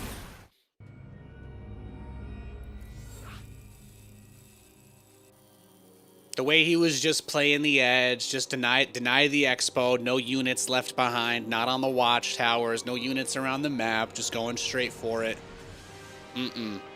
Guy thinks he's gonna drop 7 starports and play a 30-minute game with me. Nice try. Nice try.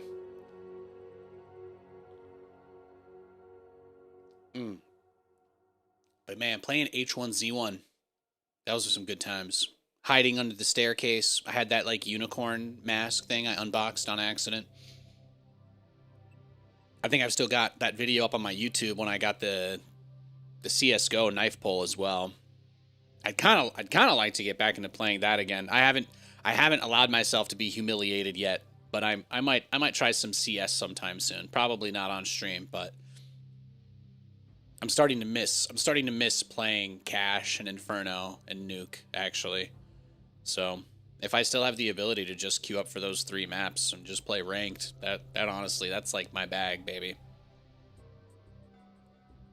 Mirage is fine too. Mirage, Cash, Inferno, Nuke.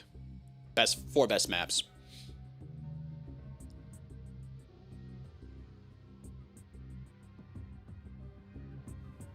I haven't played Counter-Strike in forever though.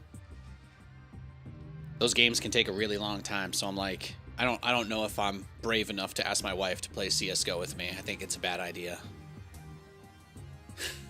Being in a voice chat in a game with men is just, in general, you're asking for disaster there. So I can't put her through that.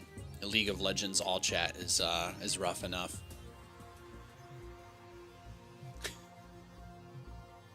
It's a delicate line to walk at times.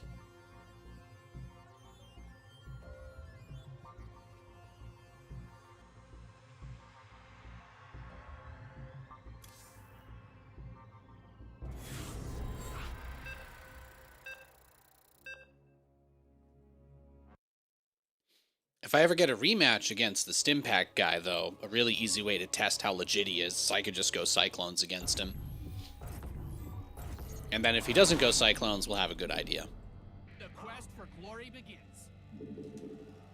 Now, we do have another TVT. This guy is not a Grandmaster, though, so should be a little bit more of an even match here.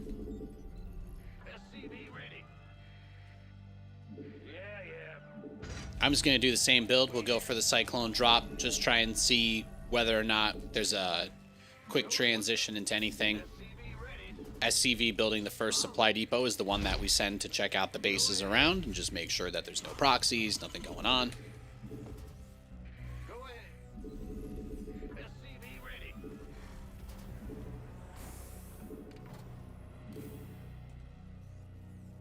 What's going on? Bad news. SCV ready. Right. In the rear with the... Bad Maybe not. big shot. Huh? SCV ready. Seems good. Yo. What's going on? In the rear with the SCV ready. Yep.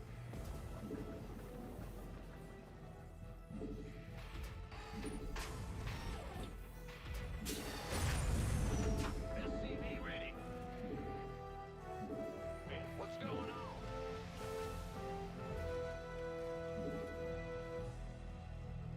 Huh? SCV ready.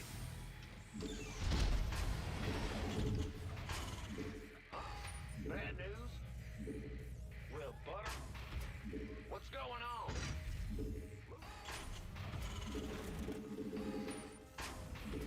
Huh? What's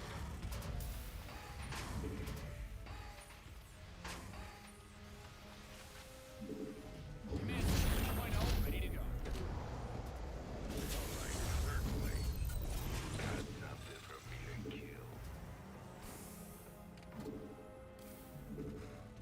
It doesn't look like we're getting proxied, so we should be in an okay shape here.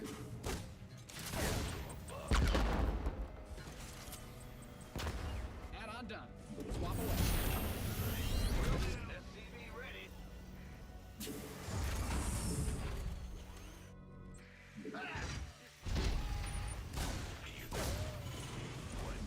What's it worth? SCV ready. There we go. Let's push him away, give him a light shove.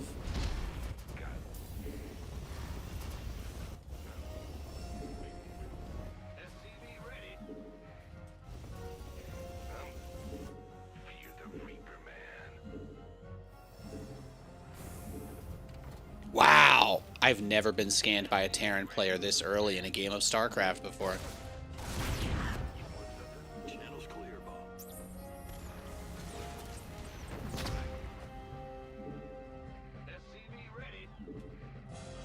I don't think I've ever been scanned that early.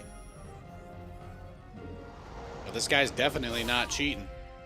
I respect that.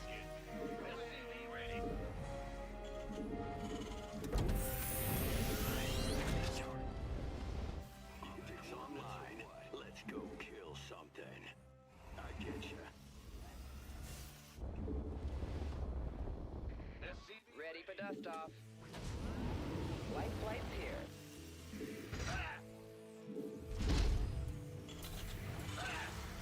In the rear with the gear. Yeah, whatever. What's going on? Light flight's here. Alright, send the racks into the base. Zip zap zoop over. Ready to go. Your research is ready.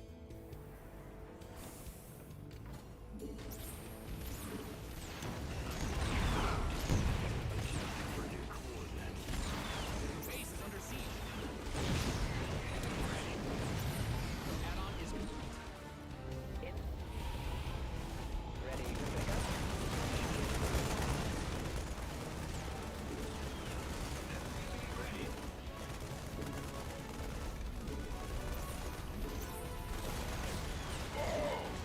Loud and clear. I heard that. Light flight's here. Wait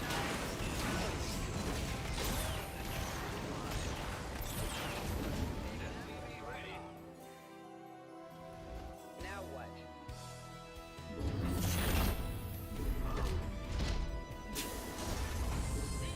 Ready for pickup? SCV ready. I get ya. Cyclone, you got coordinates on your right. Ready to flutter. SCV ready. What's our target? In the rear with the gear. What's going? Big. Got it. SCV ready. Need something. Comms open. What's going on? Yep. Command center upgrade. SCV ready. Transfer. Huh? Go ahead. Ready to flutter. Fighter transfer. SCV ready.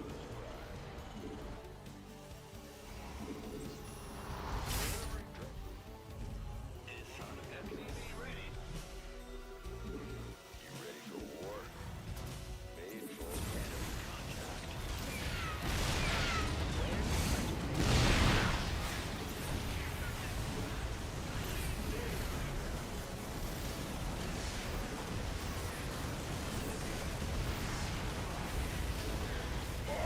Add-ons fit. SCV ready.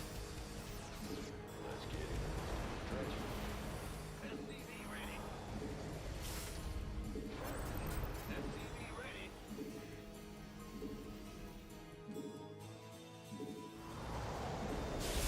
What's going on? Ready. Light flight's SCV here. ready. That's just the game we're in. SCV ready. Mind up. SCV ready. Ready to flutter. Let's get into the made. Command center's got some new. SCV ready. SCV ready. Fighter transformation. Talk to me. SCV ready. Go ahead. SCV ready. Now what? What's going on? Add-on done. Swap. SCV ready. And new. Armed and ready. Waiting on you. SCV ready. Let's go. ETA. Big enough? Ready to flutter.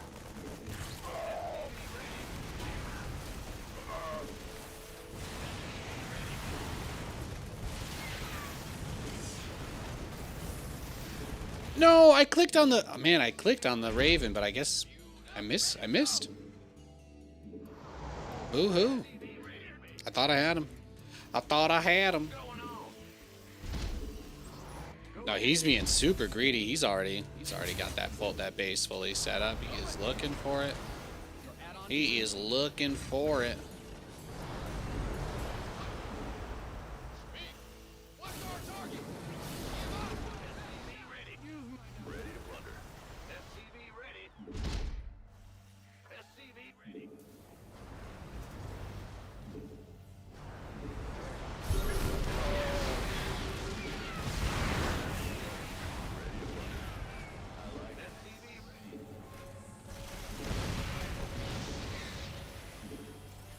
SCV ready.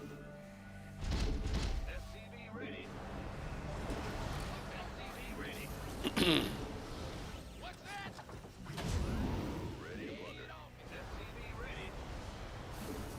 SCV ready. SCV ready. Made for Now what? fight or flight. SCV ready. Got no. You Ready to plunder.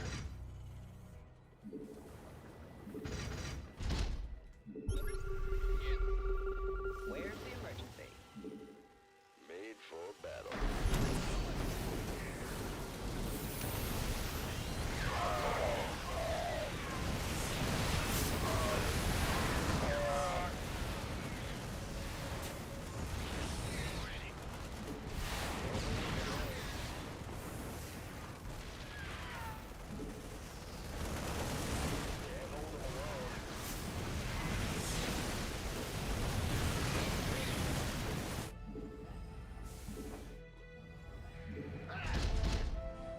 up, ready to go.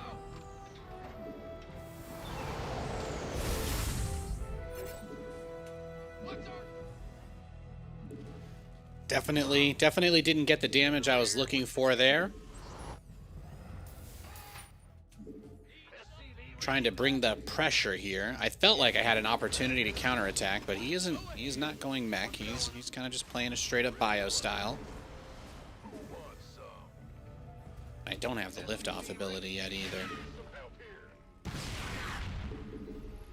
command center upgrade? SCV ready.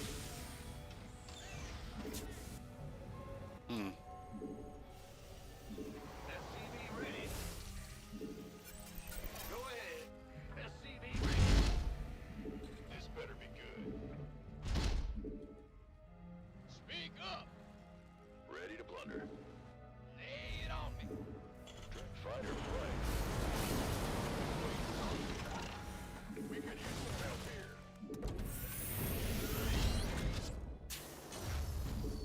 Fueled up, ready to go. Made for battle. Command center 2.0, ready to go. Got no patience for sitting around. What's going on? Your add-on is complete. Go ahead. Gangway coming through. This better be ready to plunder. Just keep hitting him.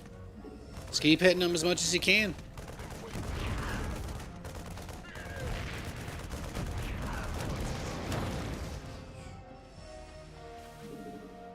You want a piece of me? Research complete.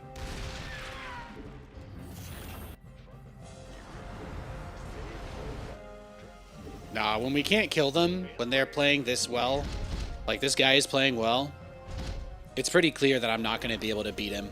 So the only thing I could do here if I want to win this game is I just have to switch fully into battle cruisers, because he is just turtling now, right? Oh, this is the first time he's moving out in a very long time, so that's nice. That's nice. He might actually attack us here. Good thing you've got more coverage, right? Yeah, GG. I think we lost. Let's just go next. I was gonna say that was like the last window. I tried to attack him 2 or 3 times, and when you're playing mech, if you don't deal damage there, you're just kind of boned. So he played a very good defensive game, and he was able to win because of that. The one time he attacked me, I cleaned it up kind of easily. So I think it was really just a matter of trying to drop those 2 tanks in the third base was maybe not the move. Maybe I should have dropped them inside of his main base and then had them shell down on the mineral line from above. Like if I had that back, I would try to drop the tank somewhere else, for sure.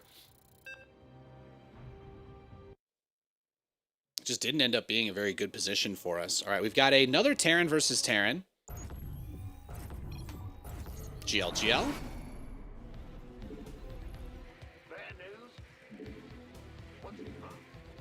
Getting some TVTs. Thank you for the follow, Tiny Tal. Appreciate it. Appreciate it. Hope you're all doing very well. Happy Tuesday. We've just been playing some StarCraft today, having a bit of fun. Got some good games. Got some good games to highlight from the stream today, especially those TVPs. Yo, Carlino. But standard operating procedure. We send the SCV outside, go from the depot straight to the low ground, look in all of the possible areas for a proxy, and then the next move is we just go for our Cyclone drop into regular old mech. Regular old TVP mech. Or TVT. Either way. You can do the same thing in both matchups. Ah!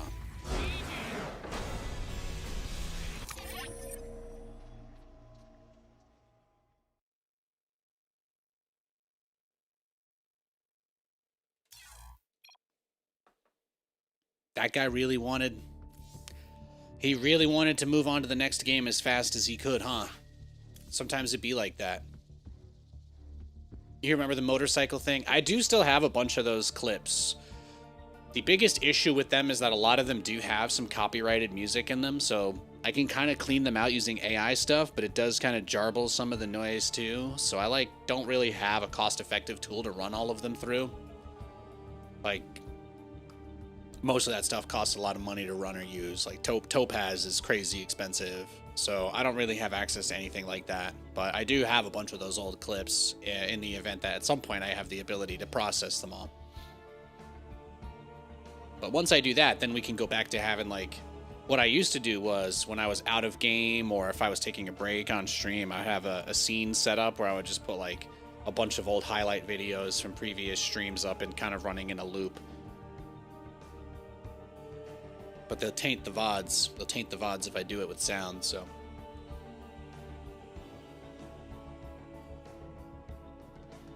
Rules on Twitch used to be a lot more loose.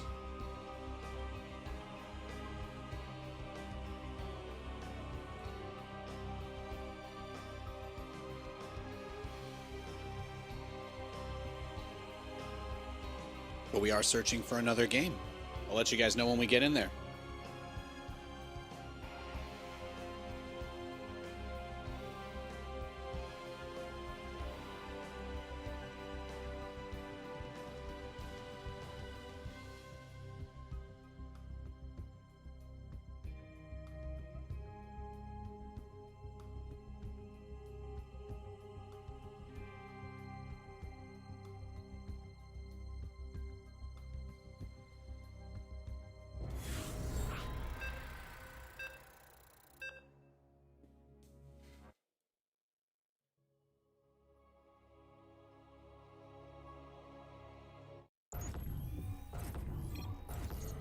All right, we got a game.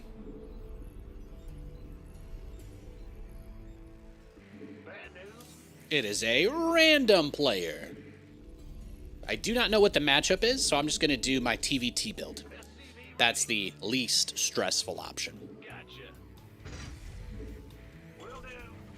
Mostly because if I do my TVT build, then I have the greatest chance of surviving against Proxy Reapers. But if I do my Terran versus Zerg build, I will automatically lose to Proxy Reapers.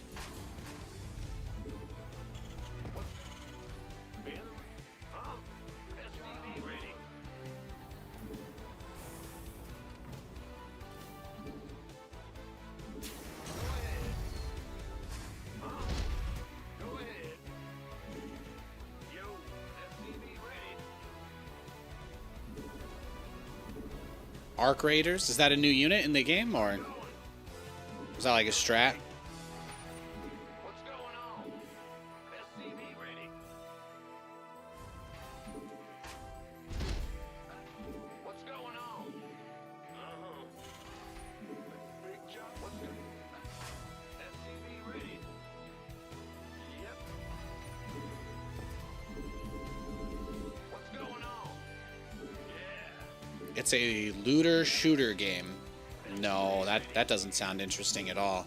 I actually can't think of a more boring genre video game than HP Sponge Gun RPG.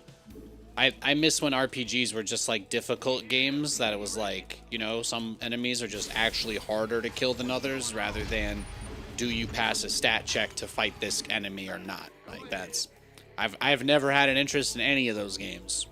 It's my least favorite thing about Fallout. it was the worst thing about those games. But aside from that, it just doesn't really do it for me. I didn't like Tarkov. Well, Tarkov got sold to me as a super realistic game, and you can't even climb fucking ladders. Tarkov being a realistic game was so oversold to me. I was just like, nah, no thanks, man. So no, I'm not crazy about that kind of stuff. No, I love one of the reasons why I love playing some of these competitive games, even if I'm not competitive in all of them, is that they're designed to like have some sort of balance of gameplay for the person on either side that kind of keeps things interesting, you know. But when you're playing versus a computer controlled opponent, there's only so many ways to like scale the difficulty, you know. You don't actually have that many levers to play with. So I do really like, for that specific reason anyway, I do really like a lot of the games that I'm playing, even though they're very difficult. I enjoy that what makes Dead by Daylight difficult is that I'm up against an actual person who is hunting all of us down and killing us. Like, that's actually very fun for me. I get off on that. But I don't really, you know, it's the same reason I don't play MMOs. I went through the entirety of A Realm Reborn, and then I got into a relationship, and I'm like, why would I ever play this game again if I wasn't trying to kill time? Like, you're just standing there pressing 8 keys in a row, sometimes stepping in and out of circles, but I'm like, I get that this is for some people, but this isn't for me. Same reason why I get up on here, and even though I say I'm casual, I'm still playing 1v1s against real people in StarCraft, because that's what makes it interesting. I have absolutely no idea what will happen in this game. It is impossible for me to learn the pattern of the computer algorithm that controls what people do in this. And that, to me, is fucking awesome. So, that's just where I'm at. Yep. Talk. What's going? Waiting on you. I love that aspect of it. Ready. Pick. What's going on? SCV ready. Hear me. Talk. Light. Talk to me. Now what? Light.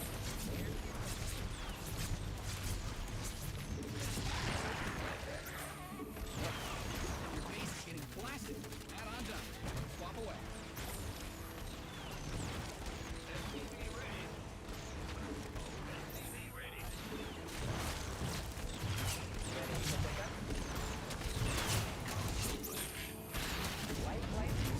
SCV ready. SCV ready. Acknowledge.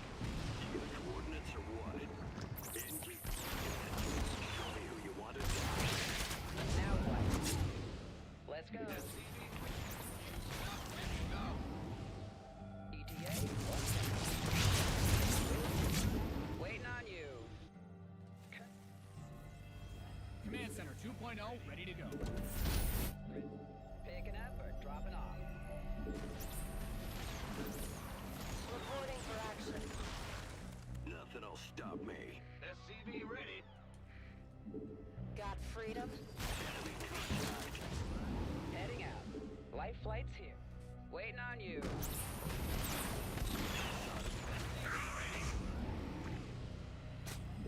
Now what? Where's the emergency? SCV ready. Life flight's here. SCV ready. All hands to battle station. Liberation. SCV ready. So he's just rushing mutas, that's all. SCV ready.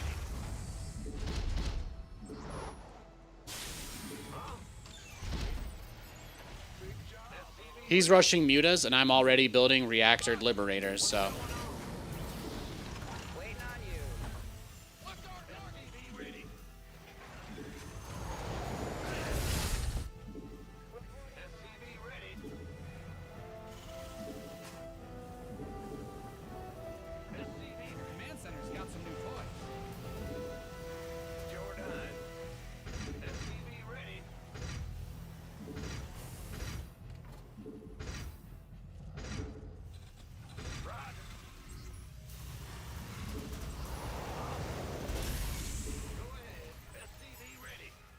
Beautiful. Beautiful.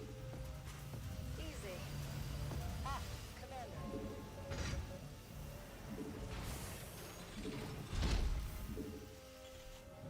We're gonna get turret range and building armor immediately. You know why? Because we're absolutely insane. Because we are El Pollo Loco. Attention. SCV ready. SCVs didn't sign up to fight. Perfect. Yeah, now you scurry away. Ah, Commander. There's not really anything you can do here. You mined out some of your minerals. Of course.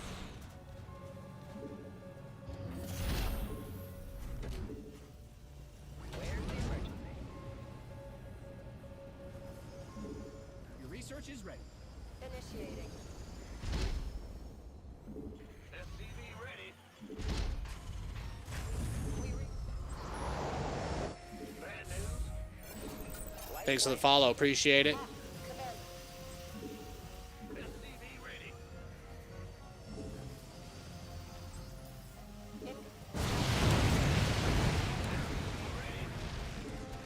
How can we help?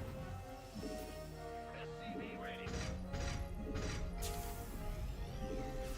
You've depleted that mineral. SCV ready.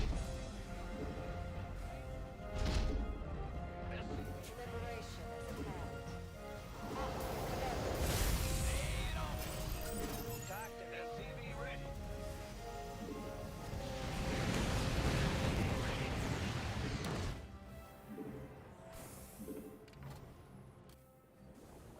SCV ready. Upgrade ready.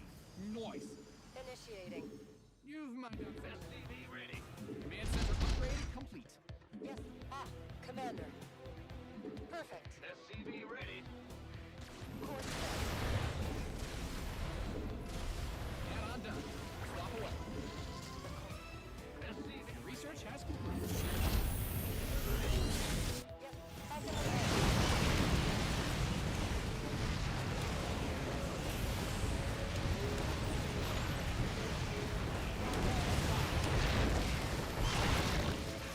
ready.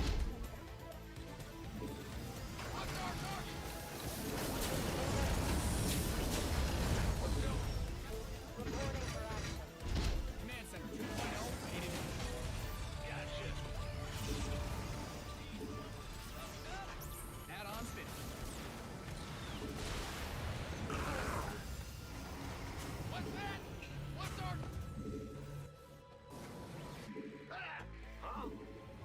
Hmm.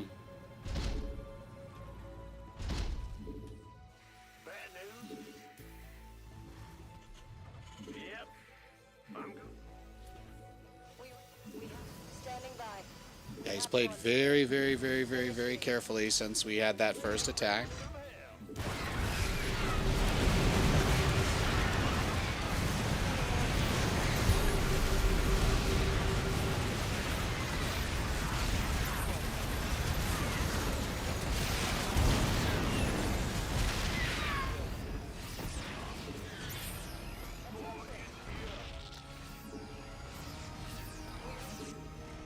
SCV ready.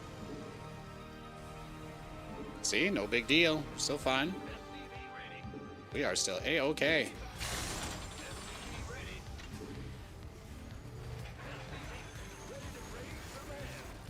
SCV ready. Light flight's here. Big job. Where's the emergency? In the rear.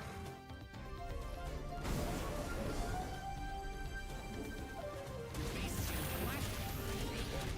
Reporting for action. Somebody get me out of this mess. Add-on is complete. Now what?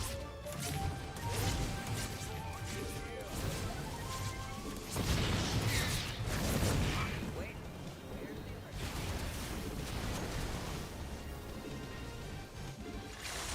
Add-on done. Swap away. Yes, sir. Here we go. SCV ready. Big job.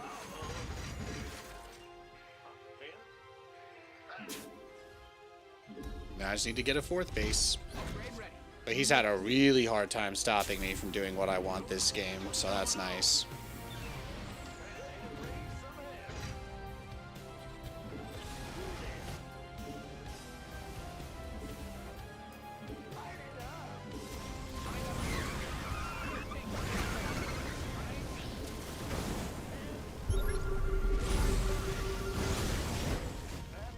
Oh, he's going for the base he doesn't know about. Hang on, guys. I'm going to take the base to the bottom left instead. Let's see what happens now. You've depleted their command centers. Got some deployed.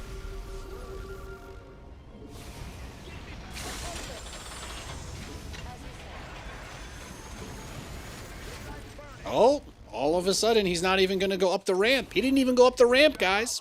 He didn't even go up the ramp to look at it. Oh. Oh, I see. It's one of those games. Let me guess.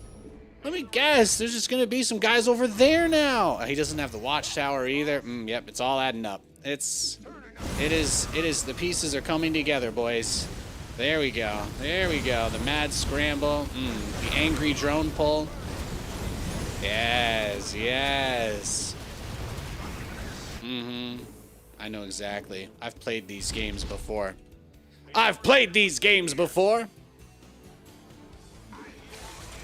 It's okay. Instead of letting him waste our time, we actually do have the ability to just end this game now. So let's do it. Let's do it.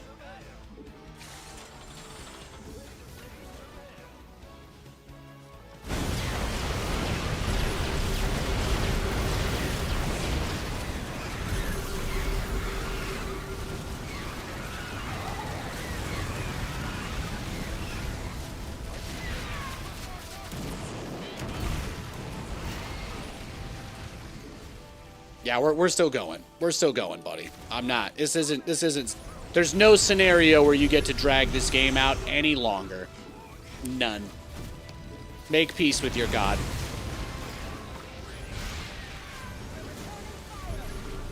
Make peace with your god, sir. The game is coming to its penultimate conclusion, whether you want it to or not. This is it.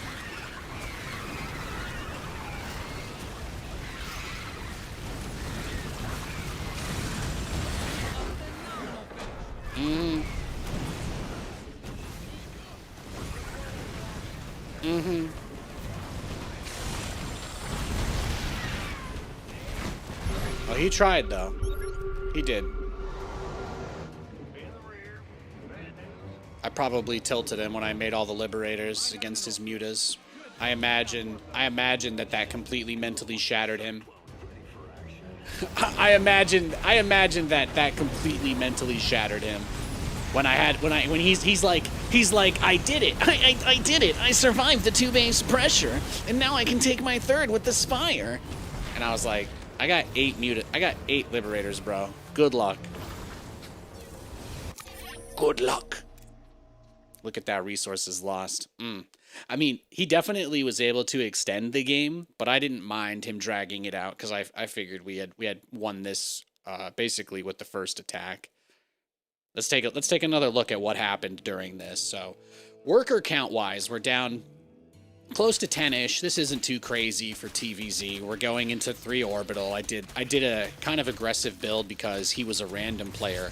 For anybody who missed the start of this game, I didn't know what race he was at the start of the match. So because anything other than gas first auto loses in TVT, I have to go gas first every random game.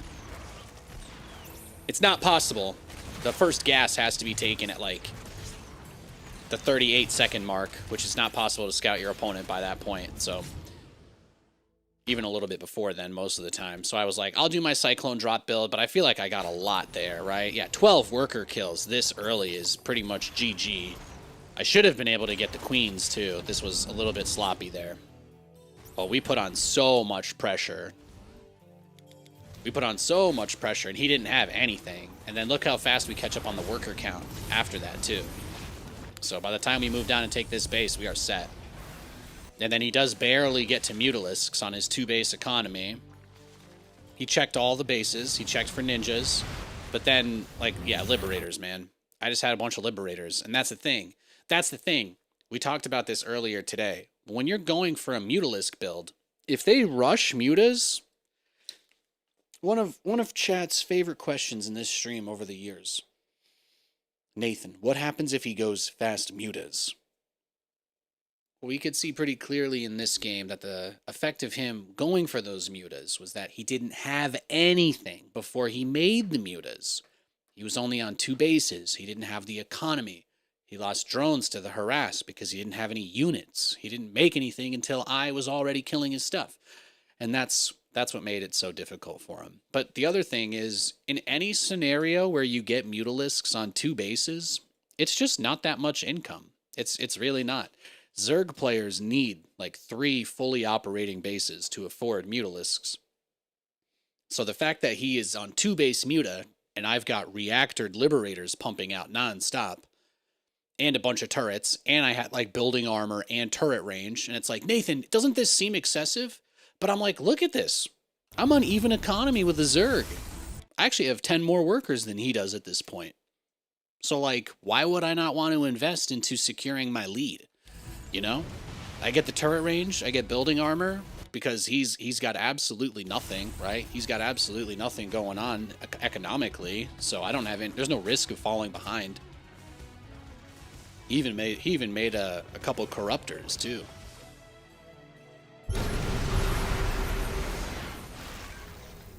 Funny game. Very funny game.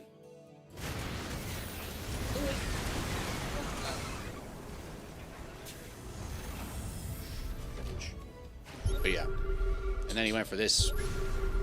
I knew he went right for that base. I guess he did have some vision of this one, so he knew that was the only one I could go for. Well, that helps. That helps. And then this man, he's just set up here. This stuff like this gets me though. Like if you told me he was map hacking, this right here is what would make me believe you, because he doesn't have anything out on the map. There's nothing out on the map at all, nowhere. And where does he set up his army after that harass? Once I start saying out loud I'm going to move out and attack and I unsiege everything, where does he go? He goes right on top of the ramp to wait for me in this spot. Like, and he attack moves basically the same moment that I do. So this was, you know, he did a few pretty sus things, but he was just nowhere near our level either way, so it was never going to work. But, you know, kudos, bonus points for dropping the fart clouds here. He may not realize this. Guys, I just want to let you guys know something, because there are some Zerg players that may not be aware of this, and you kind of need to be if you're not. But it works on enemy units too, the Dark Swarm. You guys need to know that. Look at my Thor. It's got the Dark Swarm effect on it. It affects any unit under the Shroud, including the opposing units. So when we're in this fight, his Hydra's actually having, like, you know, it takes them a while to chew down the Thors here because they are also in the swarm. I shouldn't have stepped out of it, but I was trying to just get the high ground on him, and then he walked up a ramp with no vision. So I feel like that was good for us. But I just wanted to point that out. He cast the fart cloud over my Thors, and that actually makes them take half damage from the Hydralisks. So just something to keep in mind. It's like less than half damage because of armor. So you take crazy less damage if you're in the Dark Swarm.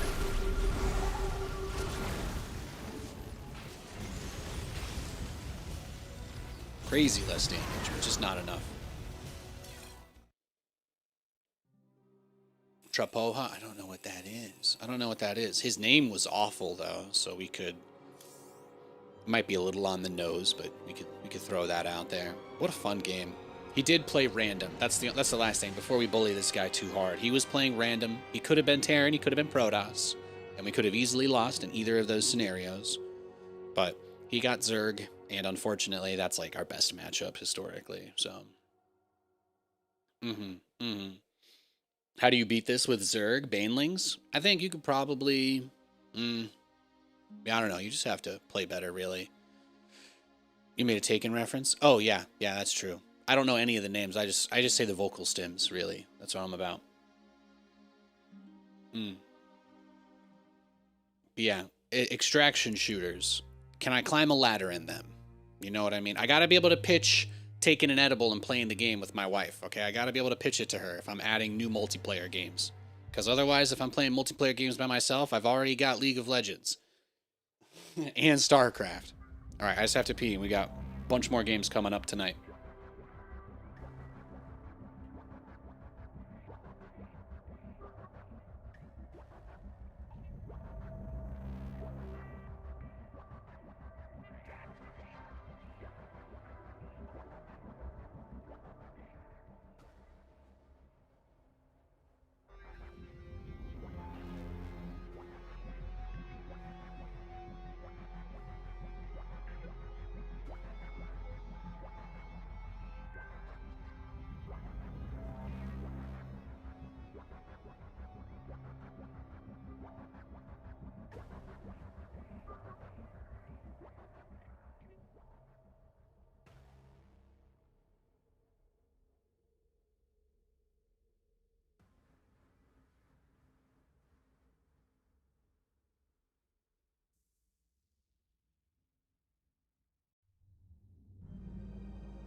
One more game.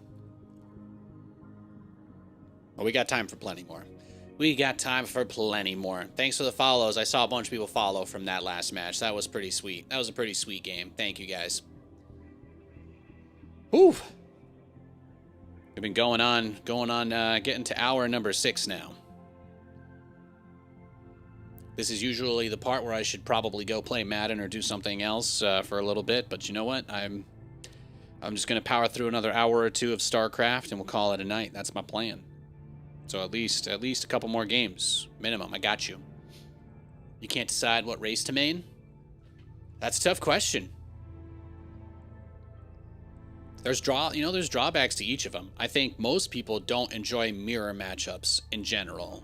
Like, I think mirror matchups are a sticking point for a lot of StarCraft players, so that's not really an unusual way to feel at all. I think most people probably agree with you there. TVT can be a pain. I think depending on the types of strategy that you play, you can kind of get around it, you know? Like Terran versus Protoss. Terran versus Protoss, I got so sick of years ago. Like, I got so sick of being cheesed and, like, losing so many games when all I have is, like, 10 Marines and a Marauder. And you're just getting blinked on and prismed, and it's like, you don't have any long range, you don't have anything fast. If you get stim, you need medevacs, and if you don't have all of those things together, then none of them really work. And I was like, man, Terran vs. Protoss is just so unfun because of how many ways you can die before stim is done. So I just stopped playing builds where you got stim, and I don't have to worry about somebody doing a build designed to kill my tech lab while I'm researching stim. I get magfield in the first 3 minutes, and that's it. That's all I need. Everything else beyond that is just play ball. So, you know, for me, that was how I got around the issue of Terran versus Protoss becoming, like, kind of, you know, just really, really unenjoyable, was to just completely change the way that I played the matchup. And even though I don't necessarily win all the games that I could if I was just playing like bio every game, I don't have to worry about losing to all those frustrating strategies that made me quit playing bio in the first place. So While it is harder to earn wins with mech against Protoss, I can at least say that for my personal mental health, it's just nice having a blind counter victory against the majority of cheese builds they can do. That's my peace of mind, anyway. Big job, huh?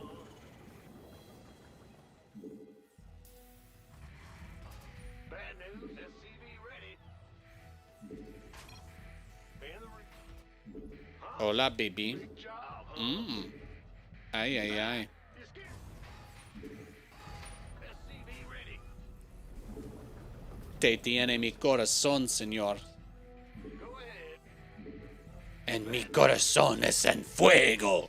Big job. SCV ready. Huh? Go.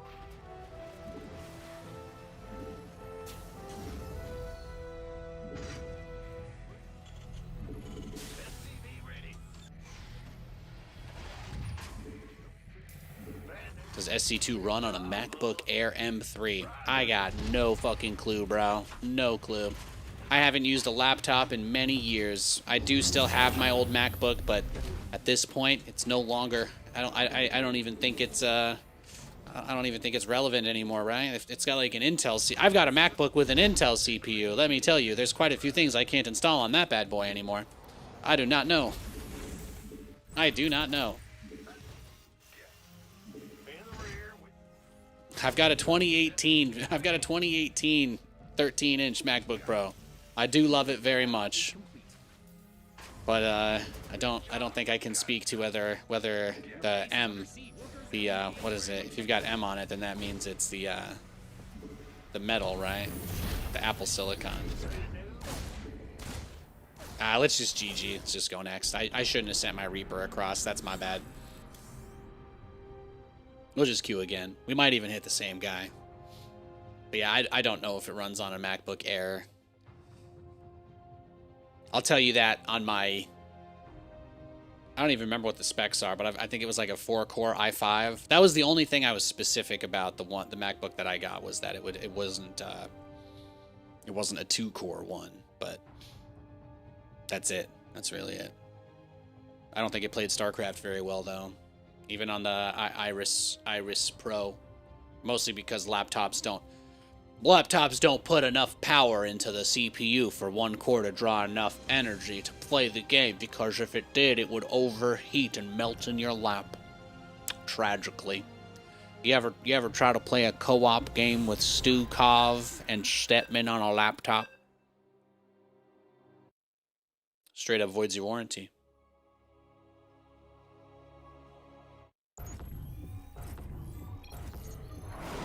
Straight up void your warranty, bruh. Alright, we got TVZ.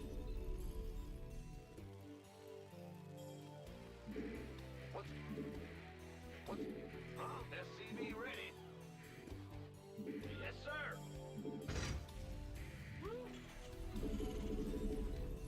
Bad news. Meanwhile, you can literally play Resident Evil 4 Remake on an iPhone. They just have that now. That's just the thing now. So Big job. What's it? Go ahead. SCV ready. well, one guy in chat just nebulously said that MacBook Air can run it. So you could take guy in chat's feedback. He seems to have the answer. You're good. He didn't specify a model or anything, so I think he is just saying that you can put it on, you can run it no matter what. So you should be good. If you have any issues, reach out to Guy in chat. He's got you. He will troubleshoot your MacBook for you. Literal Giga Chad Megalodonis.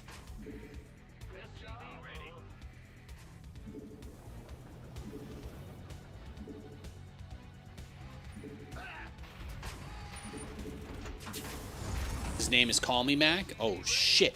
You think he's trying to sell MacBooks? Is that it? He's trying to get everybody to buy MacBook Airs so they can play StarCraft? That's the real long con. It's actually my alternate account. I'm actually secretly sponsored by Apple. What are you gonna do now? Yours is 13 years old. You had the pleasure of losing to me on it a while back. Well, there you go. It looks like it can run.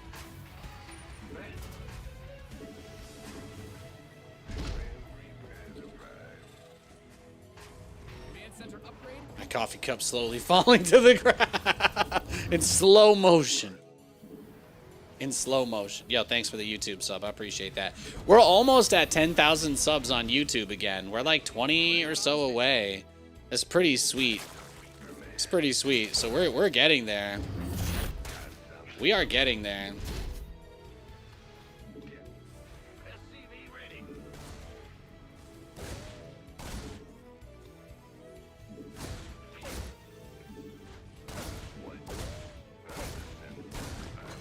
SCV ready. Get love. Whole lot of pain. On the way. Get love. SCV ready.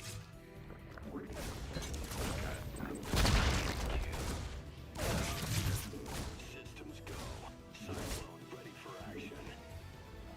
SCV ready. Now see, this would be a terrible supply drop because I got blocked. But the actual act of using the drop in this situation is goated because I can't make my medevac or do my whole build if I'm supply blocked there. So by using that specific drop, I've bought myself all the time I could possibly need to get the game to the state that I want it to be in. And now he's going to try and do this like cute little thing where he tries to put on some pressure, do a little damage, get in my way. But unfortunately, I've got a good follow-up here. I'm feeling good. Let's kick some ass. Where's the emergency? Go ahead, bro, chacho.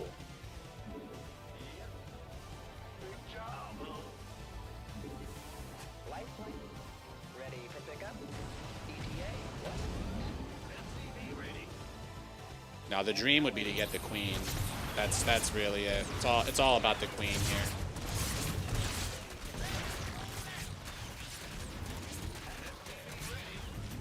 In the pipe. Research is ready. Channel's clear, boss.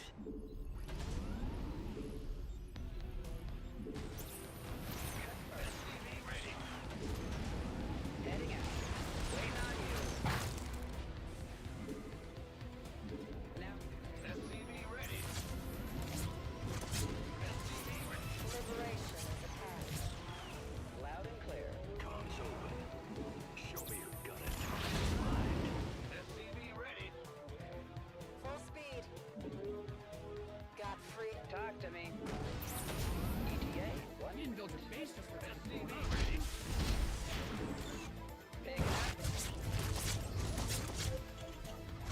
He's got a lair already too.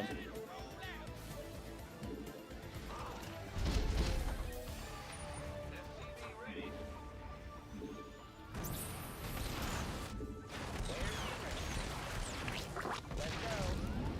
Ekna. You just got an S plus on Kate. Nice job, Dr. Muff. That's awesome. Kate is so much fun to play. SCV ready. She's got to be one of my favorite champs. You know, now that my attitude is a lot better than it's been for the last couple of years, I won't lie. I'm definitely getting the urge there. When I look at my VOD content on YouTube, that's been performing the best. Somehow my old League of Legends promo games when I was getting into Platinum League a few years back have been getting a crazy amount of hits. So I won't lie. That is something that's on the table. Or at the very least, it's something I'd really like to do. Oh, is he swarm hosting me? Yeah? Oh my gosh. Now what? That's adorable. That's actually sick. SCV ready. Let's go. SCV ready. Talk to me. Ready for pickup? SCV ready. Yeah, I guess that's just the way it's gonna be, huh? SCV ready. Waiting on you. Now Where's your next worm going, buddy? In the rear with the gear. SCV ready. Acknowledged. SCV ready.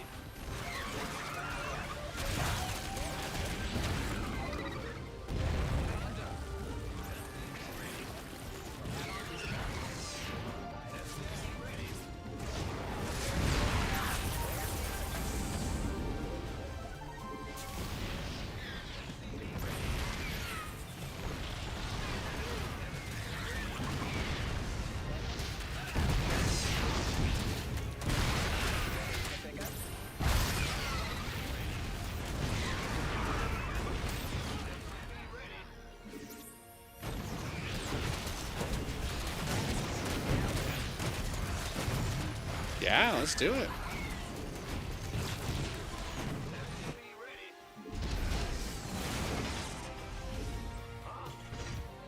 Command center's got some new toys. Ready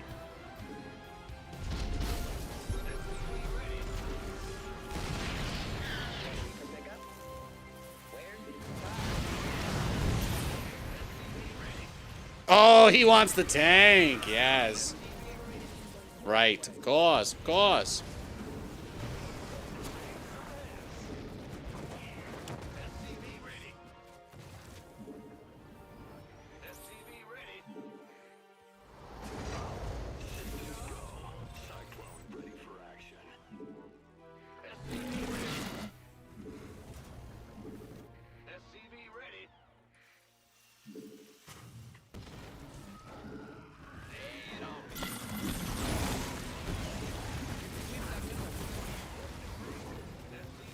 And you get nothing. Show me who you want. SCV ready.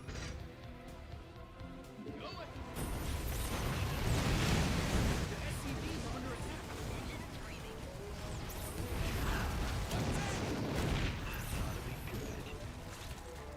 What's our target? Mined out a mineral field. Good. Ay, ay, ay. Rangers.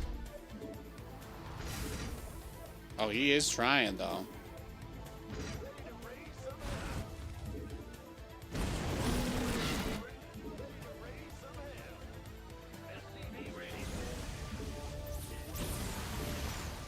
You mined out some of your minerals. Go. What's going on? Give us your best shot.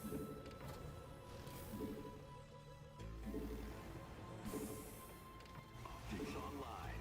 Let's go kill something. SCV ready. Ready to raise some hell. SCV ready.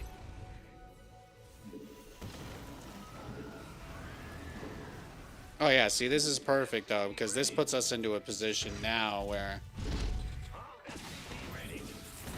he's going to throw everything on this planetary.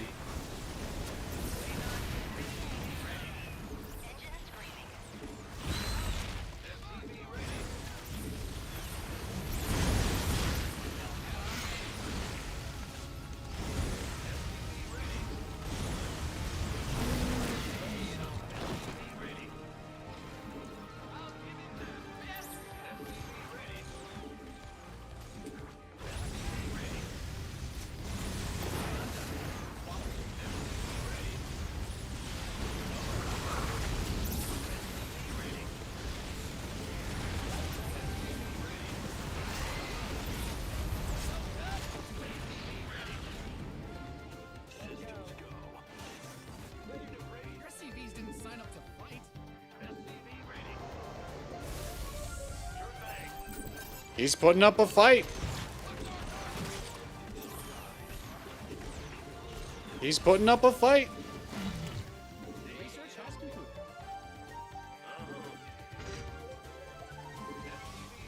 Research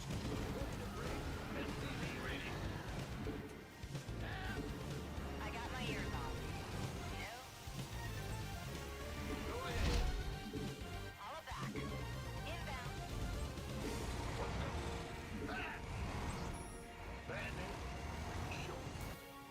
Engine screaming.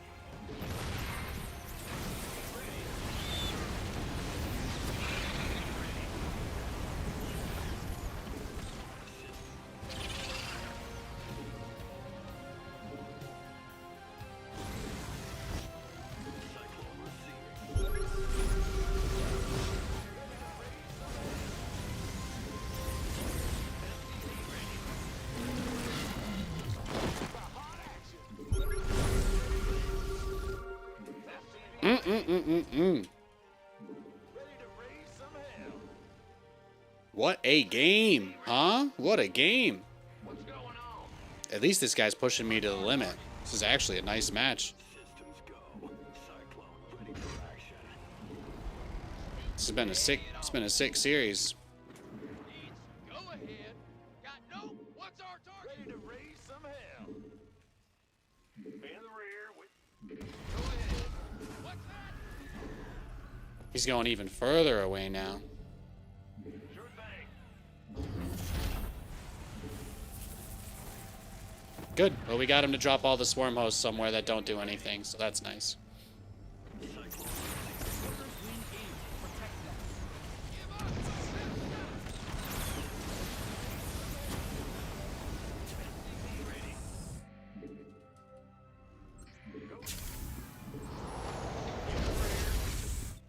Your base is under siege.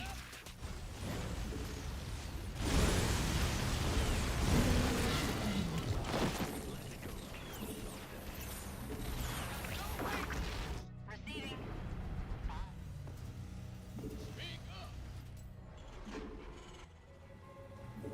We're starting to get to an actual real army now. Research complete. Go ahead. What's our target? Command, find out a mineral field. Good thing you've got more of those, right? Oh, it's just here again. Okay. Your base is getting blasted. Yeah, that's fine, bro. That is A-okay with me.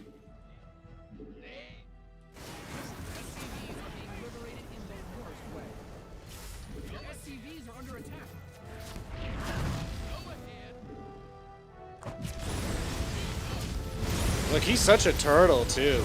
He's such a turtle. Complete that mineral.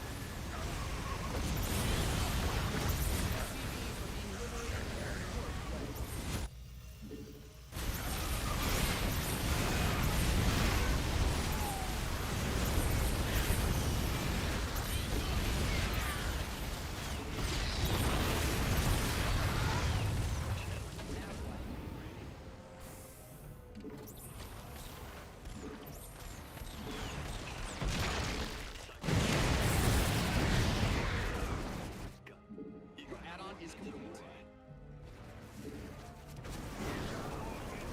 You mined out some of your minerals. Mined out a mineral field. Good thing you've got more of those, right? Beautiful. SCV ready. Boy, it's raise some hell. You've depleted that mineral field. What's our... You've exhausted that Vespine geyser. Upgrade complete. Geyser depleted. You've bled the planet dry. Confirmed.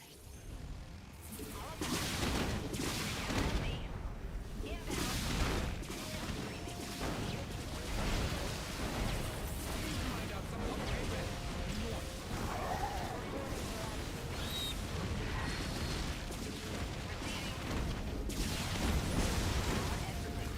That's right, into the worm you go. Into the worm you go, big boy.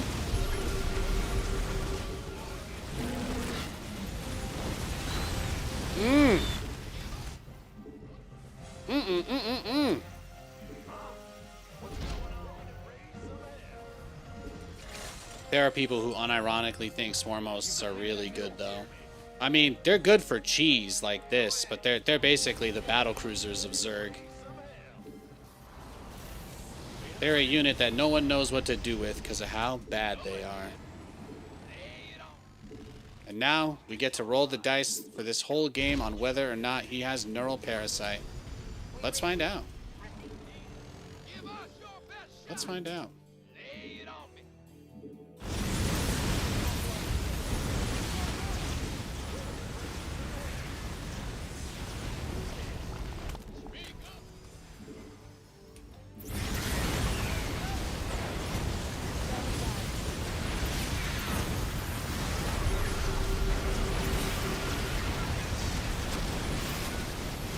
Beautiful. Beautiful. Absolutely wrecked. Absolutely shreked. All that's missing is, how do I beat this? How do I beat this, Nathan? Can you tell me, how do I win? How do I win the game? Oh yeah, there it is, there it is. Wow, I got a well played. I got a well played from him. Holy shit.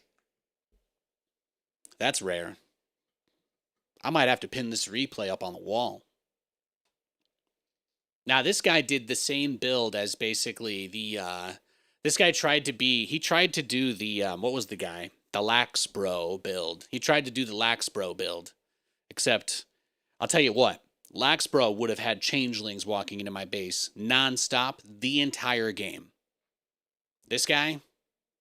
No. That was too much to ask for, apparently. Way too much.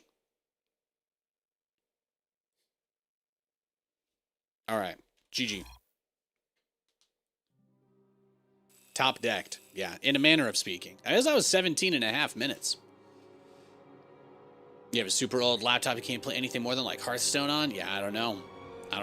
It's tough. It's too specific of a question for me to give you life advice on an expensive electronic that you're going to get.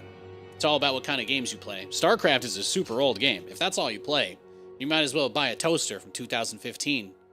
I mean, if you're going as early as 2015, you probably still want a 4-slot toaster. But you could play it on like a 2025, like single-slot toaster at this point.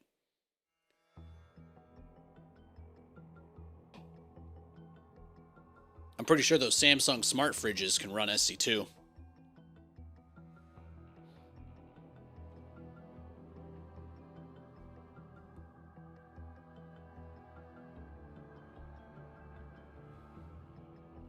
Did I ever use all 4 slots at once? You know, back in my day, sure. Yeah, way back when.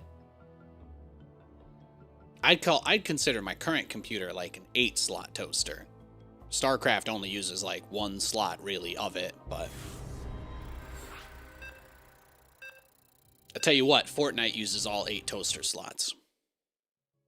Beautiful game.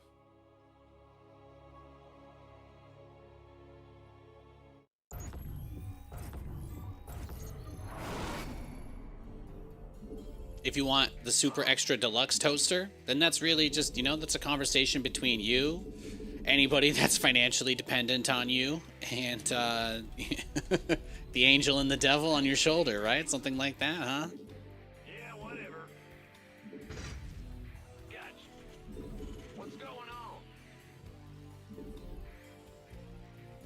SCV ready.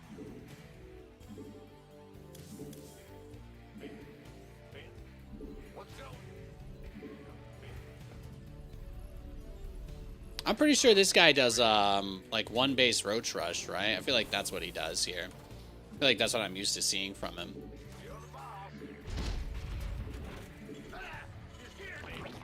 Okay. It's all yours. It is all yours, bro, Chacho. Don't let me get in your way. It's just you and the devil. He wants a 3 to 5K toaster? I see.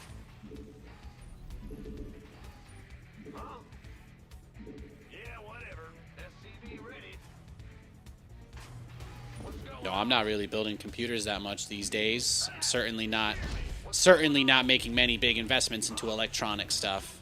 Most of the things I look at are related to like stream type things, things of that nature. But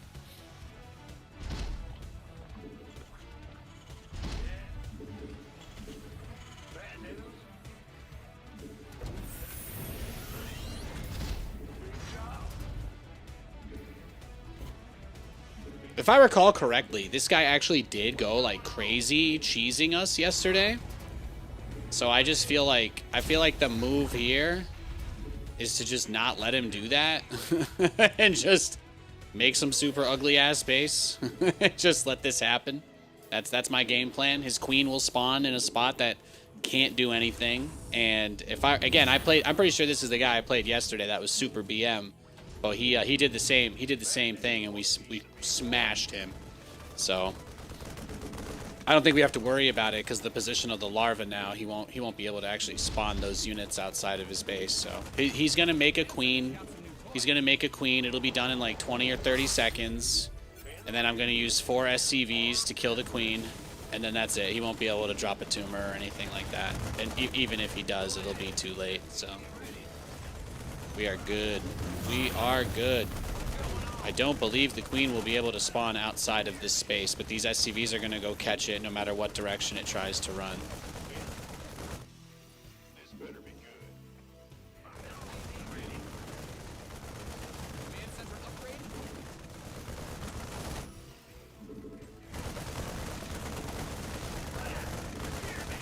Yeah, see? He's not even gonna build it. He gave up.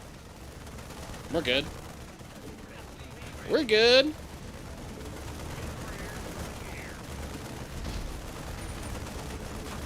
You didn't build your base just for it to get blown up, did you? Beautiful.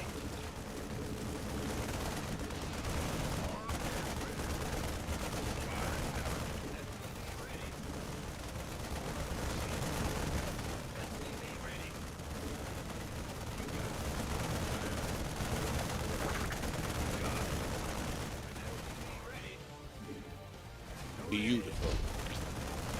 All your buddies claim building your own is the best to go.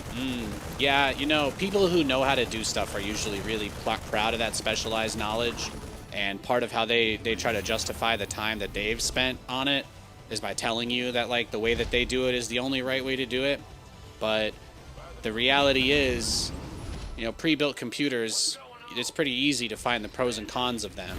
If you really want to get a pre-built, there's nothing wrong with that. But from a functional standpoint, I'll be the only person in the world who's honest with you and doesn't tell you to just buy a big, expensive array of parts if you don't want to. You don't have to do that. But I would recommend that if you decide it's the kind of thing you want to do, you would want to more or less, you're paying for convenience, but more or less all the issues around pre-built computers, most of the time with software, you can get around by doing a fresh install of Windows when you get it. So you can kind of lever your appetite a little bit like that. Like you don't have to do that, but if you wanted to, that's what I would suggest. But there's nothing really wrong with pre-builts. Just recognize that you're paying a lot more for the convenience in some cases. And a lot of machines, a lot of like places like Best Buy will try to sell you a computer for $2,000 that has like a really shitty graphics card, and they'll just be like, yes, but it's got 64 gigabytes of RAM and a 3050 Ti GPU, and it's like, blah. If that's the kind of deal you get offered, then the answer is no. Don't take that deal. It's not a good one. Look at the RGB. Look at the RGB. I'm gonna guess this guy's rushing swarm hosts, right? Based on what we've seen so far from him. This guy seems like he hates our guts the way he's been playing. So let's just go BCs so that we can force him to do what we want for no particular reason. I just feel like asserting dominance by making him build corruptors. Play him like a puppet.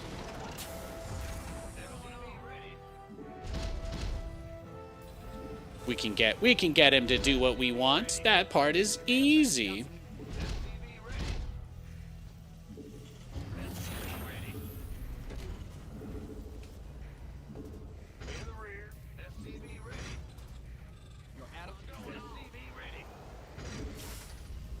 Add-on done. Swap.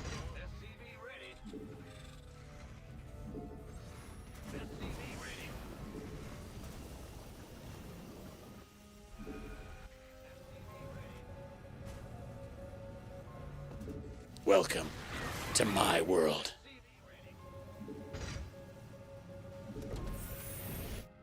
Yeah, look how many lings he's got. You see that? You see how many Zerglings my brother in Christ over here has? Mm-hmm. Mm-hmm. What's going on?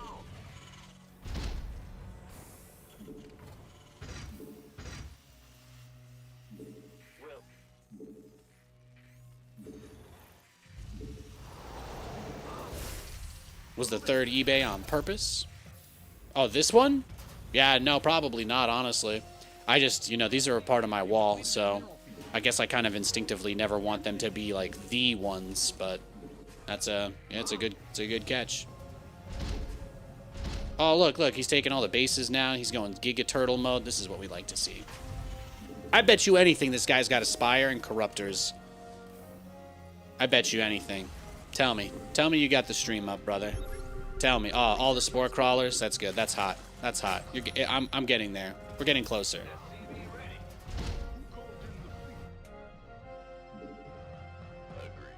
You know what? Fuck it. Let's just go.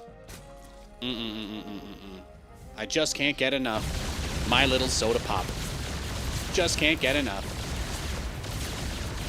You're all I can think of. Every drop I drink up.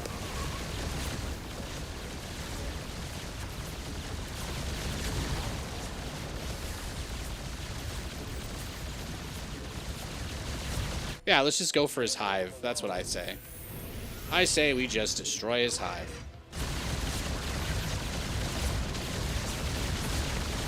Uh-oh. Uh-oh.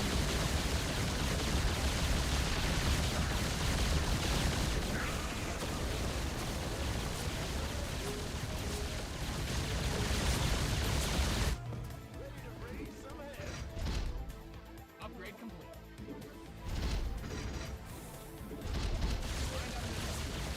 Your hive is mine, bro. I don't really know any other way to say it. Sorry. There's no easy way to say this, so I'm just gonna say it. Your brother was a danger to us all. I handcuffed him on top of a rooftop.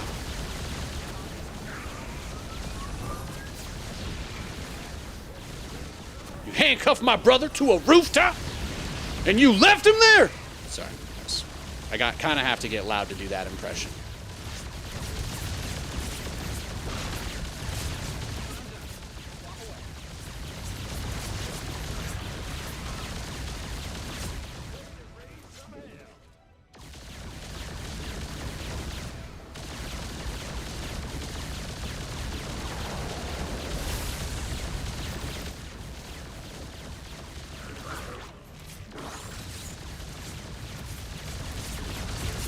Oh yeah, see, this is my favorite part, because you can't transfuse now that you're off creep. That's the best part. Oh my god. Can you believe that? Oh, it looks like your proxy hatchery strategy really didn't do very well for you this game, huh? What a shame. I chime in with a haven't you people ever heard of? Closing the refrigerator door, no?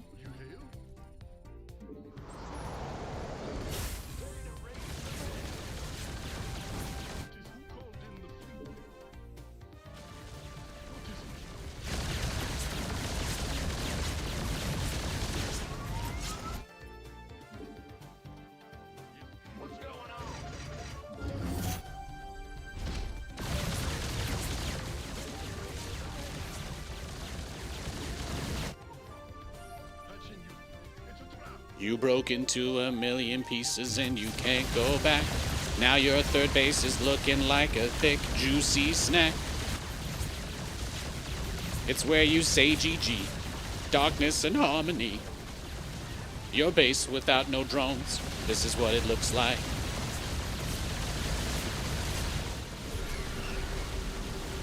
You are now out of hope, this is what it looks like. Your build, it was a joke. And this is what it looks like. Oop! Almost.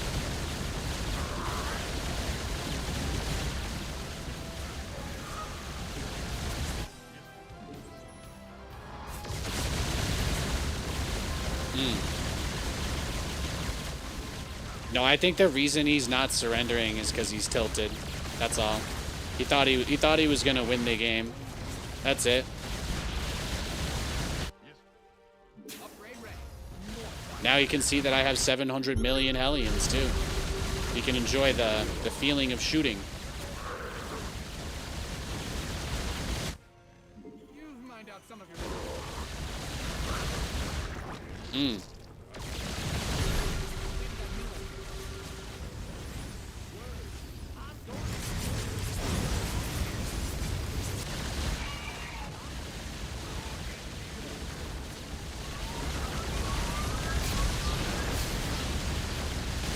He's still trying.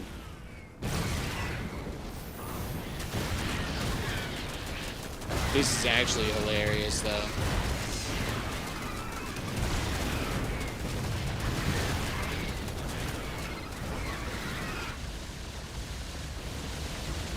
Like, I guess he'll get that base, but...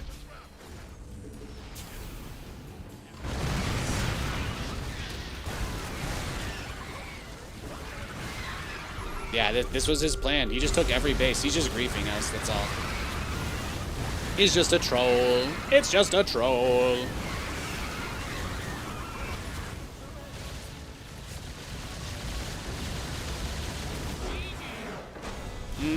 It's just a troll. He's just salty.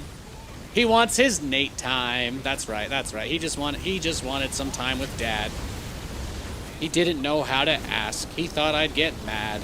He didn't realize that I never get mad if you simply explain how you're feeling. All you have to do is say, Nathan, it would make my day to play a game of StarCraft with you. And you know what? I won't be capable of saying no. I just don't have that bone in me.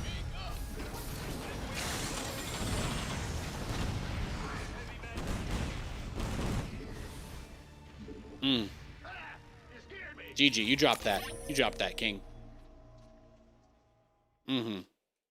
Yeah, no good luck, have fun, no GG. But he did take a hatchery on every base on the map.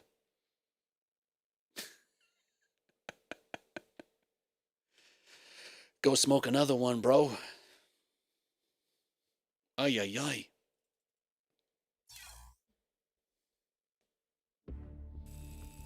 Forget Super Saiyan. He was going Super Sativa 3. Ay, ay, ay. Nothing but lings. Was he? Is that why he was going to Hive? Did he get a... I actually have to know now. I actually need to know. Did he get adrenal glands? Was that the whole point of his build? I need to know now. I need to know now. Oh, Lord. Was it for adrenal? I mean, he got an infestation pit and didn't build anything with it. I have to know now.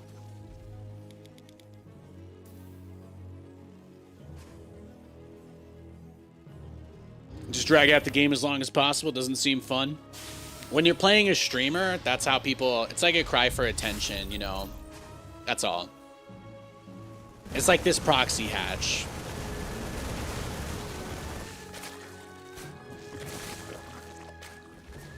Spine crawler. I'm gonna guess. Yeah, look at that. Look at the amount of static defense. He just... Some giga-ass turtle shit right here. Seriously. He's got spines and spores in every base. Meanwhile, I'm caked up to the maximum going battle cruisers. He's got 90 Zerglings. I gotta respect the commitment to the bit. So what then? He gets an infestation pit and just goes straight to Hive. He's got 1-1. I'm just assuming he gets adrenal. That has to be it. Surely nothing else happens here. No, he doesn't even get adrenal. Okay.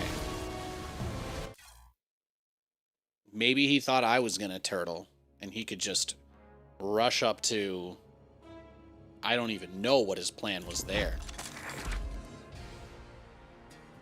I don't know. I thought he was trying to go like quick adrenal Zerglings and then get upgrades, but instead his plan was do nothing. There you go.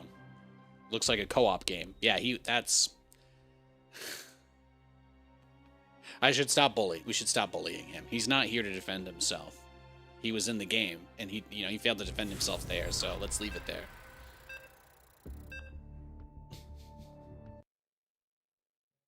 Thortralisk! Hey, this guy's always funny. Usually I learn a new cheese every time I play this guy. Let's see what he's got for us tonight. It's show and tell time. It's show and tell time, and Thortralisk wants us to know what's what. I don't think I have ever actually played this guy and had him as random get anything other than Zerg. So I'm just going to put that out there. I'm not suggesting that he's definitely Zerg this game. I'm just going to say every time I've played this random player in particular, he is always Zerg. So let's just do a blind anti-Zerg build for the lulz. That way, if we fail, it's just comical. Let's see if Nathan's intuition is on point this game, huh? How about it? How about it? Yo, gassed up. Good to see you. Good to see you. Let's put our intuition to the test and see what's what.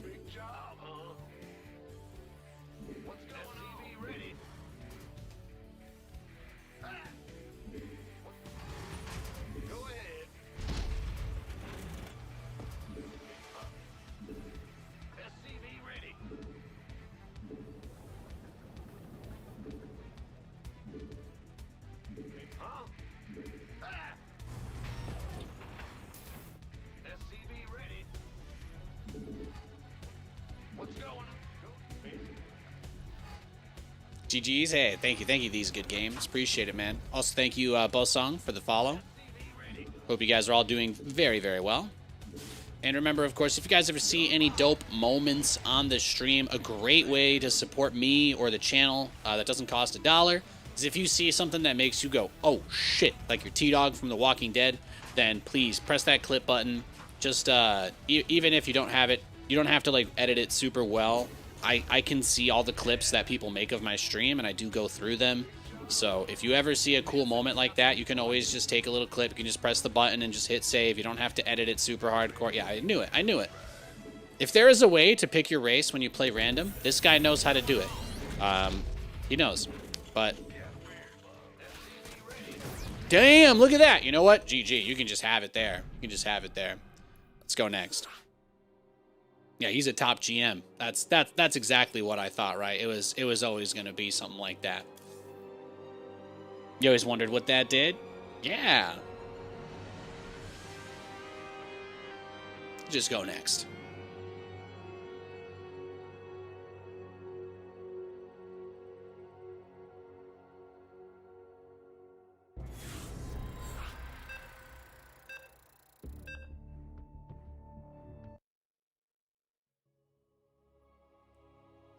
All right, we got a Protoss. We've got a TVP. What's going on? Huh?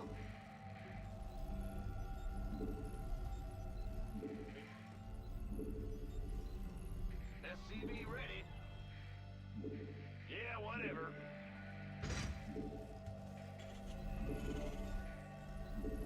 What's going on? We SCV ready. In the rear with the I've been loving our Terran versus Protoss. Our new mech TVP style is so good. It is so good. I've been having an absolute blast playing TVP again. I didn't, in ways I didn't even really think were possible. So it goes back 60 seconds and is super easy to edit. Yeah, and you guys, you don't have to edit the clip super hardcore. If you take the clip, even if it's completely unedited, even if you think it doesn't look good, as long as you have like the moment of the stream more or less, I can just use it as a timestamp. I can literally just use it as a timestamp and be like, I can click on it and see when in the VOD it was, and then I can clip the moment out myself. But sometimes when I'm like roasting drones, I don't know if that's a clip somebody wants. When I kill like 30 drones trying to transfer from one base to another, that's just the kind of thing that happens when you're playing the game. So if you see something that looks awesome and you press that button, it can just help me find it to put into like a little bit of short content or something like that later. All the YouTube shorts that I've put up from yesterday's stream are all doing very well. We got over 1,000 hits on them in less than 12 hours for a pretty, you know, for a washed up StarCraft 2 commentator. I think we've got some really good momentum going on the content lately. So it's been really nice. I definitely didn't think I'd be experiencing like 800% more growth on YouTube than Twitch, but I'm down with it. I'm down with it. I might be too progressive for the StarCraft 2 Twitch crowd.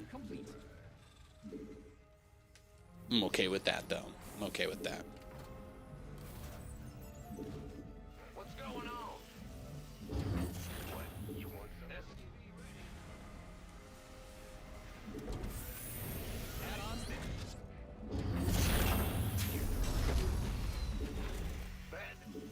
Big job. Yeah, TVP has just been so much fun to play lately. What's going on? Worth. God, what's it worth? Yeah, run your adept all the way back into your base. Thank you, baby. I'm listening. Thank you. Yeah, baby. SCV ready. Now we know he has a wall.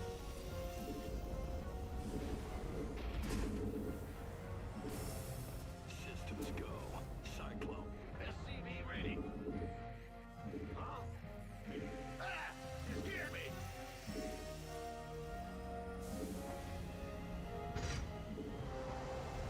SCV ready. I'm going. It's open.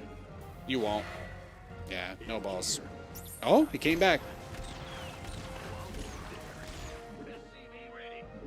Well, when I have to fight him later, he'll have a little bit less health. That's nice. Let's go kill something. SCV Ready for dust off. Loud and clear. big job. Talk to me. Waiting on you. Now what? Inbound. SCV ready. Add-on is Let's go.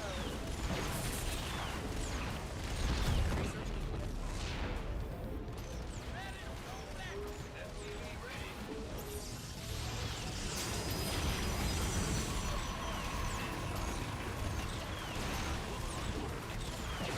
Nope, nothing you can do about it, bro. SCV ready.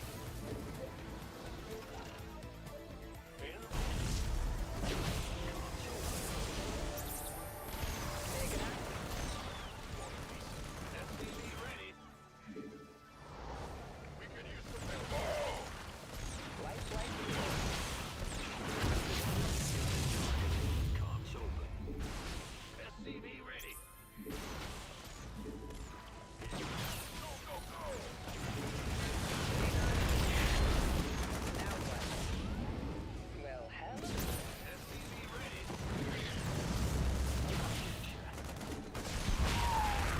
Hell yeah. Engine screaming. your base is under siege. SCV ready. We could use some help here. Call the bomb. What's going on? SCV ready.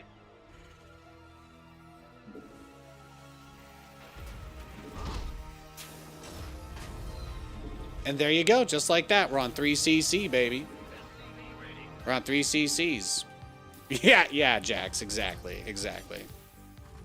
Go ahead. Your research is ready. SCV ready. Engine screaming. Loud and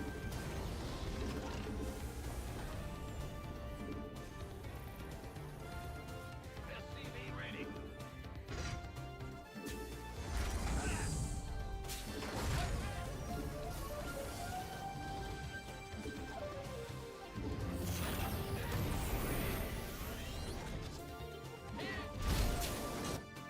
I got my ears on.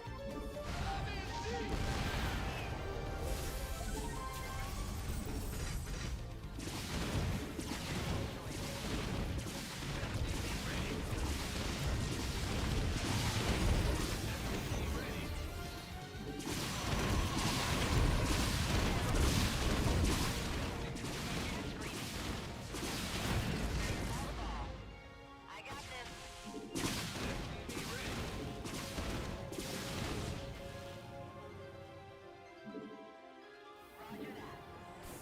SCV ready.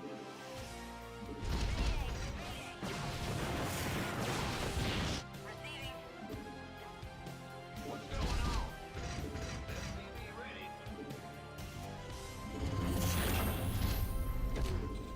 Your research has concluded. That's loud and clear. Call the bomb. Engine SCV ready. SCV ready. Bad news. SCV ready. Let's see what he's got elsewhere, but already a very good start to the game for us.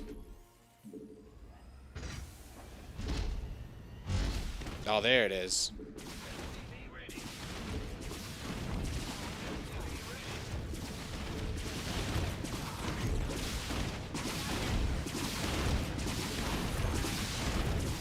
Your SCVs are under attack. Mind out some of them.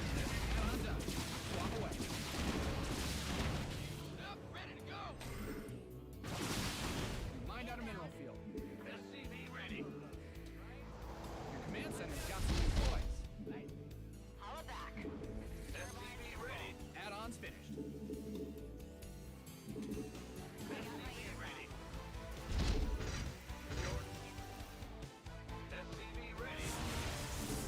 Oh, good. He's in turtle mode. We got all the cannons.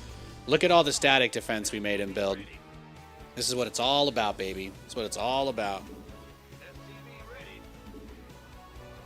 That is beautiful. Go ahead. SCV ready. We've got him doing exactly what we want him to do. Well, you've completed that mineral field. Got no faith. You mined out some of your minerals. Inbound. Liberation is at hand. As you say. Easy. What's going on? Roger. The butter my biscuit. All right, how many photon cannons has he got over here now?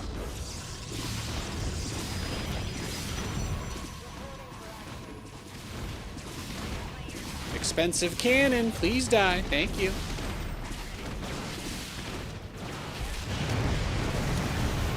Receiving. Engine screaming.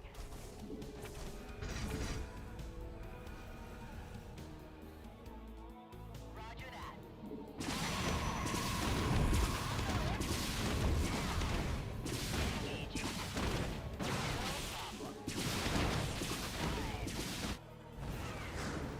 Reporting for action.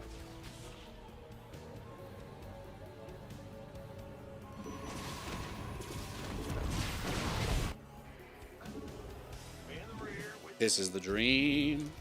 It's all I need. Incoming orders. Liberation is at hand. How can we help?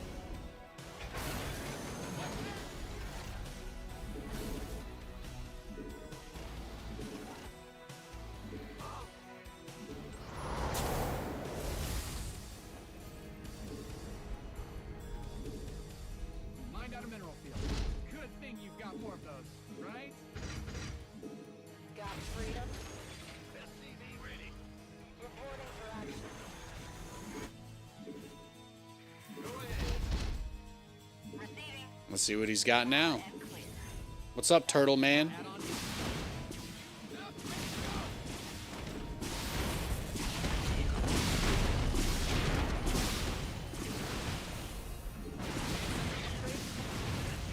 Reporting for action. Receiving. Inbound. Add on done. Swap away. Fine. Call the ball. In the rear with Yeah? I got my liberation is at hand. Loud and clear. You building more photon cannons for me, big boy? That's your job. Your job is building photon cannons now. We have you on screen. Research complete. Engine screaming.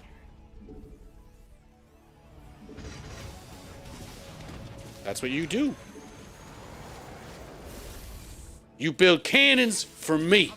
You gather minerals to build cannons for me. You provide for me.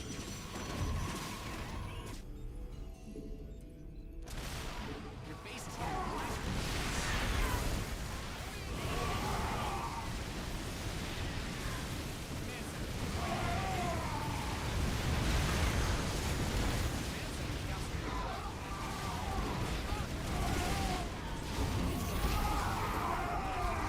Now, it doesn't get much better than that.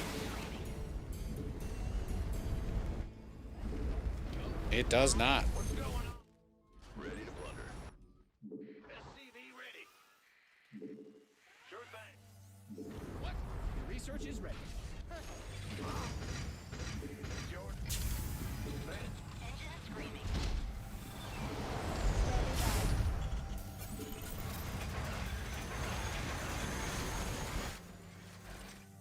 In the rear with the Let's see.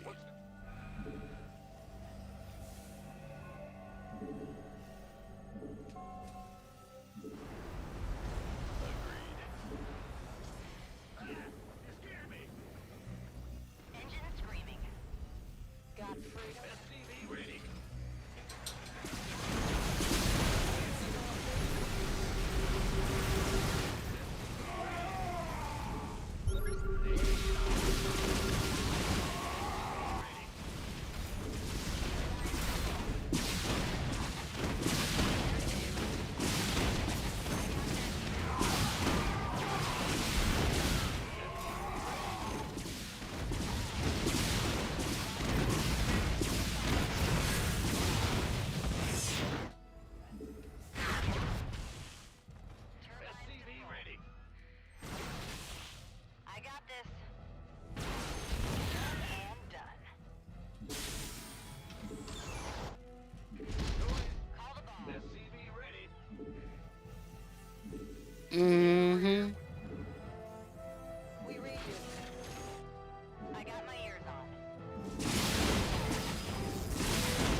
Mm-hmm. Chest?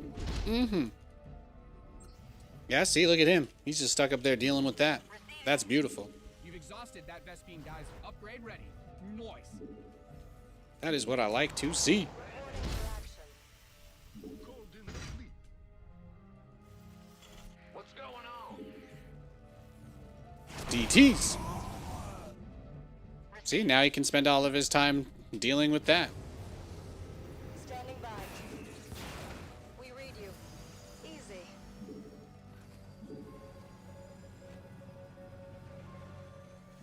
Now we just make battle cruisers.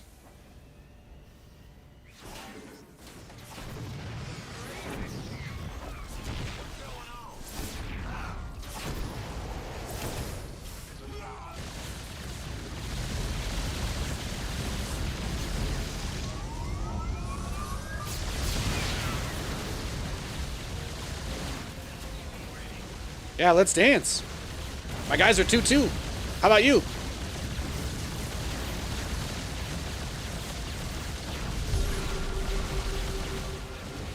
I killed one of his observers. That's, you know, that was kind of the goal there. Research complete. Go ahead. SCV ready.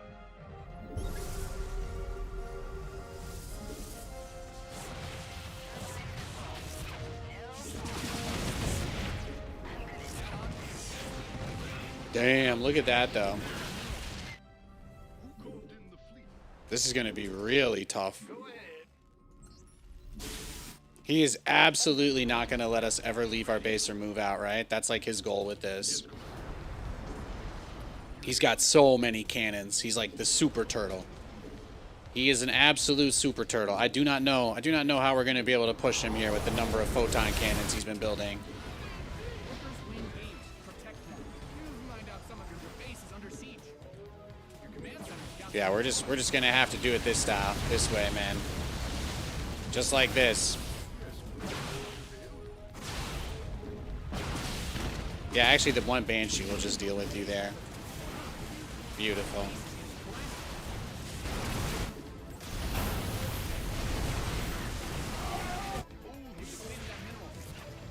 Perfect.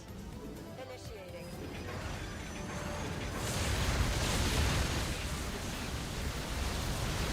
Thank you. Come again. upgrade ready. Nice. Mm-hmm. Mm-hmm.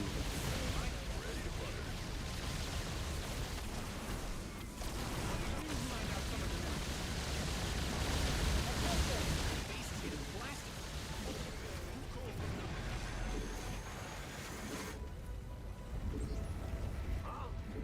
Yes, sir.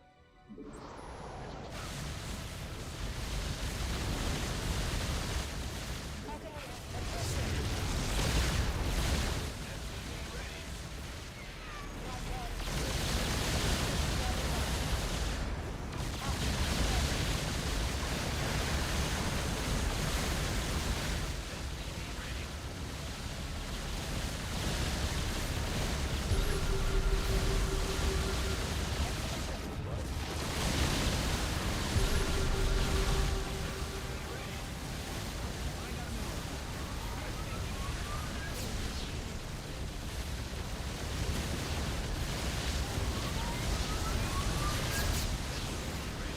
Oh my god, he got absolutely smacked. Absolutely. The Liberator Battlecruiser combo. No GG after all of that. After all of that, guys. No GG. Oof. Oof. Does he have rapid fire on everything, or is his wife just very happy? Both.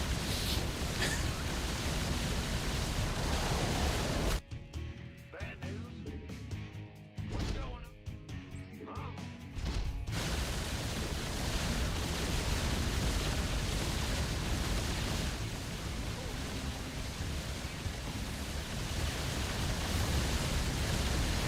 Mm-hmm. GG. How about that? No way! Yeah. Isn't that crazy? Isn't that crazy? You guys didn't think I was going to win that game, did you? That was a crazy game. Ooh, I felt like this guy was trying to bully me. I felt like this guy was trying to style on me. Like, what a match. He built like 700 photon cannons all over, too. Bro, this guy got so invested. That rage quit was legendary. I think I probably tilted him off the face of the earth when I canceled his blink. Yeah, we just hit 6 hours on the stream today. I think this must have been what broke him. Yeah, he took the gold very early here. Very early. But this right here was just like perfecto. Got the Cyber Core, got the Twilight Council. He did end up shutting that down. I mean, if I had seen this earlier, I think we win very quickly. But that was clearly, he had this from a very early point in the game. Like, he has this base for a long time. Tricking stalkers into blinking right into liberators. Yeah, if he's gonna put 700 cannons everywhere, I'm gonna play it like it's Terran versus Terran. I just want to try and take his. I'm just gonna gut his main. Like, sure, he might have enough money to rebuild everything all over the map, but let him rebuild everything all over the map. That seems like a good thing for Nathan. And frankly speaking, I got to his base right before he had Tempests out, so it could not have gone better. It was about as good of an outcome as we could have asked for. Notice, by the way, big F2 user on this guy. He's got nothing out on the map. He has no units out on the map, no obs on... Actually, if you just look at the mini-map, it's kind of funny. But pushing into that was legendary. I have so many command centers, though, it doesn't matter. This is how you handle it, you know? I'm just... and that's... Can I just say again how satisfying it is when the Vikings snipe the Observer and he just doesn't have any detection anymore, and I'm just able to just run him down? It was a good game. I guess in the long run there wasn't really much at that gold, so he never took the gas there either.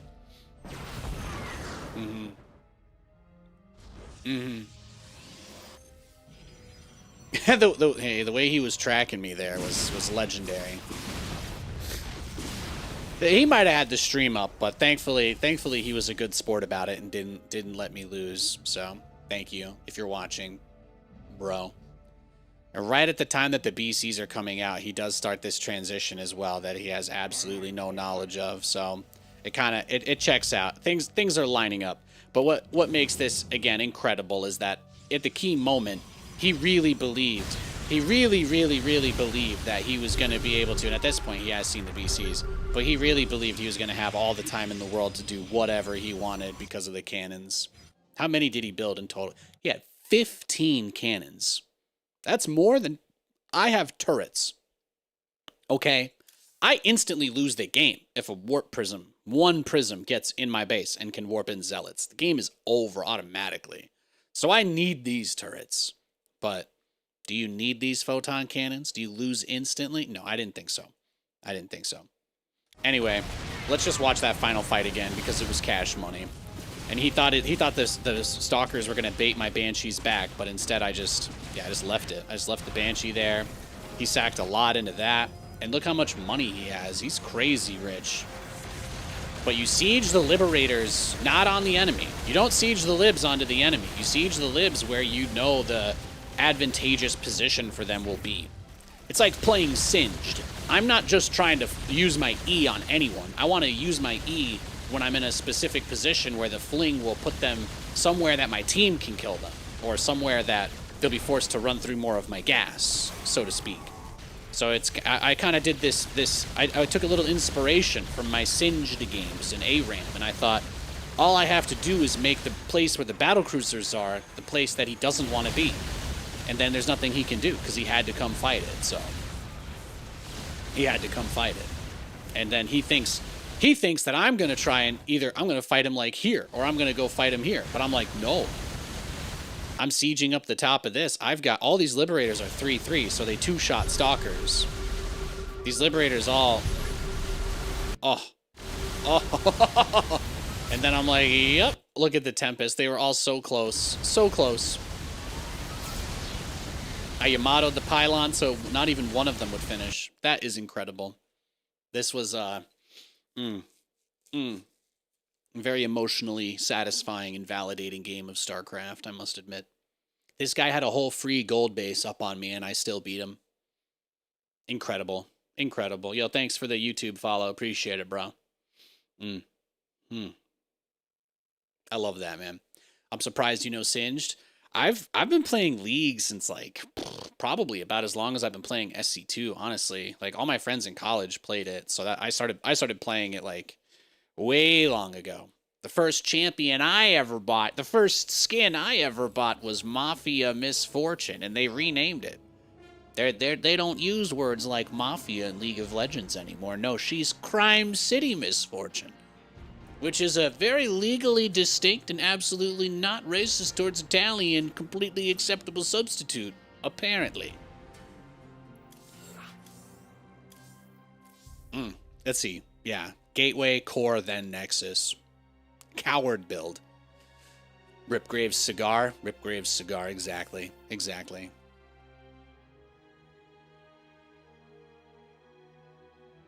Yeah, I played Misfortune as my first, like, main because people said it was like microing a Marine playing AD carry. So I played AD carry, realized how boring it was, became a mage player, and I've got 1.5 million mastery on Malzahar, which some people would say is a war crime.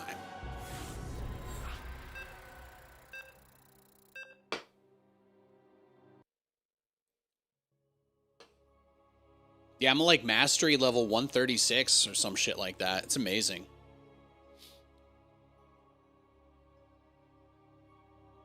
But Singed is really fun. Singed is absolutely one of the most fun characters to play. I never learned him for Summoner's Rift, but it's very easy to play him in ARAM and never lose. Like, all you have to do when you're playing a Singed in ARAM is you take Snowball and you take Ghost. Those are your summoners. You snowball their team. You flip whoever you hit. You always accept the snowball no matter what. But obviously be smart about it if you can. You flip them and you just run past them. You proxy farm. And then you just you can use the opponent's teleporter to go back to the middle of the map. So that's all I do. I spawn, I flip somebody into my team, I run past their whole team, I just sprint by, I go all the way to their base, I farm their minions, and they can't push. And then they all come chasing me, they run through my gas, I go into their, like, portal or cannon, depending on which ARAM map it is, and I just launch myself back to the middle of the map. And when you're launching out of the cannon, the gas trail still spreads behind you. So even though I'm flying over the sky, over the entire map, back to the middle of the lane, I'm actually crop dusting their entire map. So it's beautiful. It's beautiful. People get really, really, really upset when I play Singed against them in ARAM. I go like 10 and 30. Like, my KD is horrible. I die so many times, but we do not lose. So it's quite fun. It's quite fun. I love playing Singed in ARAM. I would play him in Summoner's Rift if I felt like I was good with him, but maybe I should. Maybe I should someday. Pretty sure there's... Yeah. I get a lot of compliments. It is very rare. It is very rare I play a game of Singed and no one has anything to say. I take Conqueror runes. I open Leandries. I go Leandries. Then I go Riftmaker, Riley's. And then I just build tank, and that's it. The idea is that I'm like a team player until I can afford to go behind a turret. Like, the strategy doesn't really come online when the space is limited and you have low health. So the whole entire stratagem pretty much entirely relies on just setting yourself up to deal as much damage early as possible. I work with my team. I just call it the snowball scoop, right? You hit someone with the snowball, you go straight to them, then you use the fling, throw them back into your team, you get first blood. I start the game up like 2-0, and then I finish the game with like a kill line of like 20 and 50 once. It was incredible. Just absolutely sick shit. But he's so fun to play. If you guys don't play League, he doesn't have any attacks or really anything. You just press a button to spend his mana to dump gas behind him as he runs, and that's it. His only other ability is flinging people behind him. So absolutely a great time. You'll be shocked, but the gas does a lot of damage. So in that game, the whole point is you don't chase. You have to, like, yeah. He has a slow. It's true. He has a slow, and if you throw someone into the slow, if you fling someone into the goo, then they get stuck. So that's also a thing. But yeah, he's absolutely one of the most fun characters to play in the game because of that. He's like distinctly unique from all of the other champions in League. What's going on? System SCV ready.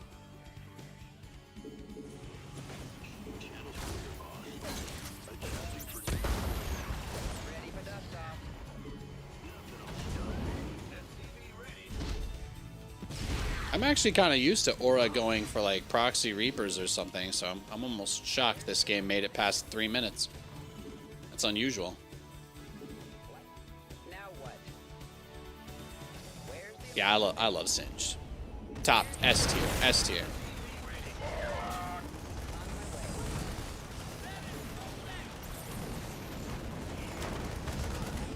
ready for pickup? Your research is ready. SCV ready.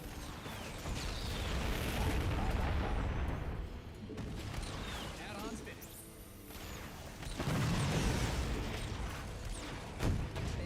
SCV ready.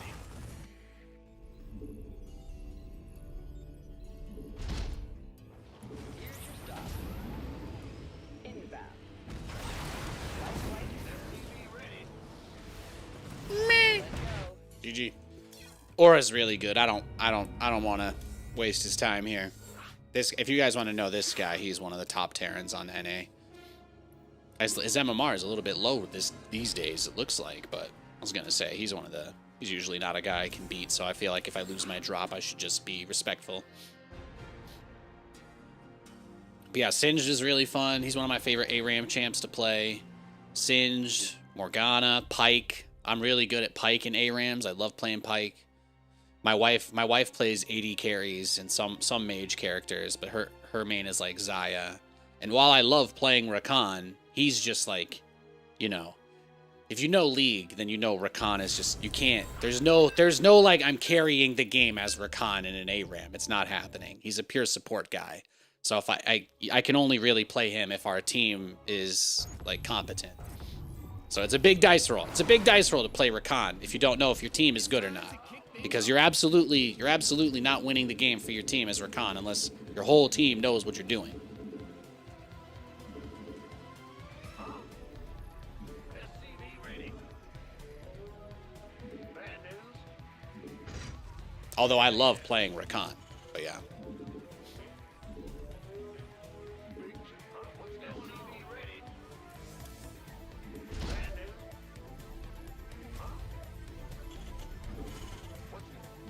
Well, I'll be posting highlights and stuff on the YouTube. The thing is, like, with this stream, the biggest thing that's gonna, I think, work for me is continuing to do StarCraft because I'm known in that space. But for the YouTube short stuff that I've been doing, which I seem to just be getting a lot of traction through the algorithm and discoverability, I can kind of do more varied stuff. So I would say just keep your eyes on the YouTube channel. At some point, if Katie gets a pentakill or something crazy, I'm going to be doing a couple of edits of stuff like that in our off time because I don't have like our camera or microphone set up to it, just the game. So I can pull like game highlight type stuff and put up some shorts of that, which I will for sure. You'll see some Fortnite and League clips start popping up. Maybe a little bit of Dead by Daylight. I've been doing a lot of that too. So I can't guarantee we'll be streaming stuff other than StarCraft because right now it's the place to be for me. So StarCraft is the thing that does best for me, for my channel, and honestly, I don't have any burnout anymore because the game's being updated and I took a year off. So it'll be a while. It'll be a while before I get sick of playing SC2, so I should probably enjoy it in case Blizzard stops updating it again in 6 months, you know? I gotta ride that high while it's fresh.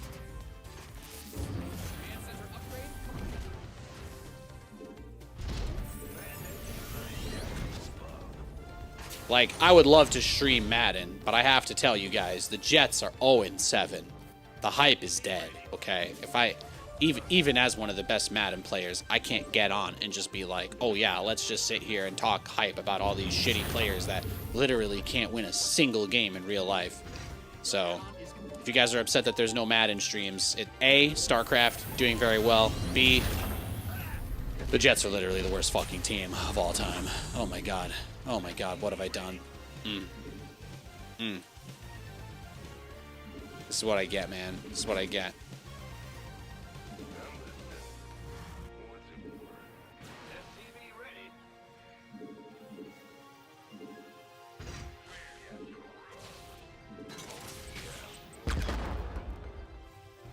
Alright, he walled off, so we should be able to put some pain on him. Would it hurt to just stream it when you play it? No, I don't set that much time aside to do that stuff. Like, all the Madden clips and highlights that I've been posting, I usually, I'll usually play like a game or two.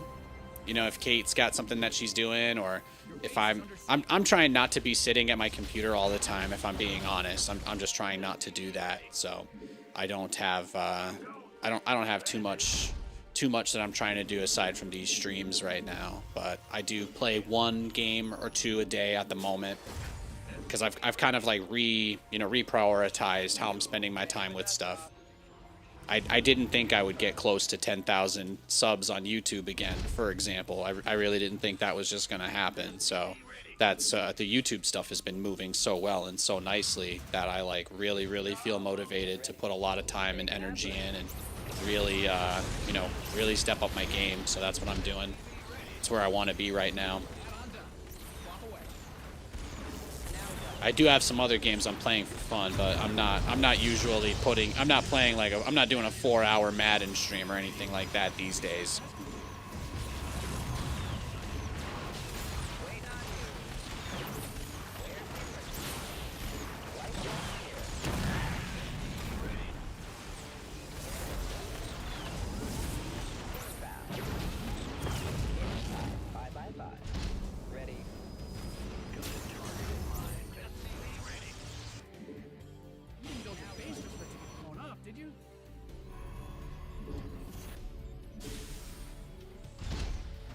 That's all. So I'll still be doing some of that stuff, but I'll be honest, if I'm gonna stream something other than StarCraft in the near future, it's probably Resident Evil. I want to do a Halloween stream, so we'll probably do like maybe one of these. I gotta kind of look at the schedule sort of deals, see if Katie wants to be a part of it or not. I can do it while she's on shift. I think she's working on Halloween, so I'll probably, maybe I'll do it Halloween night. I can do a little stream. I definitely want to play some Resident Evil. I'm really interested to see how like the shorts feed stuff goes when I play a popular game that's outside of my niche on like a holiday. Like, I think that'll be kind of cool to see how that goes. But that'll probably inform a lot of my decisions. I didn't think that I honestly just didn't think things would be moving this well this quickly. So I'm a little caught off guard by that.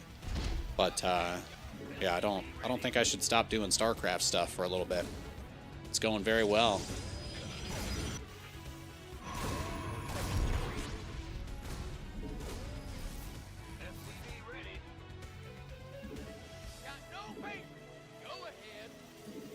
Which Resident Evil? Probably Resident Evil 2 remake. That's just the most. That's the one I'm in order of doing. I've been replaying all of the games again. So I'm kind of getting ready for Resident Evil 9 since that drops on my birthday.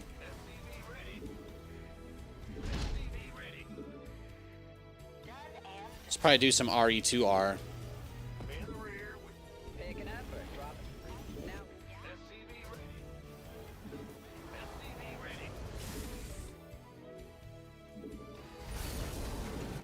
Guides? Like StarCraft guides? I don't know about that. Maybe. I might try and make some like short guides for the shorts. That might be a good idea.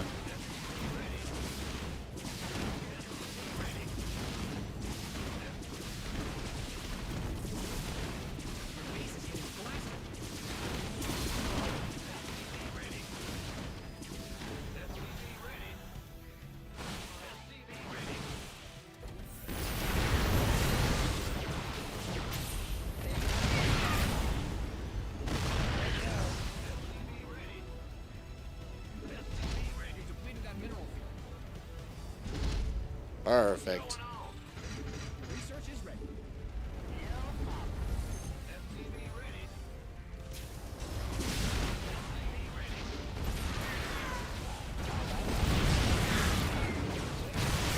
Ha!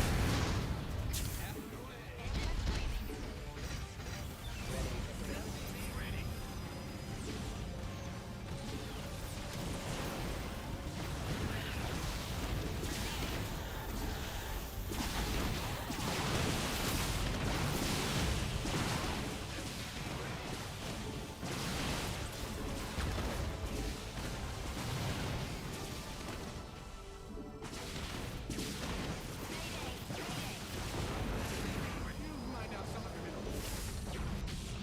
You've depleted that advanced sensor upgrade.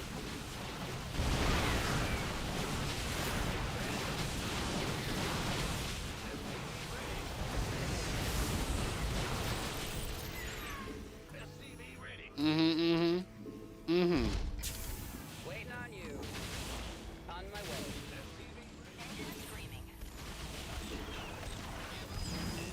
Mined out a mineral field.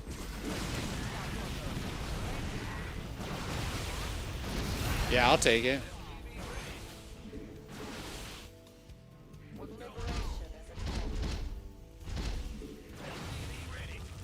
Actually, you know what? That's what I thought. Good boy. Command Center 2.0 ready to go. Need something liberated? In the rear with the gear.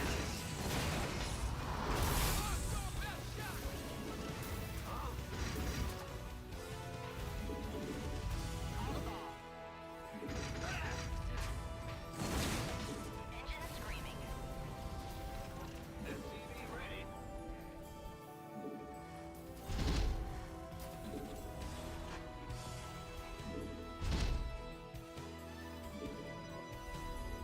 Let's see what he's got. He's been trying to bring some crazy pressure onto me, too. Add on done. Swap away.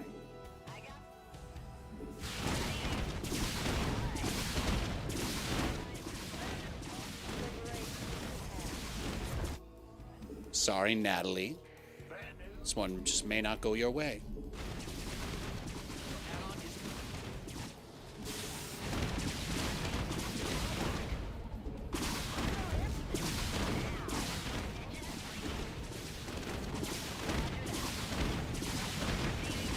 Command Center's got some new toys. Here come the...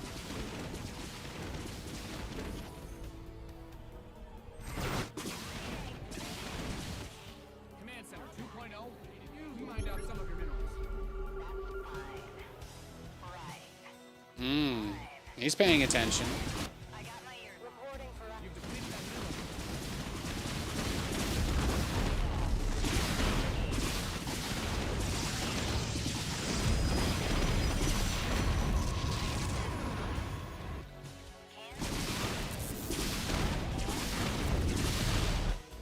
What's going on?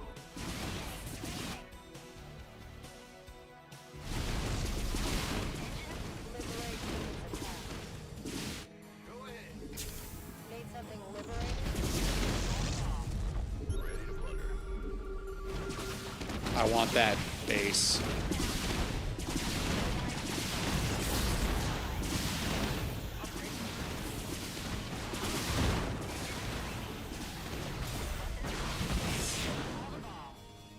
Done and received.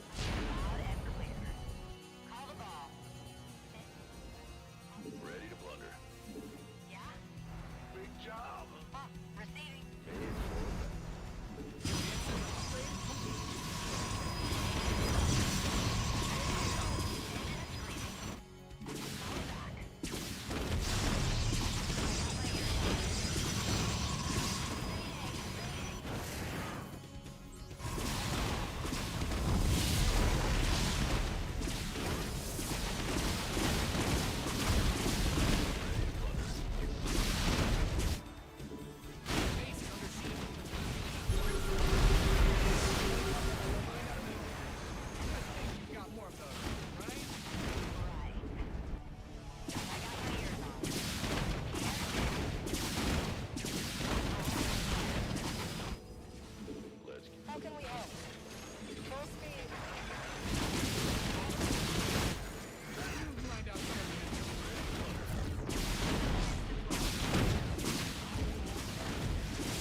mineral field.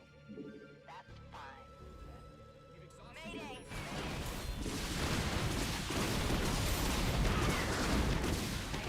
All of that. Receiving. You mined out a mineral field. Good thing you got more of those, right? Liberation is the path. Loud and clear.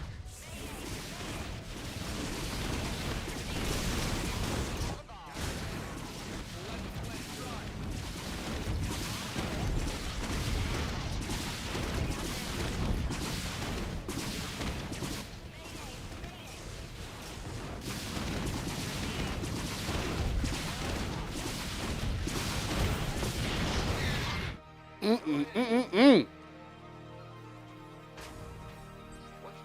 Well, lads, this is it.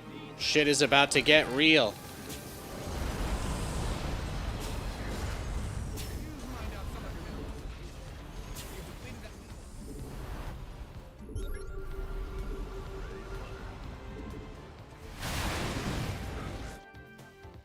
How can we help? Attention.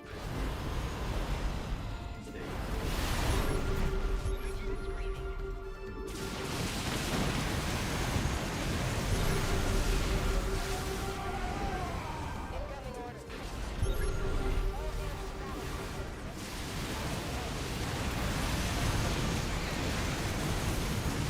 to battle.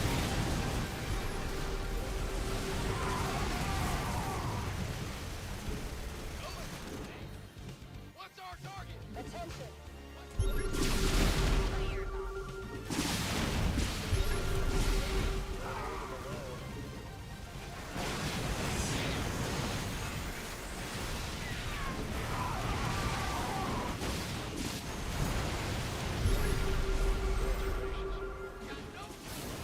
back.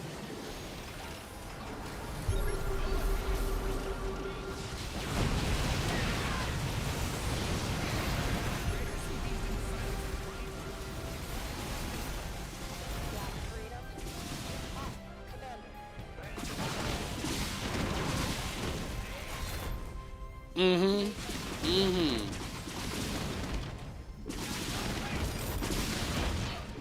Come on, baby.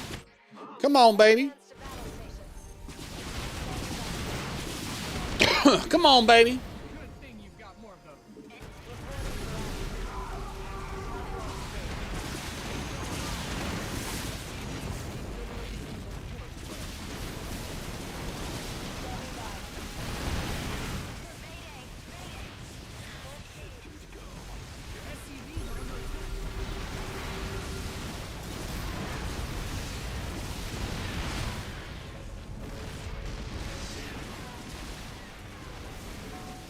Yeah, unfortunately for him, I don't know if he realizes, but we've got we've got a lot going on here.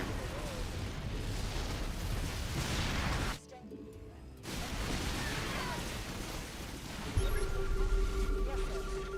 Course set. As you see. Yes, sir. Workers will engage to protect them.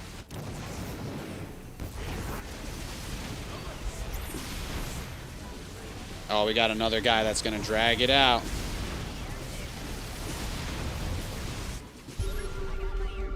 We got another guy that wants to drag it out. SCVs didn't sign up to fight. They didn't build bases. Well, not, did you?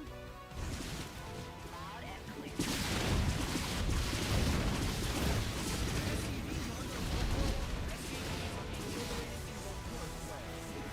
Workers will engage to protect them.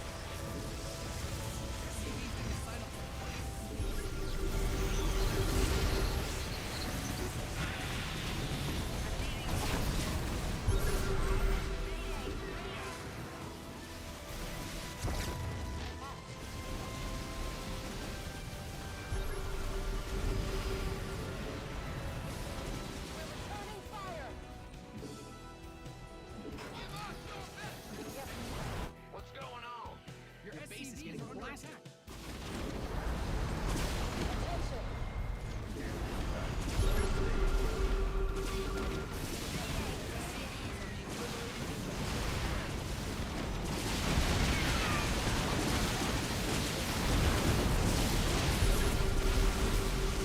I have so many scans, bro. Good luck.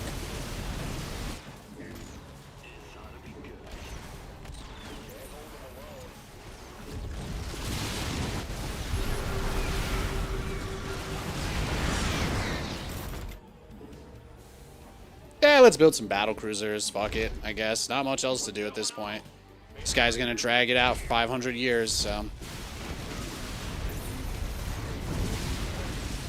Don't worry, my wife doesn't get off work for another 2 hours. I've got time for you, Sugar Plum.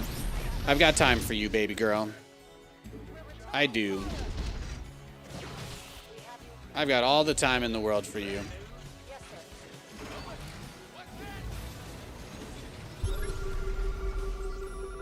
It's not like he's got my other bases. Yeah, that's all it. That's it. That's all he has.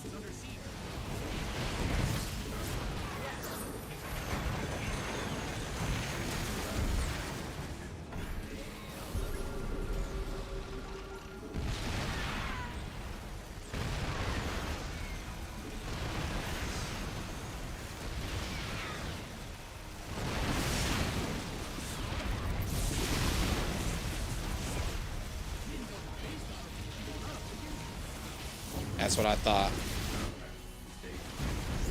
Turtle, turtle.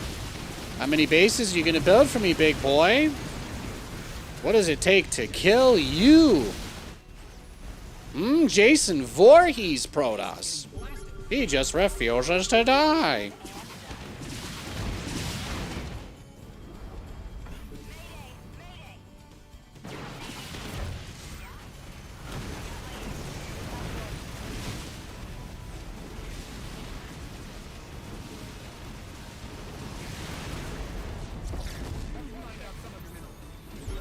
What are you gonna do, bro? You just gonna keep building more shit in the middle of nowhere? Is that your plan?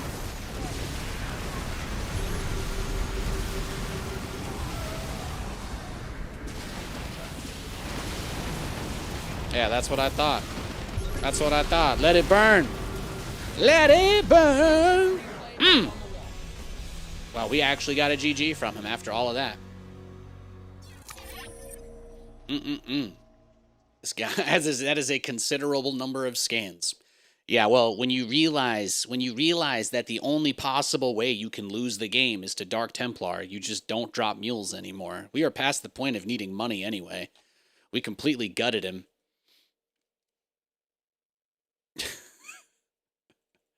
Crazy, right? Absolutely nuts.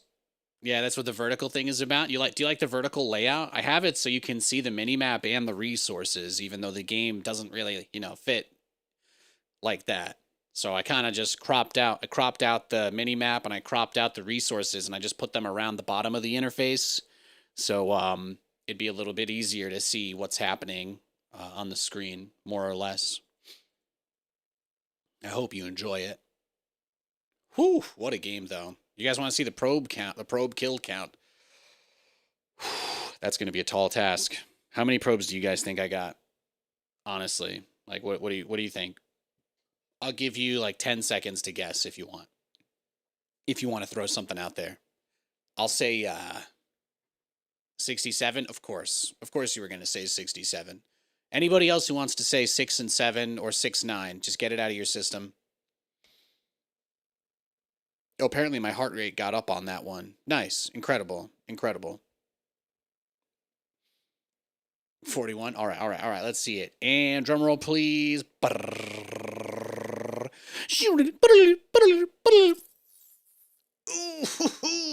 151 probes.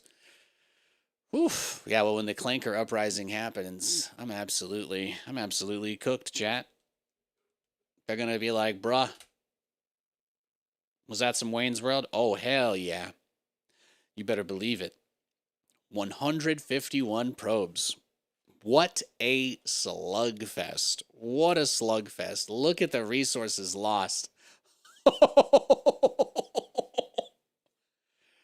That's... Hey, might as well throw another one in there. Swing! Swing! Yeah, well, doesn't get better than that. 51K to 1.69. Incredible. What a game. What a game. I might be tapped, guys. I might be tapped after that one. Oh, man. Oh, man. Whatever Super Saiyan energy I just had, I think I burned through the rest of my time on Earth over here. I might have to step out. Holy cannoli. Holy cannoli. What a game, though. What a game, what a day. What a game, what a day, what a way. It goes back to normal view when you rotate your phone. This is kind of sick. Yeah, Twitch is continuing to release updates. So technically I think they just moved from alpha to beta. There's still not that many streamers that are doing the vertical streams on Twitch, but it is something they're continuing to push. Like when I look at my Twitch stats, I actually was going through all my analytics earlier today, but only about 48% of people who watch the stream watch on desktop. So when you consider that we get, another half of the viewership on YouTube from mobile as well, it's like a lot of people watch on mobile. The majority of the people who watch my stream watch on their phones. So working on that stuff and improving that experience is something that I'm constantly trying to do. Obviously understand that the layout of the vertical stream can be a little bit funky since some of the UI elements I've stitched together aren't necessarily the prettiest, but I also think if you like StarCraft, you want to be able to see the resources, the supply. So I only have so many ways of displaying that, but there are other things I could try to do, I suppose. But it's a work in progress. Hey, I think today's stream was awesome. I beat that 22 minute game. Absolutely took the rest of my energy out of me, but I wanted to make sure that I could bring it together and get the win, get the dub for you guys, okay? So, also watch you through the nanny cam, but the quality here is better. That's okay. That's what that separate fee is for. So, look at Stukov. Look at Stukov aura farming. It's kind of like us standing here after a great day, building some battlecruisers. We did make some BCs. We had a battlecruiser game.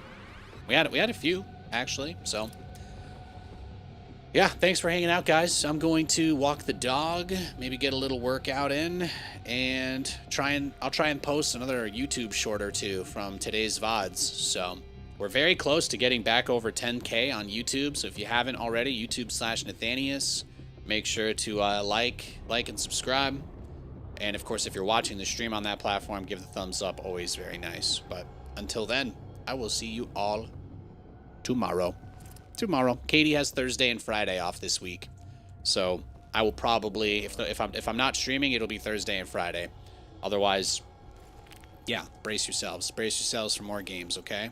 Actually, I should probably clarify something.